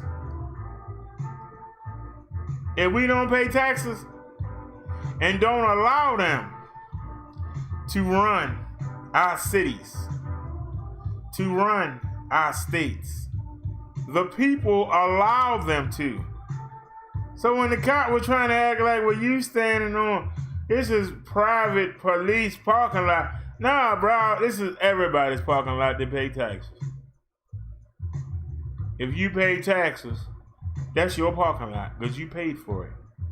That building that he was going into, you own 1/8 of it.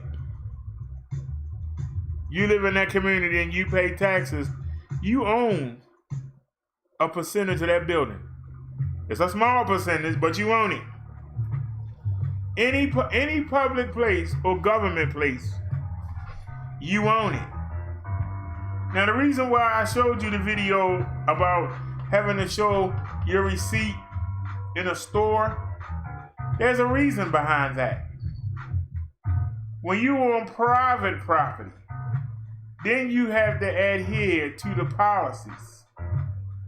Meaning that if Walmart says, if somebody walks up to you and asks you to check the receipt, they can do that. If you make it outside the store, and you back on public property, they can't take it of it. If you make it off their property, in the sidewalk, even if the parking lot,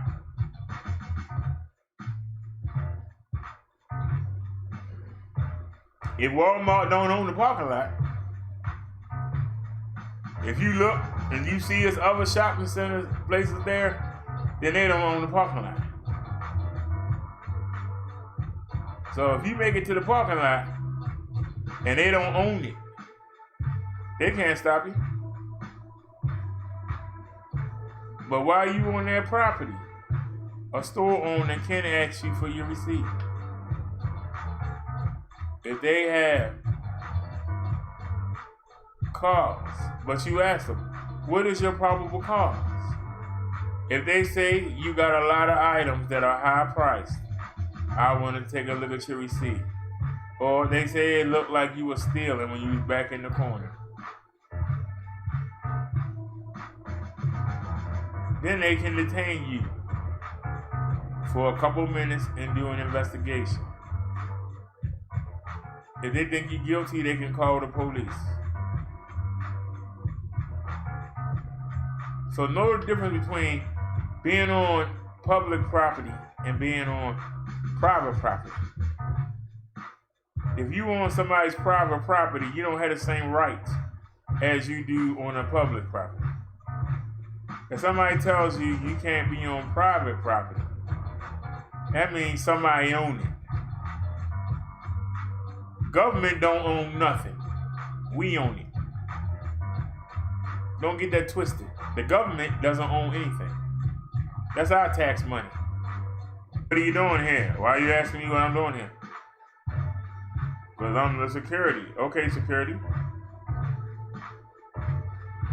So I asked you what you doing here. Why is the worker asking the boss what he doing? Huh? Why is the worker asking the boss where you know? I don't care if you're in social services. That's not private property.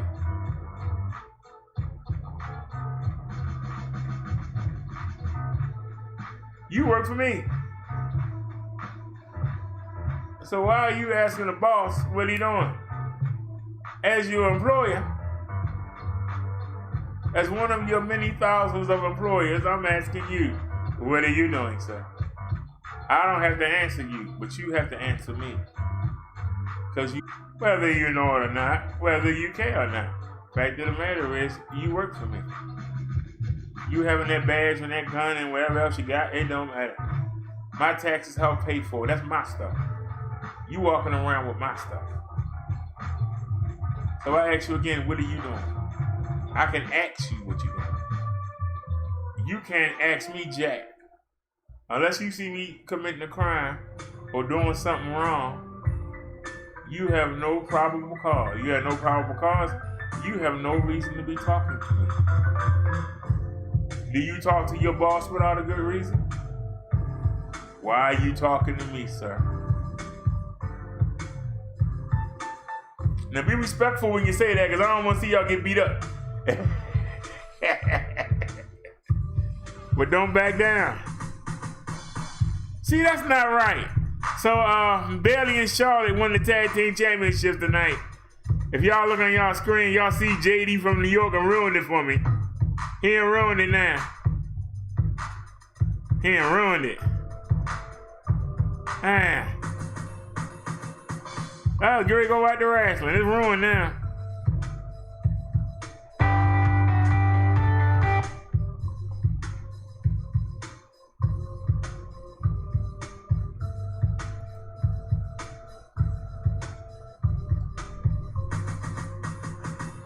Did we see this already? I remember the name, Tulare County.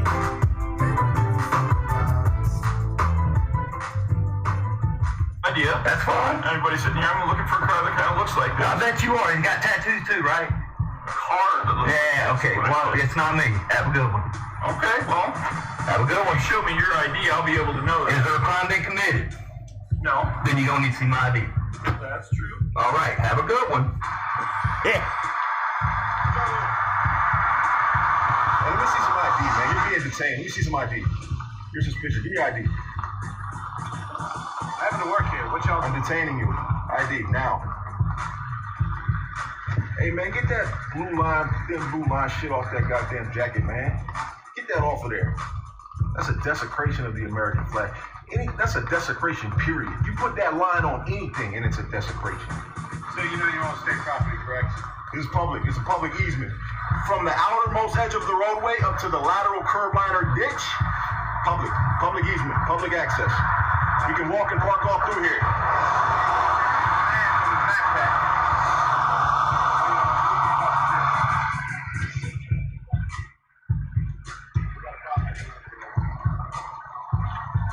Hey, more of you guys ain't gonna help. I can promise you that.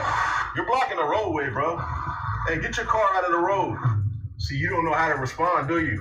You don't know. I told you the law corrected you, and you don't know how to accept that and respond to that, so you have to call somebody else. It's for horses. Don't tell me what to do. Don't touch me either. You better back the fuck away from me. Don't come on over here illegally detaining people. You gotta have reasonable suspicion to detain somebody. Don't you know that? Hey, you ain't detaining nobody. I ain't listening. You ain't detaining nobody. This is consensual. You understand me? Okay, get that light out of my You understand me? You keep your light out of people's face. I have the right to shine my light.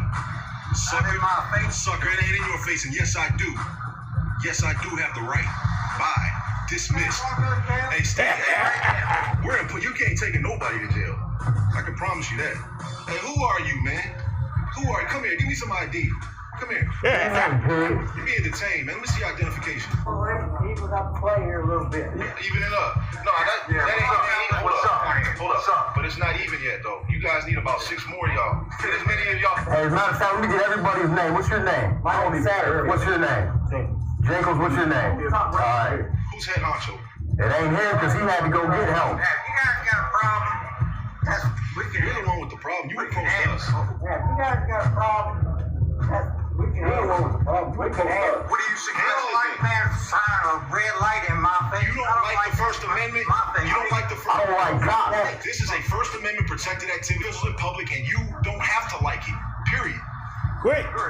Please arrest me. I don't want you to arrest me. Buddy, I'm not gonna waste time. But you threatened me with arrest just a few minutes ago, though. You ain't backing it up. Yeah, you ain't. You don't talk. And what's the dog's name in badge company? I don't have one. None of your business. Good luck with that. Good luck with that, punk boy. Punk boy. Listen to me. Get away from me. Get away from me. You're not gonna write me a ticket for walking the opposite track. Get away from me. Then write a ticket. Write a ticket, scumbag. How much does it cost? How much money you want? It's up to the judge. How much money you want, scumbag? Listen. What's the ticket cost, scumbag? Scumbag, it's retaliatory. Retaliatory because they give you a finger. Look at you. You're out of breath, man. Look at you scumbag. You're a scumbag. You're gonna arrest me for what? What are you gonna do? Arrest me? You're gonna physically place me under arrest. Are you gonna physically arrest me? Are you threatening me? Are you threatening me? Are you threatening me? Or you're not gonna give your ID. You're threatening me. Okay, I don't know who you are. With arrest. Okay? You are going With arrest. You know exactly who I am. Arrest me. Good citizen. What is your name? Good citizen. You're live. There's almost 100 people watching you already. Yeah. Oh, you know my first name. You heard that, right, folks? This guy has followed me. I got it on film 4 times. Look at him approaching me. Look at him encroaching me. With a threatening body language. You should get away from me because you're following me. I am live, and you are being watched by so many people around the world. None of your business. Go away and write me a ticket. Go away and write me a ticket for walking in the opposing track after you followed me 4 times to look for a violation. You have harassed me for that. Do you understand what that means? Do you understand the Title 18, 241, 242 code violation? What code did you take? Did you take it? He sound like a rat. Write me a ticket. Don't Which get date up in my birth? face. Which date birth? You see this, right, guys? See how close Which he date just birth? got? Do you see how close he just got? Do you see how close he just got? You need to stop trying to challenge me, brother. I'm not trying to challenge. Write me a ticket. You know exactly who I am. You know exactly who I am. You write me a bullshit ticket out of retaliation. Don't try it, buddy. It's retaliation. Because you don't like my words. That means you're weak inside. You're weak inside. Lane traffic. I'm not following your instructions. That's not a lawful order. I am not following your unlawful order. Go away. For what? Do you know my name? Oh, there we go. What a liar, guys. You heard that, right? You heard he lied, right? You heard him lie, right, guys? This guy places me under cuffs. I am going to have his job. His qualified immunity is going to go out the door. I'm thinking, I'm standing right here. No, you tell me to. Nice try. Nice try, scumbag. Go away. Write your stupid fucking ticket, scumbag. Shut up. You're intimidating me. You can't tell? Idiot. Stepping anywhere. Don't tell me where to step. Nice try. Look at this guy still trying to give me directions. What an idiot. Yeah. Whoa. You saw that where he went. In my body language. Look. Right here. Look how close he is. You didn't hand me anything. You can put it wherever you want to put it. I don't have to take it. By law, I do not have to take it. Yeah, good luck with that. You saw this, hey, guys? He just, there it is, right there. See it flying away, guys? You saw that, right? It flew away. Drop, you mind if I search your vehicle before you go? Yeah, your vehicle. Yeah. Just make sure you ain't got nothing you ain't supposed to, man. Okay. Is that alright? No? Why not, man? Yeah, okay. Doesn't work that way? You mind when you're done, you mind if I search your vehicle? Yeah. No? Why not, man? You guys mind if we search your guys' bike? Yeah, we can. Yeah. Hey, real quick, officer. Can I pat you down? Can I pat you down? Can you interlock your fingers on top of your head real quick? No?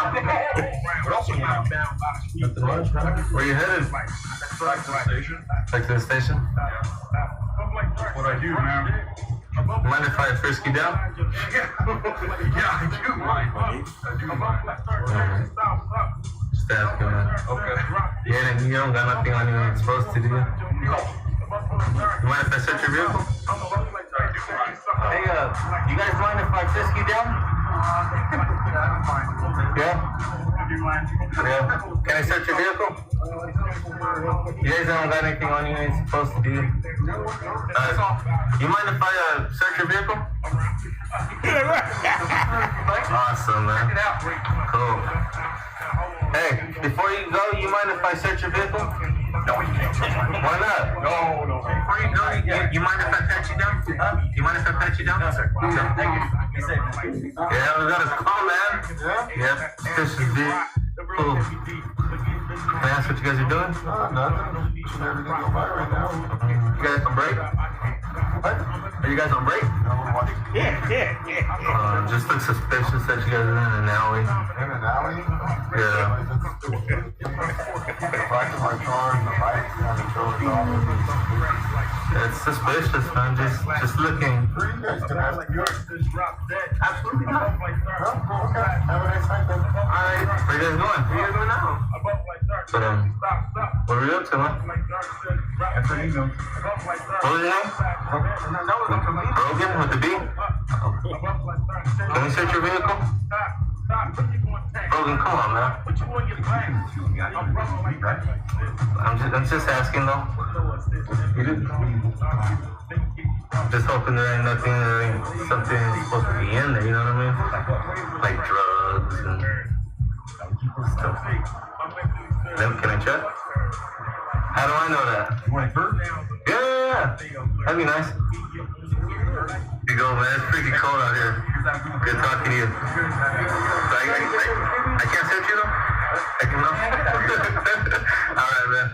Alright, guys. We're rolling up on a vehicle. We got a call on a suspicious vehicle.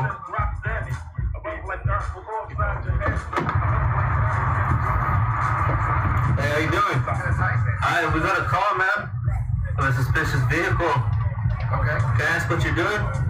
Working. Can I ask what you're working on? No? Why not? Can I get your name and badge number? It's McBride. Well, why are you leaving? I thought you got work to do. That's what I'm gonna go do. Yeah. The back seat, the front speakers are too damn weak. Got to drive from the front seat. Oh, man. I just too damn weak. Above like that. All right, y'all. Don't try this at home. Don't try this at home.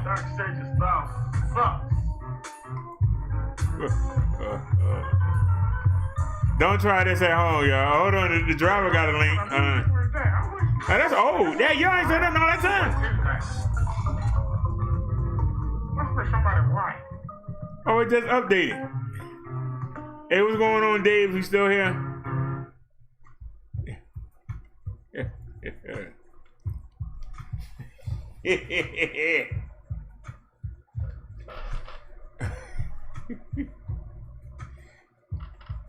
If you ain't got no money to get bailed out, don't try this stuff at home, y'all. Yeah. But just to recap, you do not have to give an officer your ID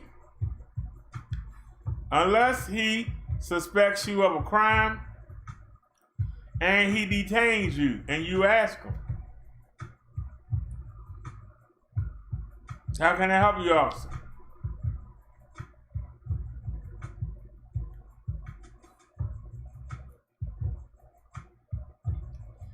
Before they get out the car, they run your ID, they run your license plate. So they already know who you are before they get to the car. So why do they need your ID? Ask them. I know you ran my plate before you came to the car. You know who I am. And I know that all my stuff is legit. So what made you walk up to the car? Because you could have just turned the lights off and went on about your business. So you want something. I know ain't nothing wrong with my car. I just had it checked out. What do you want? How can I help you today, officer? I need your license and registration. No, you don't, but you already got it. If you want my license and registration, then I need to be detained. I need to have committed a crime.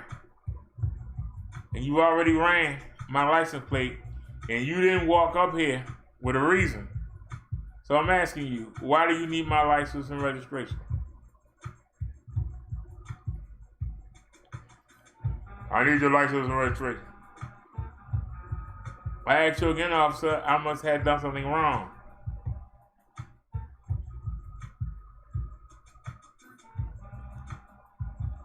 And in my case, keep in mind that you're on camera now, and we have a 360-degree camera also. So I know what you were doing back there because I got it on camera. When you look at the back of the car before you came up here, I got that too. So you know what you came here for. So unless you can tell me something that's not made up, but don't forget, we got you on camera. Meaning you were on camera when we passed you. You were on camera when you came behind us. We got everything.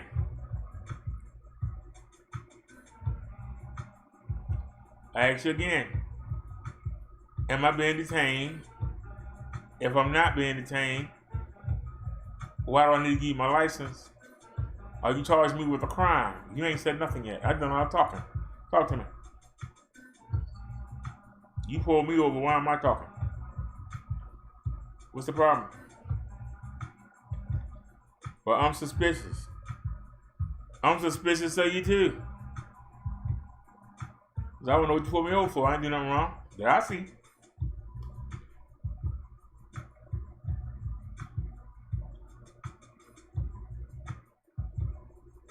Because while you were back there checking me out, I rewound the camera back.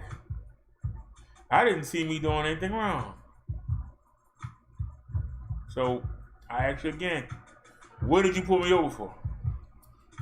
License and registration, please. You had to, did I do any kind of violation? I ask you again. I'm not giving you nothing. Not being disrespectful, but I want to follow the law. The law says that you must. Don't tell me what you think. Don't tell me what you feel. I'm telling you what the law says, and you took an oath to uphold that law. Not to step on it when you want to get your own way. I ask you again, why am I being pulled over? You still ain't giving me an answer. Well, why you need to see my license and registration? For you to ask for that, I need, because you can run everything from the plate. So you don't need to see none of that. You knew that before you came up here.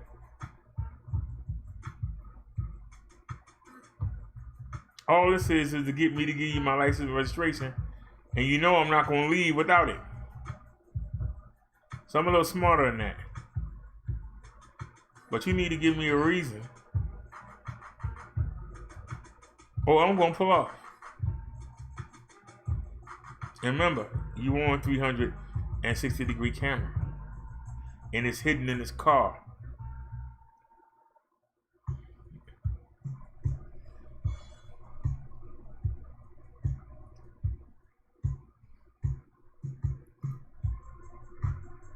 They'll leave you alone.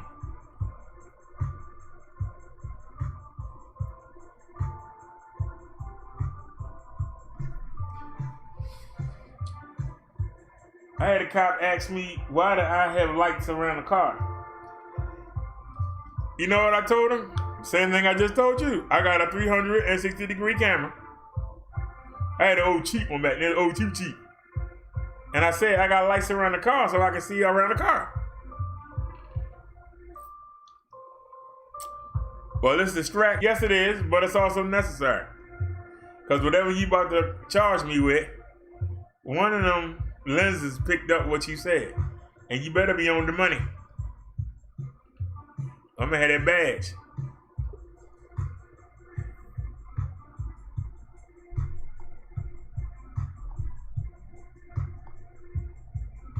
But I say to you, you know, I don't have no kids. I don't deal with my family much, so I ain't got nothing to lose.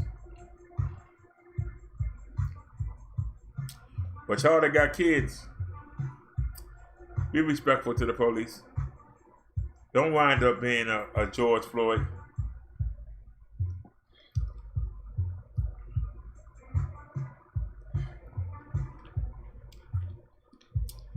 Don't wind up a Breonna Taylor.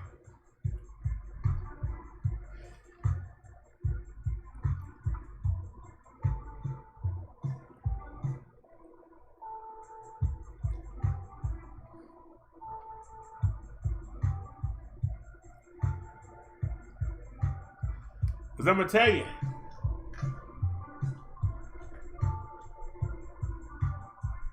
so you telling me I got a 200 of them and can't find one when I need it. That's just trying to tell me. Because the next time an officer pulls me up, you know what he going to get? I don't know what's going on with the phone company. See, this made me nervous about not paying that bill tomorrow because I can't depend on this phone company. Now we had 95 with 4 bars. So why are we red? We had 90. Anything over 80 is bad. But the other channels are like 110 and 115. And we had 95. So that should be good. So why is our video output low? Why are we red? Let's take a look. 41, 3.9, 4.1, 3.9, 4.3, 40, 4.0, 4.22. I got it on 4,000. 41, 41, 4207. So why are we red? And then you look, now we not red no more. Somebody messing with us, y'all. Somebody messing with us.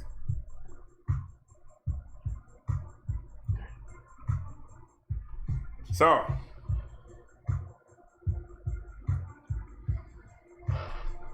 the next time a cop roll up on me and say, I need to see your ID, I'm gonna give him this card.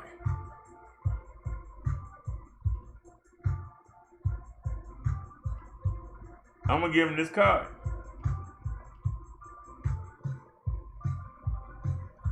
Is it upside down? I'm giving them this.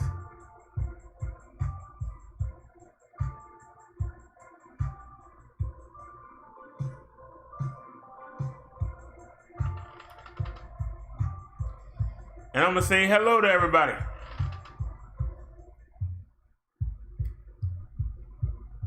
And how can I help you?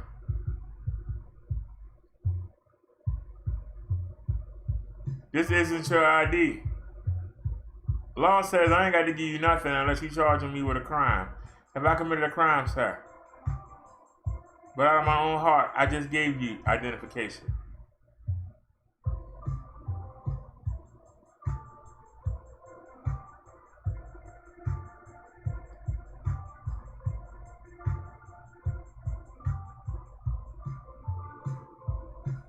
Link is right there.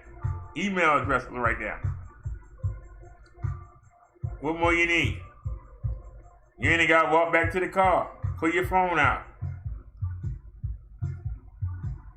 Go to YouTube and look me up. You see who I am. I live stream everywhere I go. You can follow me home on the live stream. All the way up to the door and inside. Now that we got that out of the way,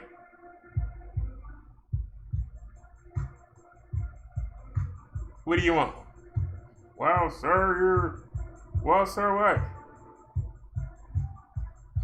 Well, sir, you're riding this scooter in the street.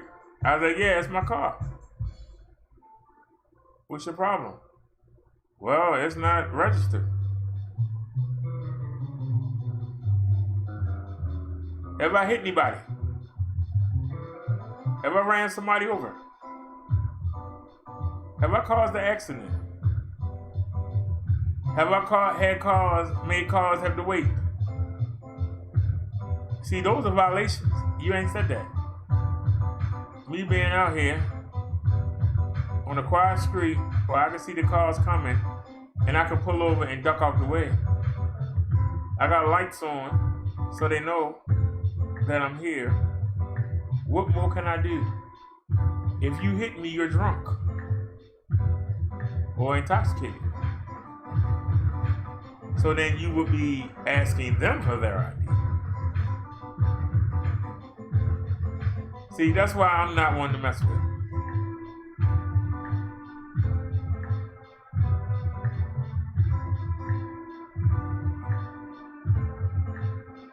Some of y'all don't have the courage. Y'all see the uniform and you get nervous.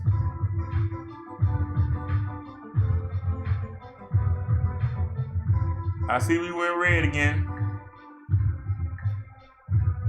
Don't know why. There's either something wrong with the YouTube, and it's going on 2 in the morning, so we ain't congested. Unless you gonna tell me everybody out 2 in the morning, we got a stay-at-home order at 8 o'clock. We have a stay-at-home order at 8 p.m. So who's out at 2 in the morning? I'm just asking.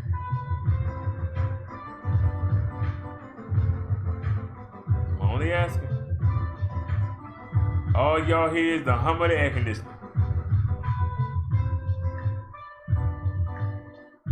You don't hear no music playing from the mechanic.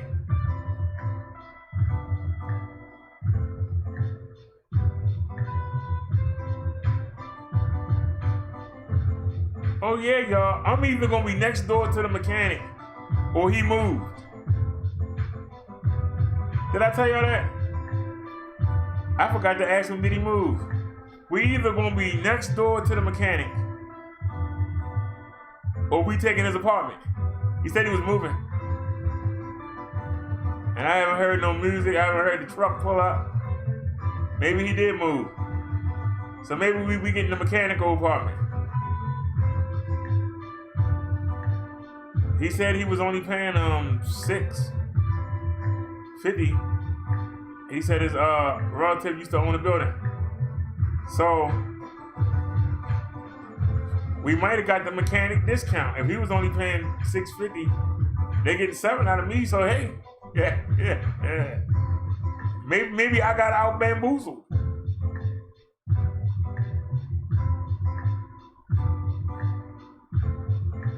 That's what I get for not keeping in contact. So I might have a mechanic over place.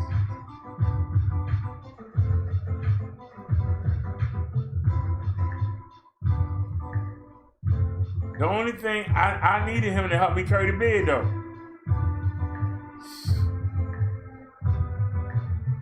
I'm dead serious. I needed him to help me carry the bed. Cause here's the thing, y'all.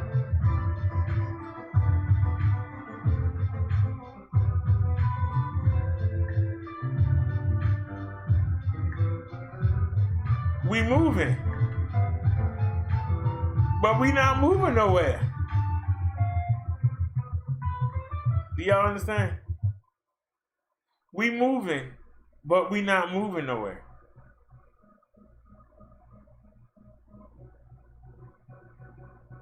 We even closer than the building I was gonna move to.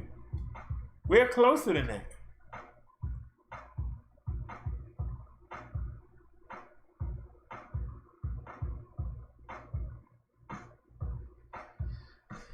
We're gonna go that red door I showed y'all the other night. You go through there where the washing machines is, and you come out that door on the other side, and then you go around the staircase, and it's right there. So basically, y'all know that we are a side annex. And you got the main building, right? And then you got another side annex. So it's almost like a U. So we moving from the edge, right? And we moving to the center. So we're gonna be in the center of the U, meaning like a U. We're going from this end, and we're going right before it starts going up again. We're going right to the edge. So it's like this. And so basically, we're going from here. We're just going on the inside, right? And there's one side here, around the staircase to the main building, and then we're right there. So we on this part that go to the end.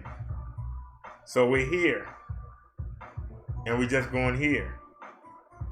Now the building like where I'm at now, where we're gonna move to, it's like a goalpost. It's at the top of that goalpost. Our apartment to go to the goalpost. That's where we are. So we're gonna have a courtyard. You know, it's a courtyard right here. So the bad news is we're gonna have a picture of the courtyard. All we're gonna be able to see is the apartments, because it's another building here. That's where the mechanic garage was. It's a building here. So we're basically moving from here to there, and we're gonna be on the left hand side of the courtyard, facing this way. So we ain't gonna have no great window view, but I'll be able to see out of them. These things taller than I am, these windows.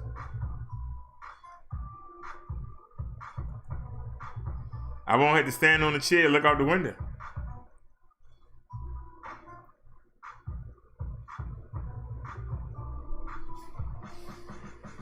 I want you to want me, for me, just for me. Girl, why can't you see, can't you see? It could be just you and me, it can be. I want you to want me, for me, just for me.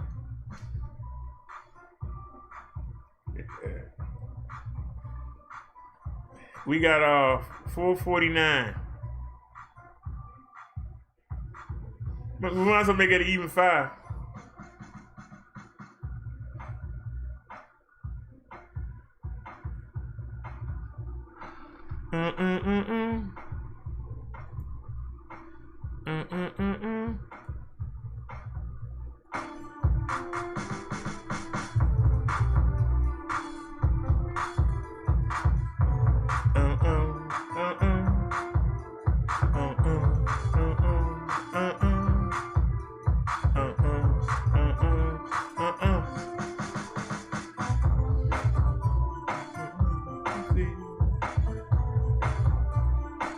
It can be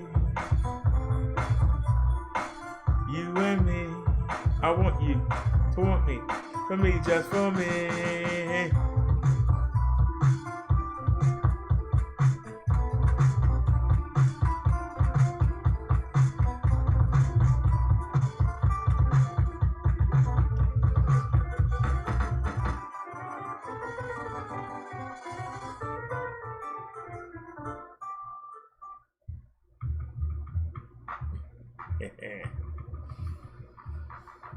All right, we got 10 minutes to kill. Let's see what we can find for 10 minutos. What can we find for 10 minutos?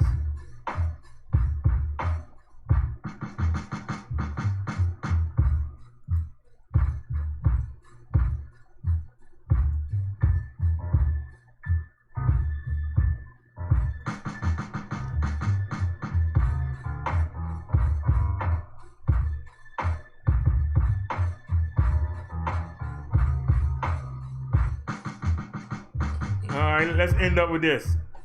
This will put us over 5.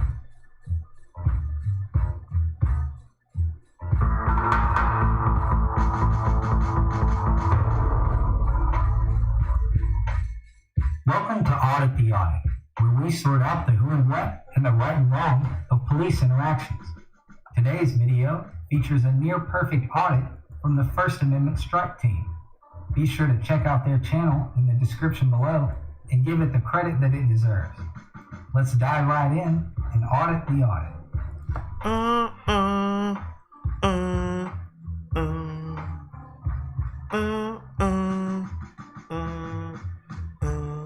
Hold on, y'all.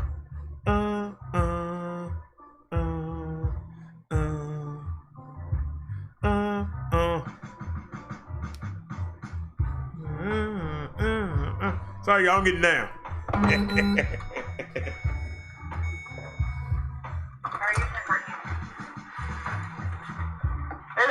On March 31st, 2018, Officer Romero of the Pueblo Police Department in Colorado made contact with Auditor Sean O'Connell as he was taking pictures of the police department building from a public sidewalk.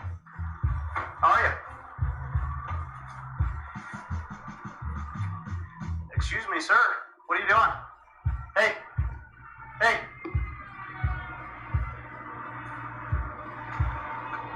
All law enforcement officers are trained to conduct 3 distinct types of citizen-officer encounters: consensual encounters, investigatory detentions, and an arrest. Consensual encounters do not require reasonable suspicion or probable cause as long as a reasonable person would feel free to leave or decline to speak with the engaging officer or officers.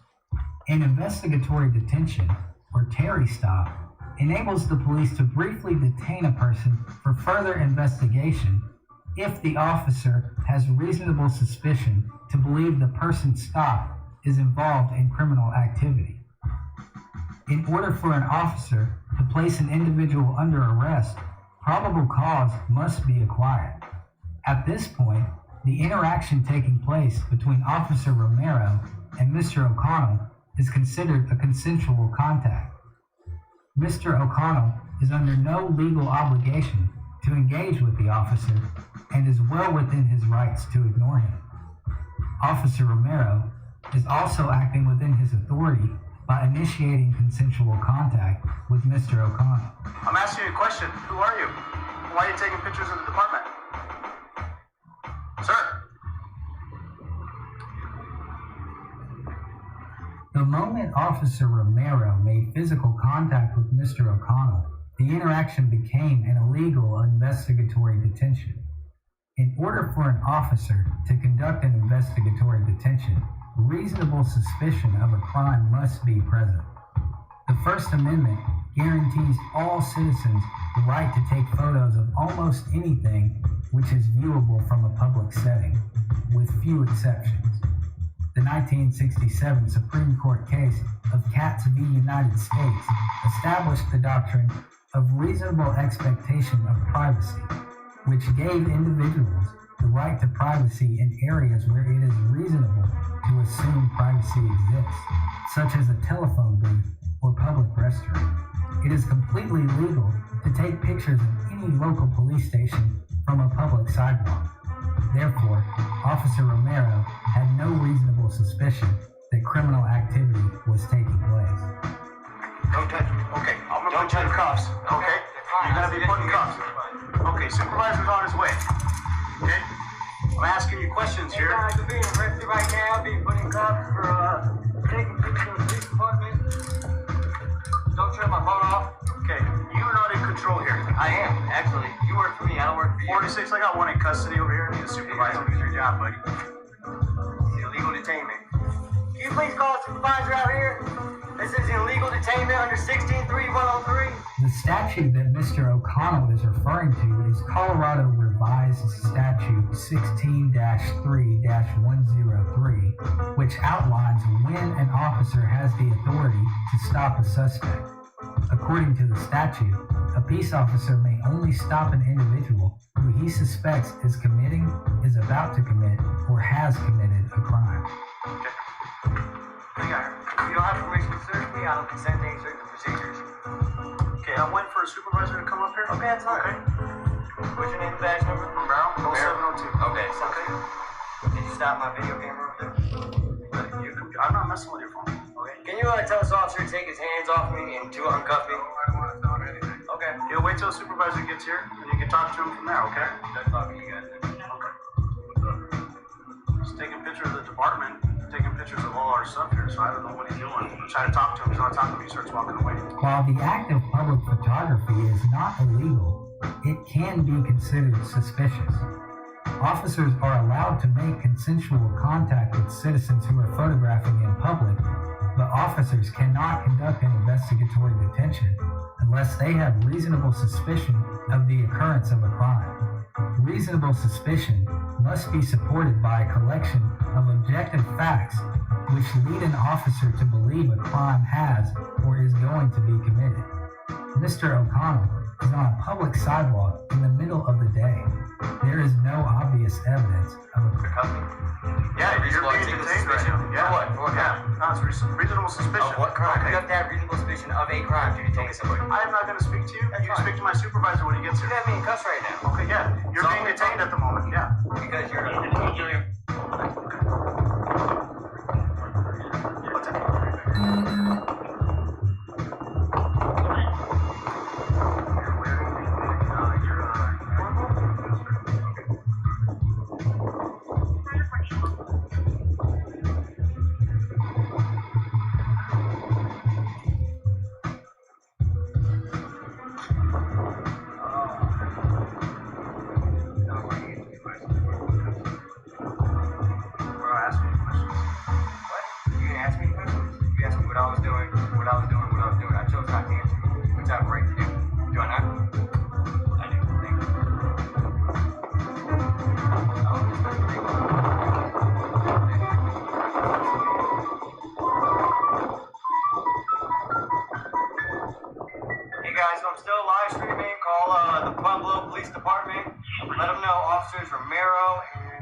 killing it.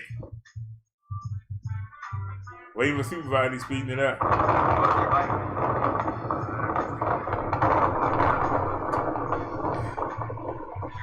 It's always on. Hold on a second, y'all. I love you, Jesus. I love you, Jesus. I love you, Jesus. I love you, Jesus. I love you, Jesus. I love you, Jesus. Oh, sorry, y'all. That's my song. I love you, Jesus. Let that devil deceive us. Follow you wherever you lead us. Hey, you gonna put a commercial on? Why my song is on? You sure it's man? You trying to get jacked up? I love you, Jesus. Follow you wherever you lead us. So I'm loading up. I love you, Jesus. I'm loading up. This guy's on the corner. I thought he was taking a picture of the eagle on the department. He's like, okay, no big deal. So I started, putting myself in my patrol vehicle. So he walks past it, and I was like, oh, he's leaving. He didn't answer. Can't talk right now. I'm busy. So he starts walking, so I back up, and he's next to this corner, and I'm taking pictures. Officer Romero admits that the only reason he stopped Mr. O'Connell is because he was taking pictures in public. There was no circumstantial evidence produced to establish reasonable suspicion for the officer to conduct an investigatory detention. So then he comes over, he starts taking pictures. It looks like he's taking pictures of these signs. I don't know if he's taking pictures of these cars or what. Part of the organization called the First Amendment Strike Team. Is he? Yeah, so he's trying to see what we're going to do. Okay. He has every right to do that. Okay, and that's fine with that. I don't understand. Cuff him. Said he had every right to do it. Go and cover him. That did nothing wrong. I was not breaking the law. I was officer just illegally detaining him. CRS 623-103. Yeah, Steve Flosser, look, he's shaking his head. Video, sir. What exactly what you're talking about? First Amendment strike team. Okay. I know exactly who you are. Yeah. So you don't know that we're doing anything? I do. I do. I like how main license officer, there's information rights. Overall, Officer Romero gets an F for illegally detaining Mr. O'Connell for refusing to acknowledge him during a consensual encounter and for being ignorant of the protections granted to public photography under the First Amendment. Mr. O'Connell gets an A+ for immediately asking for a supervisor, citing the exact statute which the officer was violating, and remaining silent throughout the majority of his detention. I commend Mr. O'Connell for exercising his rights and conducting an audit without instigating contact with police, disturbing public discourse, or being distasteful. Many auditors use their rights as weapons to combat the tyranny of local police departments instead of using them as a means to educate officers or citizens and prevent further misconduct. The responding supervisor also gets an A for educating Officer Romero about public photography, immediately uncuffing Mr. O'Connell, and instructing Mr. O'Connell on the proper channels to file a complaint against Officer Romero. This illegal detention eventually cost the city of Pueblo $41,000 after Mr. O'Connell sued the Pueblo Police Department for violating his constitutionally protected rights. The suit also included major changes to the policy of the Pueblo Police Department regarding public recording. This audit was one of the most successfully implemented audits in recent history, and many officers and citizens could benefit from the educational value offered in this interaction. Let us know if there's an interaction you would like us to audit in the comments below. And don't forget to like and subscribe for more police interaction content.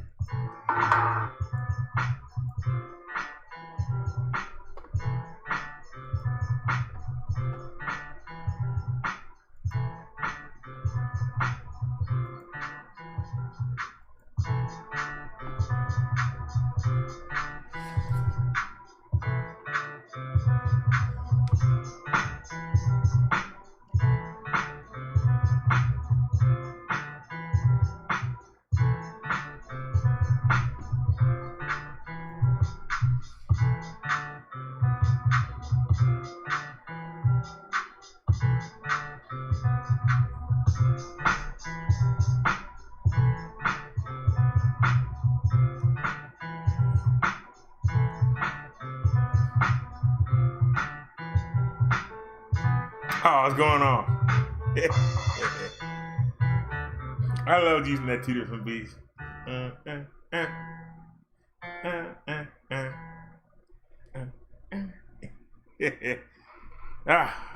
the master of that. All right, y'all, let me get out of here. Like I said, sorry about that short live earlier, but they were supposed to have delivered that this afternoon. We were going to go, I had planned to go outside and do a live stream. The scooter is on the landing. Do y'all understand? The scooter is downstairs on the landing. We had intended to go outside and we were going to do the show outside live. And it got ruined because they BS'd around with the delivery. And this man came on a route from Pennsylvania. And he actually,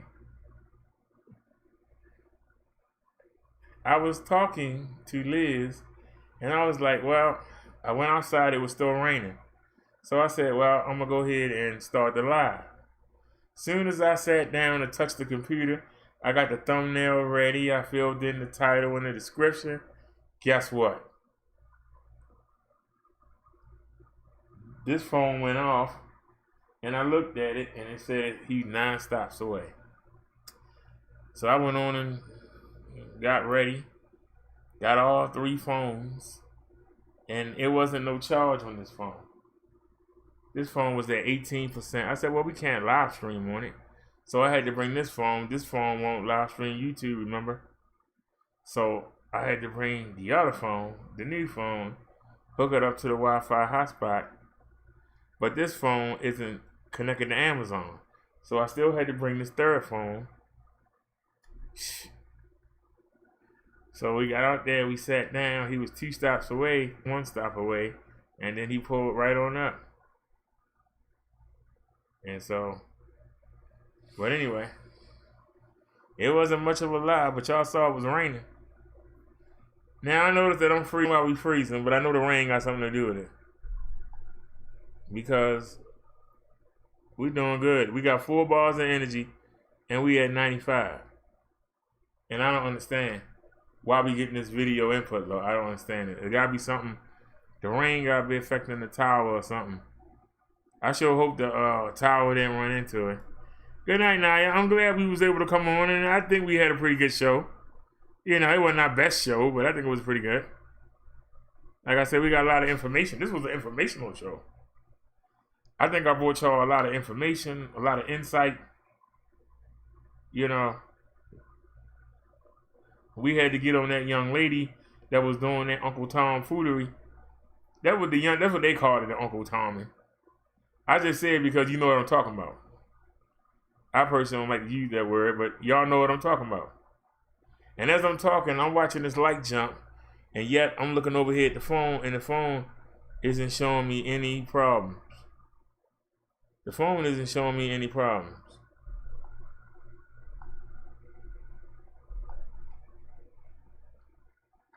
And I bet you we're disconnected again. Look at the network.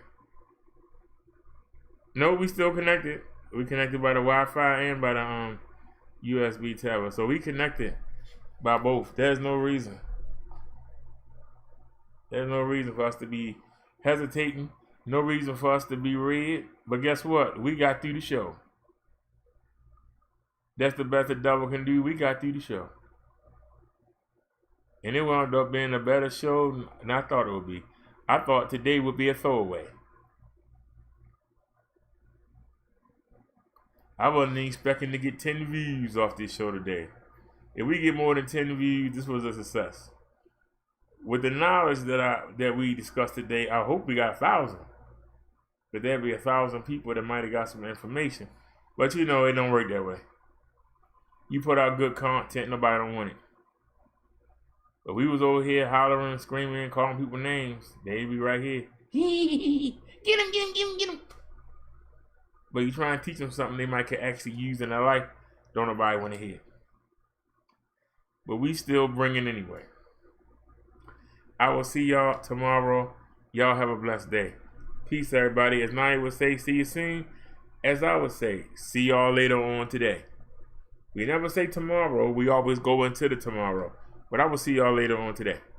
Peace, everybody. Oh, don't forget, we got Saturday sermon tomorrow. It's 4 people here. Before I go, hold on, y'all, hold on. Anybody, put the chat up. Anybody have a specific subject they would like the Saturday Sabbath sermon on? Anybody have a particular subject, particular Bible verse? What would y'all like me to make the topic? Anybody?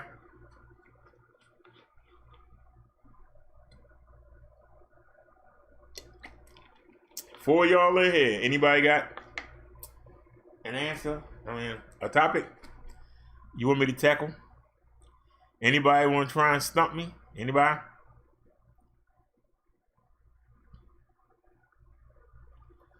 It's really jumping around now, and I'm talking about the daggone WitchCon.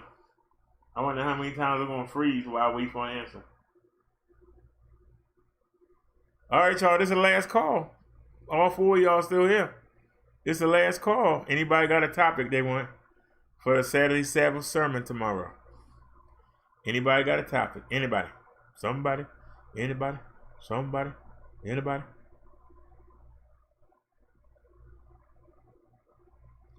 Alrighty then. We'll let the Spirit decide it. He'll tell me between tomorrow and then. Y'all have a great night. See y'all tomorrow. And we are out. Last chance.